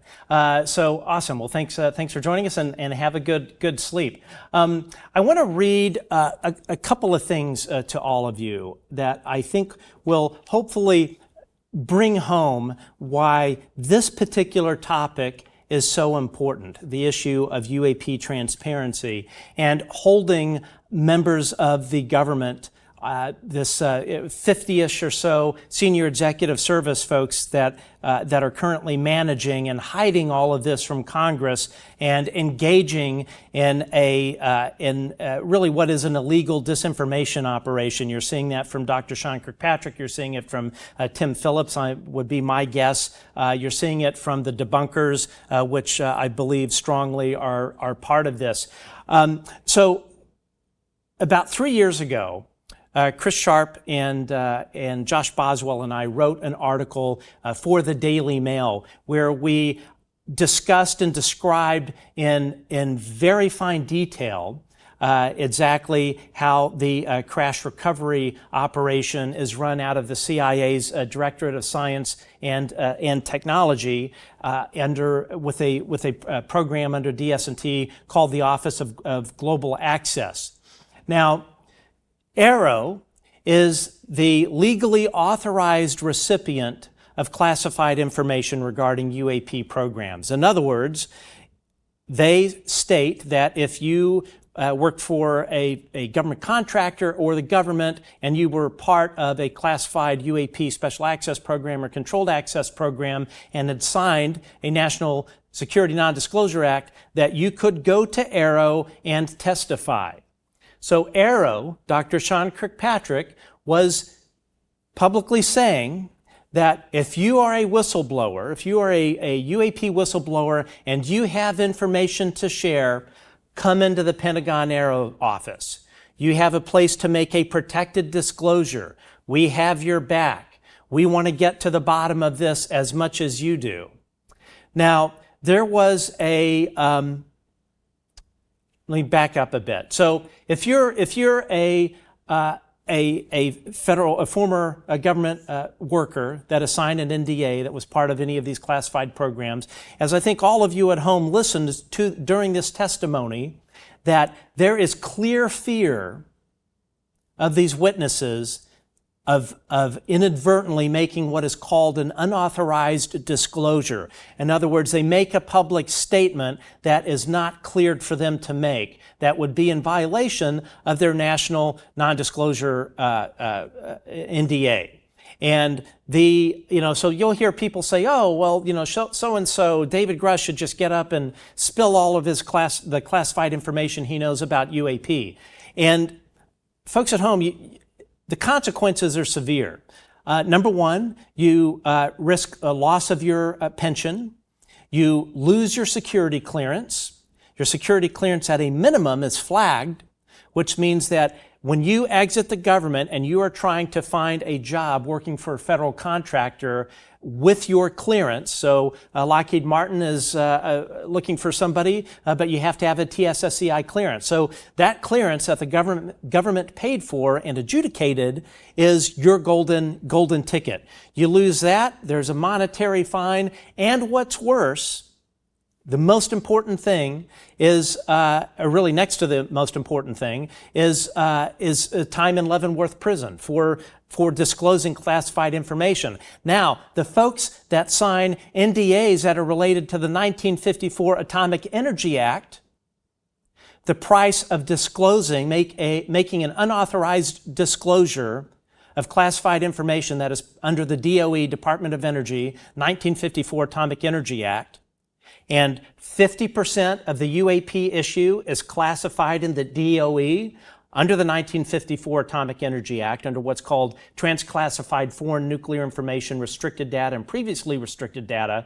And then the DOD part is classified as, and we've said this for well over a year, half of it sits in the National Security Council under what's called Presidential Emergency Action Directives. Now, if you violate the 1954 Atomic Energy Act, the penalty of that is treason. The physical penalty of that is capital punishment.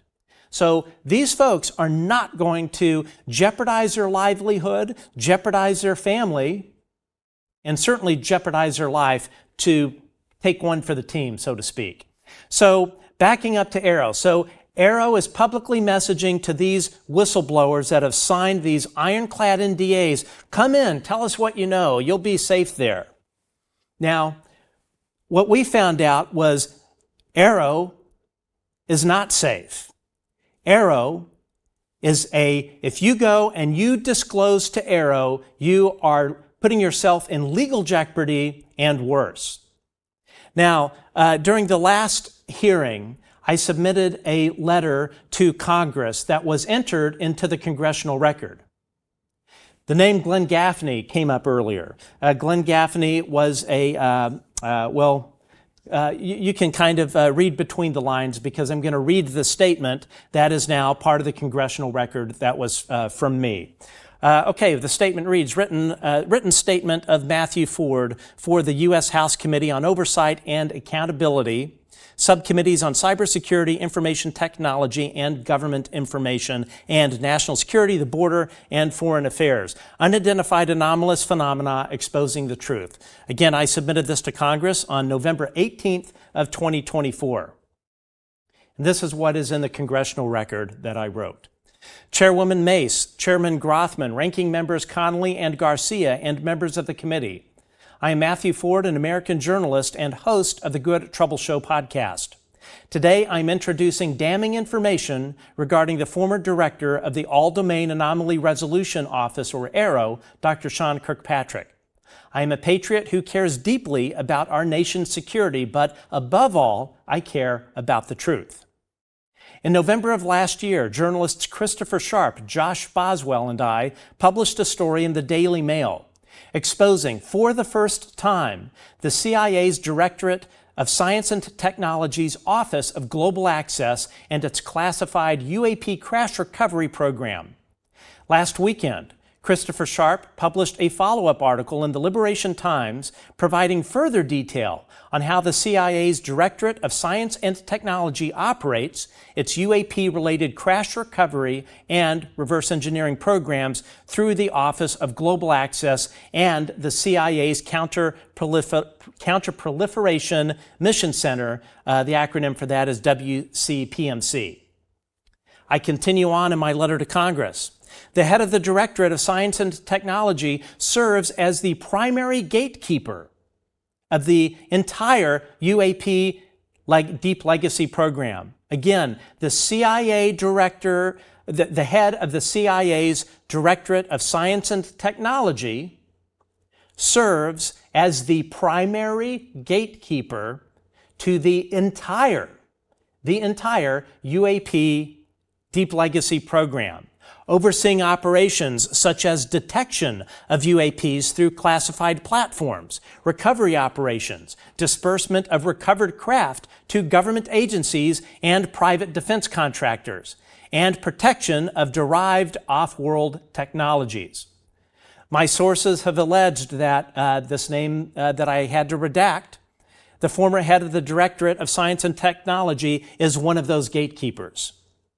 Last year, I revealed that Dr. Sean Kirkpatrick, the former director of AARO, the All-Domain Anomaly Resolution Office, had assembled a secret technical advisory group to counsel AARO. Following my story, Dr. Kirkpatrick confirmed the existence of this committee to members of Congress, but refused to disclose the members' identities. Again, on the Good Trouble Show, I revealed to Congress that AARO has this secret group. Members of Congress go to Sean Kirkpatrick and say, WTF. Tell us who is on this advisory group. And Dr. Sean Kirkpatrick, the director of AARO, refuses to tell Congress, refuses to disclose these names to the members of Congress. Last year, I continue in this letter to Congress that is part of the congressional record. Last year, I revealed that Dr. Sean Kirkpatrick, the former director of AARO, had assembled a secret technical advisory group to counsel AARO. Following my story, Dr. Kirkpatrick confirmed the existence of this committee to members of Congress, but as I mentioned, refused to disclose the members' identities. As of 2 weeks ago, my sources informed me that this classified advisory board continues to advise AARO. I continue on. Multiple sources have confirmed that blank blank, the former head of the Directorate of Science and Technology and gatekeeper of the UAP Deep Legacy program, was handpicked by Dr. Sean Kirkpatrick to be on this advisory board. I must emphasize this, I continue in the letter. The most consequential person involved with the cover-up of non-human technology is advising the office which Congress has given a mandate to find it. I state in this letter to members of Congress, this is an abomination. This is unconstitutional. This is criminal. Furthermore, I continue in this letter to Congress. This revelation is significant because one of AARO's primary missions is to provide a means for government whistleblowers to make protected disclosures on classified UAP special access programs and controlled access programs, CAPS, to AARO and its staff. The fact that Dr. Sean Kirkpatrick chose as one of his primary advisors is the very gatekeeper overseeing the CIA-controlled UAP controlled access programs raises serious questions about Dr. Kirkpatrick's true motives as the director of AARO. This reporting indicates that AARO may function as a flypaper operation, intercepting whistleblower testimony and feeding that testimony and their identities, which are supposed to be secret, back to the CIA, back to the CIA Directorate of Science and Technology. The very people in the CIA, the leadership there, that are gatekeeping this entire thing, hiding it from Congress, hiding it from Congresswoman Anna Paulina Luna, these very people are on this advisory board. These very people are receiving, most likely, through the back channel, the identities of the whistleblowers and telling these very gatekeepers of the UAP SAPs and CAPs exactly what they know. I continue on. You have heard that there are whistleblowers who don't trust AARO. My sources have informed me that this is one of the reasons why. If the CIA intercepts their testimony before it reaches Congress, whistleblowers are in grave danger. I say this again, and this is what is in the congressional record. This is what I wrote. You have heard that there are whistleblowers who don't trust AARO. My sources have informed me that this is one of the reasons why, if the CIA intercepts their testimony before it reaches Congress, whistleblowers are in grave danger. They are in physical danger. Therefore, I employ you to wield your subpoena powers against hostile witnesses such as blank, blank, blank, blank, blank, blank, and the former head of the CIA's Office of Global Access, blank, blank. Dozens of whistleblowers are depending on you. Thank you for your leadership and for your attention to this urgent matter. Folks, I can't emphasize enough the personal risk that whistleblowers such as David Grush, Lou Elizondo, and others take when they go on national television, when they go in front of Congress, when they are sworn in for their testimony. The retaliation that they receive from the Pentagon and the intelligence community is profound. It is profound, and it is un-American, and it is wrong. There is no better example of an abomination than what the Pentagon and the intelligence community are doing and what they've been doing for damn near 100 years. It's offensive. I know specifics of the kinds of threats these whistleblowers who have testified in front of Congress have received. And it's not funny, and it's not a game. And it is the amount of personal risk to their reputations, to their physical safety, to their family's physical safety is no exaggeration. And anybody, particularly these debunkers that tell you that, or tell you that it's all bullshit, they know damn well it's not. These debunkers are lying to you, flat out. They are lying to you, and they know exactly what they're doing. When you have a former Right to Life lobbyist who is posting on Twitter analysis of congressional legislation, but then in the same breath goes out of his way to discredit journalist George Knapp, goes out of his way to discredit whistleblower David Grush and others. People like that, they know exactly what they're doing. It is by design. It is un-American and it is wrong. Now, I want to share with you a op-ed that I wrote wrote for the Liberation Times that came out a couple hours before the hearing, and this gives you an idea of what elements of our American government are doing. This gives you an idea of the tools that the intelligence community uses to not only intimidate whistleblowers, but to intimidate journalists. I've shared this story on the show briefly in, I believe, in a couple of episodes here and there, but never to this level of detail. I mentioned earlier the article that we wrote for the Daily Mail, Christopher Sharp, Josh Boswell, and I, detailing exactly how the CIA runs the crash recovery, the UAP detection, crash recovery, and reverse engineering programs. And this Daily Mail article that we wrote literally caused a firestorm within the CIA, we found out later. So this is what I wrote in this op-ed for the Liberation Times. Today, the Task Force on the Declassification of Federal Secrets, chaired by Representative Anna Paulina Luna, will hold a hearing on unidentified anomalous phenomena and whistleblower protections. On November 28, 2023, I sat down for a late lunch at the top floor of the Waldorf Astoria on the Las Vegas Strip. I had just arrived from Los Angeles on a crisp winter day. The room was quiet, almost too quiet, the kind where every sound carries. Sipping a soda water, I don't drink alcohol, I was about to discover firsthand that not only are government whistleblowers targets of retaliations, but American journalists too. An uneasy feeling lingered in my mind. Only hours earlier, prior to flying to Las Vegas, the Daily Mail had published the biggest story of my early journalistic career, a bombshell implicating a little-known office deep inside the CIA.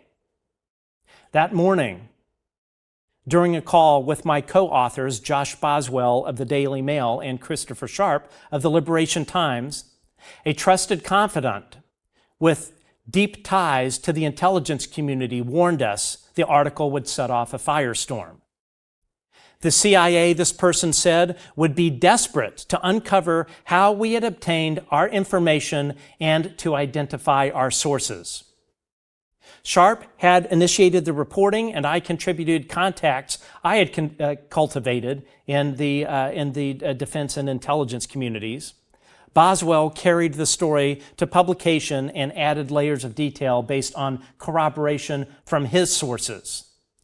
For me, it was my first contribution to a major investigation.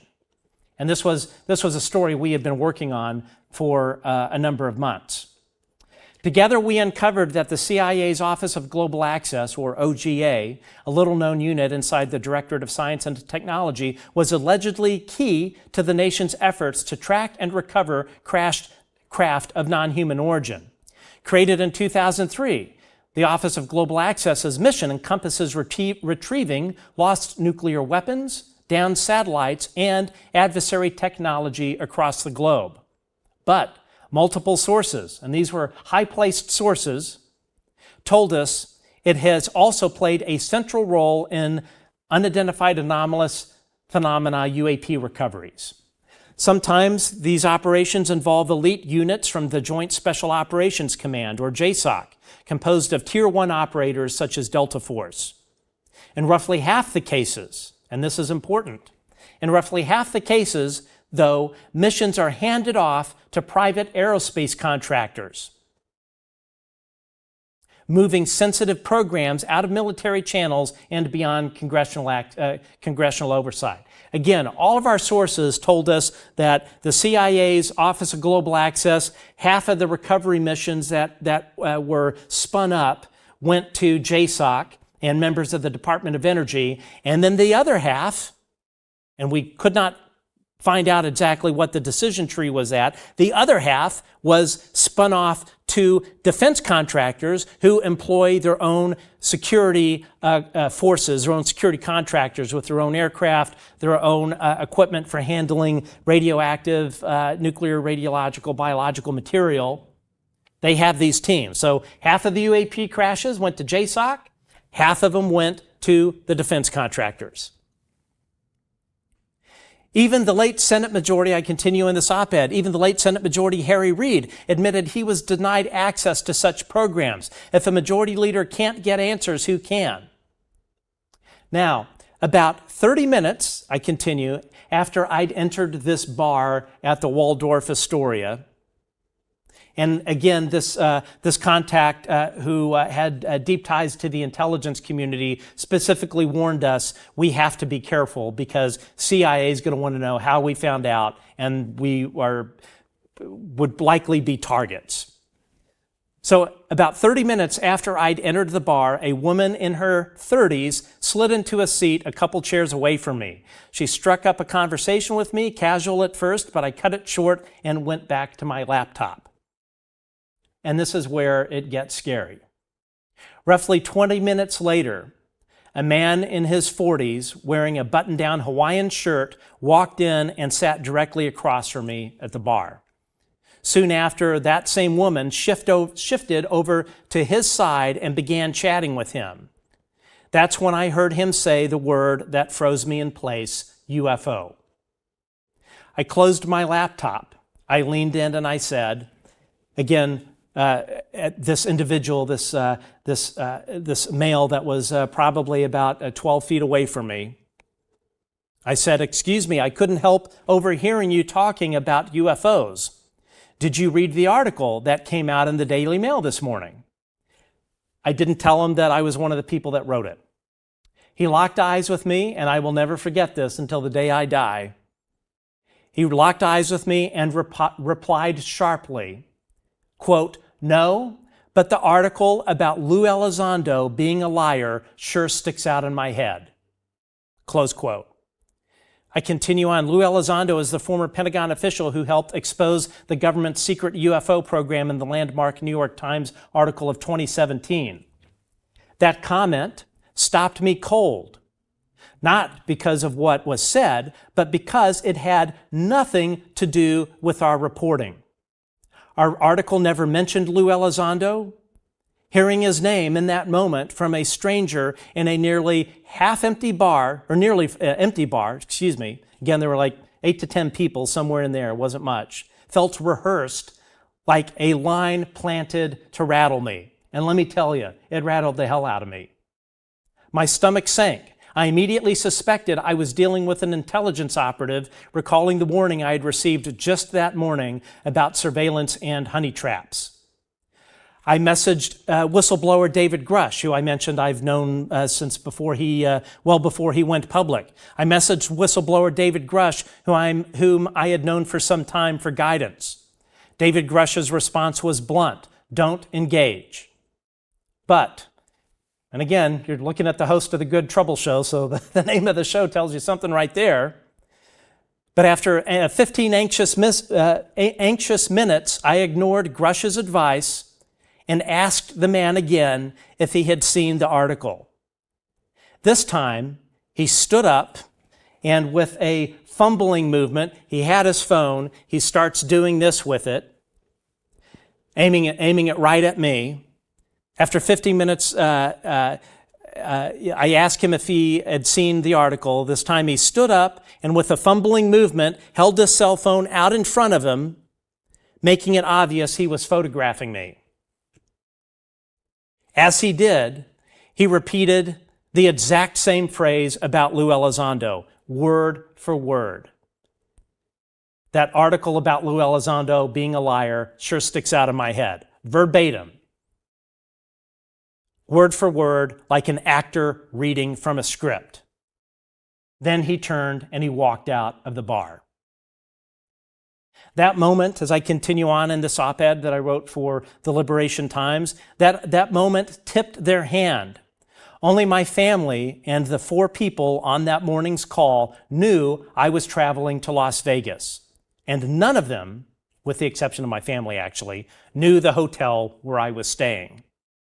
The encounter made clear it was about me, not the story.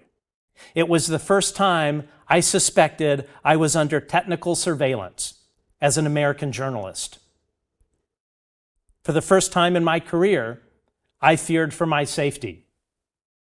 That's why Tuesday's hearing matters, because harassment of journalists and whistleblowers isn't about intimidation, it's about democracy itself. Oversight cannot function when the people bringing forward information are punished for doing so. If this can happen to me, an American journalist, it can happen to anyone. Congress must not only investigate the truth about UAP programs, but also confront how they are deliberately structured to avoid oversight. Delegating recoveries to private contractors just doesn't hide secrets. It undermines the constitutional role of Congress itself. Lawmakers must defend the democratic foundations that make accountability possible, transparency, whistleblower protections, and a free press. If Congress is serious about transparency, it should subpoena Douglas Wolfe, the former head of the Office of Global Access, and Glenn Gaffney, the former head of the CIA's Directorate of Science and Technology. Both men, multiple sources told me, were deeply involved in the UAP Crash-retrieval Deep Legacy program. And they must also reckon with something even darker, the specter of surveillance against American journalists. When operatives confront reporters with rehearsed lines, it isn't coincidence, it's intimidation. Was I swept up in a FISA warrant? Or was I subjected to illegal technical surveillance? Either way, this is not how democracy survives. And friends, if it can happen to me, an up-and-coming journalist on some YouTube show, in the middle of a bar at a 5-star hotel in Las Vegas, only about 4 to 5 hours after we publish a big story in the Daily Mail, exposing what the dirty tricks the CIA has been up to, if it can happen to me, it can happen to you. If it can happen to me, it can happen to whistleblowers, and it is happening to whistleblowers. If it can happen to me, it can happen to members of Congress who are showing the balls to uncover this. Members of Congress, such as Congresswoman Anna Paulina Luna, Congressman Eric Burleson, Congressman Tim Burchett, these people are putting their asses on the line. It's not just their political capital they are putting at risk. And thank God we have members on the Republican side who are willing to go to the mat, willing to give a damn. I have to say, I was wildly disappointed with the Democratic response. It's just sad. And here's the thing, and I've said this multiple times on this program, in an appeal to the Trump administration. Half of this sits under the Department of Energy, under transclassified foreign nuclear information, the same level as nuclear weapons designs. The president cannot unilaterally declassify that information that sits in the DOE. It's, I think, a panel of 5, including the president. However, the bucket that is sitting in the National Security Council under the purview of the National Security Advisor, that's where the goodies are. That is where they hid the UAP programs. It all sits under the National Security Council under presidential emergency action directives.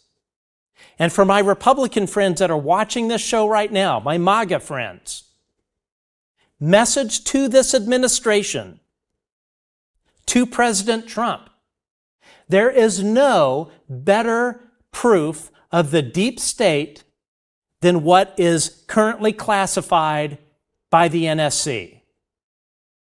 President Trump, the bucket of saps and caps that are sitting under the National Security Council, you, President Trump, if you are watching this, you had the unilateral authority to declassify all of these saps and caps with a stroke of a pen. The DOE stuff, which likely deals with propulsion and other things, that's a different story. But President Trump, you have the ability to go down in history as the only living president that had the courage to rip the Band-Aid off and tell the American public exactly where we are in the food chain. And I can tell you right now, we are not at the top. When you have a group of 50-ish or so unelected officials, senior executive service officials, that are living high on the hog because you know what? They got honeypotted. Here's a bunch of money. You're going to make a bunch of money. You keep this secret. And if we need you to, let's say, go on some podcasts and tell people that we have some Blue Force tech the size of a Klingon battleship, we're going to take good care of you. If you're the former director of a Pentagon UFO office and you do us a solid and retire out of that office, we're going to get you a nice cushy gig at Oak Ridge National Laboratories. And by the way, we may be calling on you to go in front of the press, do some podcasts, go on the Wall Street Journal, and we want you to say some particular things. This is not how democracy survives. When you have a intelligence community and a Department of Defense and a national security infrastructure that specifically lies to Congress, specifically hides all of this from not only the American people, but the members of Congress that we elected.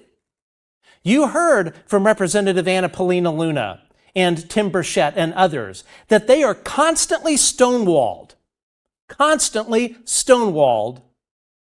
from looking into this. The security infrastructure in the Department of Defense and the Department of Energy, the stuff that sits under the National Security Council that's been there for 80-something years, they are hiding it from Congress because they don't want Congress to look into this. They want Congress to forget about it. Because at the end of the day, they do not want Congress having any say on this little dirty, naughty little secret that they have hidden illegally from the American people and from Congress. So all of you at home, you have a voice. The UAP Disclosure Act for the 2026 National Defense Authorization Act is a major step in righting this wrong. As Lou Elizondo said, this truth is like rotten vegetables in a refrigerator. It is not going to get any better. When people ask me, do I think UAP are real? I say no. I know UAP are real because I've experienced them multiple times. When you go to the home of a former program director of the National Science Foundation who managed our space and technology portfolios, Dr. Anna Brady Estevez, and there are approximately 100 other people that are high-ranking government folks from all different three-letter agencies, and every single one of them, these are all folks with TSSCI clearance, and, there were other people there as well. But when all of them tell you that this is real and all of them have experienced UAP personally, the people, the mainstream press that is telling you, the former directors of AARO and deputy directors of AARO that are telling you this is all fake, they are lying to you. They are bald-faced lying. I can tell you Dr. Sean Kirkpatrick was read at least into half of the Deep Legacy Crash Recovery UAP reverse engineering program. That's a fact. These folks are going before Congress, testifying and lying to them. They're lying to our lawmakers that we elect to try and manage our crazy government. I used to think when Trump was talking about the deep state, that it was all a bunch of right-wing baloney. But he was right. It exists. And the fact that people's security clearances are being flagged, the fact that American journalists like myself are being subjected to gangster-like attacks at some tactics at some five-star hotel, and I guarantee you I'm not the only one that's happened to. Our democracy is in trouble because this unchecked power, which, trust me, if the UAP issue is not the only thing they're covering up, the Havana syndrome issue, where, oh, by the way, we happen to have that same technology as Russia, when they're doing that kind of stuff, that flies in the face of everything the Constitution of the United States stands for. That flies in everything that our duly elected members of Congress are there to do. They are bypassing the constitutionally mandated role of congressional oversight. All of these folks, this 50-ish or so SES people, senior executive service level people, that are all part of the gatekeeping sort of group of the UAP Deep Legacy Program, that are living high on the hog, let me tell you that, lining their pockets. This is what will destroy our country. You want to know why people don't trust the government? This is exactly why. So when you have Sean Kirkpatrick, Tim Phillips, and other members of the Pentagon, or former members of the Pentagon, going out and publicly messaging on this, when you have Joel Schechtman and Aruna Viswanathan of the Wall Street Journal literally publishing disinformation in one of America's premier legacy journals, they are lying to every single one of you watching this. They are part of that machine. This machine to mislead all of you at home. This machine that puts into physical jeopardy American whistleblowers. This machine that threatens American journalists and others. There's nothing more un-American than that. The UAP Disclosure Act is what you can do at home. You can sign that petition. You can call your lawmaker. You can email your lawmaker and say enough is enough. We don't want to see witnesses testify under oath in front of Congress that are clearly concerned for their safety. This UAP Disclosure Act, which, by the way, was apparently blocked by Representative Mike Turner, who's last year when this legislation came up, who, oh, by the way, guess whose district it is? It's Wright-Patterson Air Force Base in Ohio, which, guess what, is key to the UAP Deep Legacy Program. He was apparently the one that blocked it. Big surprise there, right? And he also happens to be one of the largest recipients of defense contractor donations to his campaign.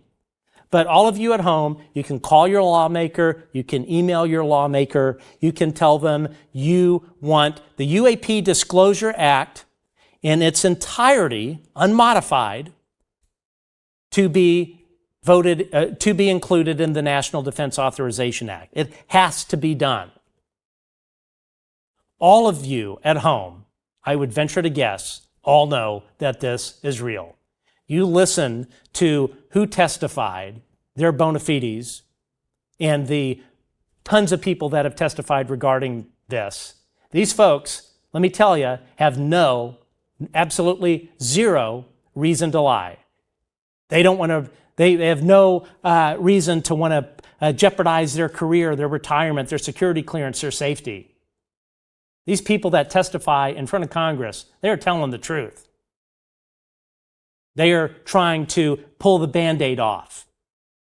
And so long as people, Americans at home, sit back and buy in to the bullshit headlines from the Wall Street Journal, the New York Times, the bullshit information that is fed to you by SETI, the bullshit information that comes out of the Pentagon Public Affairs Office, the very fact that the Pentagon Public Affairs Officer, Susan Go, who, oh, by the way, her whole specialty was psychological operations in the United States Army, the fact that she is gatekeeping this as well, it's unheard of. It's un-American. And it's damn time all of us stand up and say enough is enough. Thanks for tuning in. If you enjoy our show, enjoy our program, we appreciate your donation. We also appreciate telling your friends about us. Hit that subscribe button if you're not following our show. You can also find us on Patreon at A Good Trouble Show and on Twitter. But I thank all of you for sticking around for this really important thing. Tell your friends about it. Tell your friends about all of this. You will find that probably 75% of the people that you tell that you think UAP are real, and you're embarrassed to say it because you're worried they're going to think you're a kook, you will easily find 75% at least of the people that you tell that will tell you they've seen UAP themselves. We are not alone. We never have been. And the American government, this deep state, is doing everything they can do to keep it hidden from you. And it is your right to know your place in the universe. Thanks for tuning in.